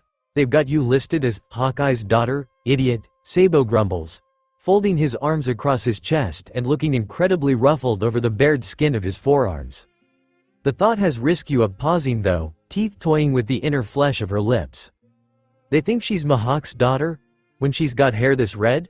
While it's very, very clear she's got the Dracul eyes Mahawk has made oh so famous, that's literally the only physical trait she shares with the other Dracul.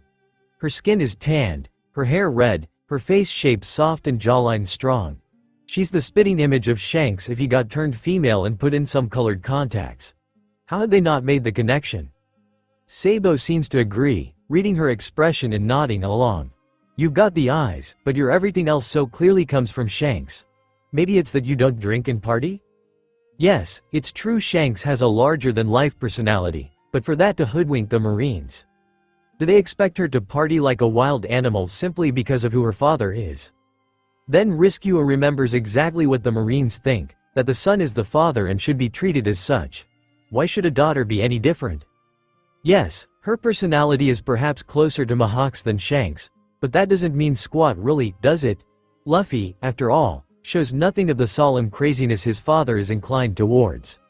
Just like Sabo's nowhere near as much of an asshole as his dad is. Enough about my bounty, Riskua insists, flicking Sabo's ear before ruffling his fluffy hair. Let's talk about you and Nijiko. Did you enjoy yourself there? Sure did. That one was wild, if I were a one-woman kind of man. But you're not. But I'm not, Sabo agrees, still with a smug little grin on his face. Eyebrows wiggling to the point Riskua just has to laugh at his stupidly obnoxious face. She was very grateful for all the help we gave her village. More like she found you very, very attractive. I helped take down Arlong and I didn't get hot sex out of it. Would you have really been interested in that, though? Conceding to Sabo's point, Riskua relaxes further back into the sofa, kicking one leg up so her ankle rests upon her knee, half-crossed. If the slightly damp sole of her boot happens to keep nudging Sabo's knee, then so what? Stop that, Sabo hisses, pushing at her foot until it's dislodged and hits the floor. I'm gonna really miss you, you know, Riskua murmurs under her breath, refusing to look away from Luffy who can't seem to take his eyes off of the black lines that are slowly being dyed into his skin.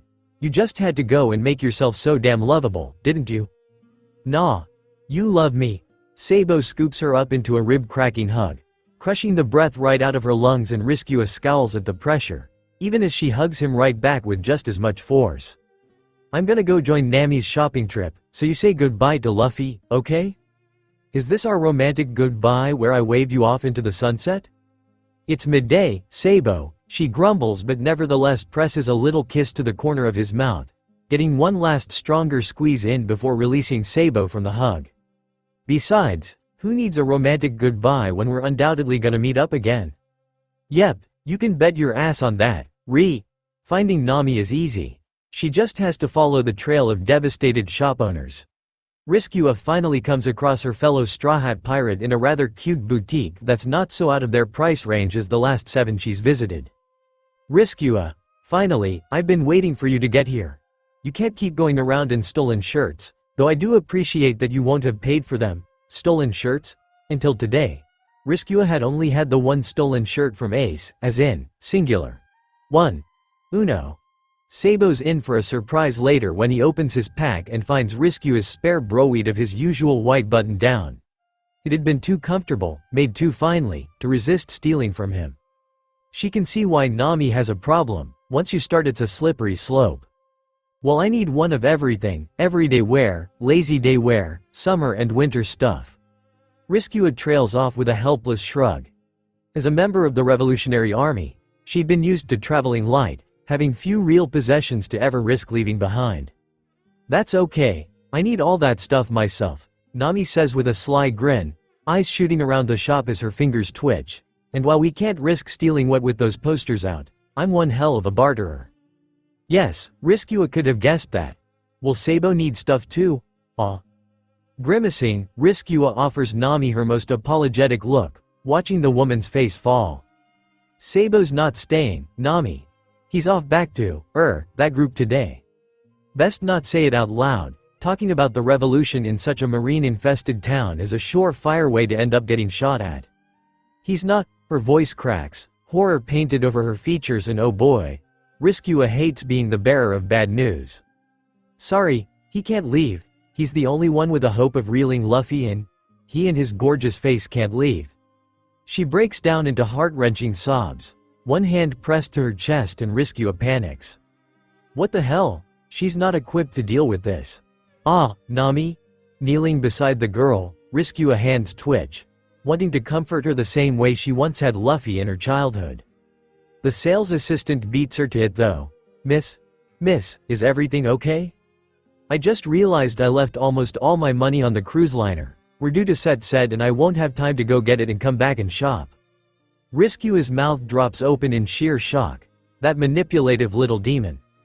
She can barely believe it when the shop assistant proclaims he'll give her enough discount, nearly 80% off, so that she can pay with just what she has on her, as long as she promises to spread to the word of just what shop helped her in her hour of need. Unbelievable. Adjusting the set of his 2 new swords, Zoro feels a feral smirk tug at the corners of his mouth, pleasure thrumming in his gut. 2 excellent swords. The shop owner had really known a swordsman when he looked at one. Rolling his shoulders back, he grunts slightly at the tug on the tight skin around his wound from Hawkeye's. It's nearly healed now, just as he'd been predicting. Forget what the witch says about the human healing rate and how he shouldn't be getting better so quickly. He hasn't got time to wait around to heal. Zoro's got shit that he needs to get done, one of which being to get back to training.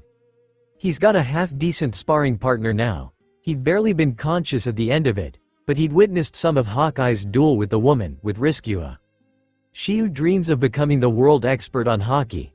She's gunning for something that's not yet been credited to another and Zoro's not sure if she'll have an easier or harder time for it. What he does know is that Hawkeye's is capable of utilizing hockey. As such, he must become capable of utilizing hockey. His dream, his goal depends upon it.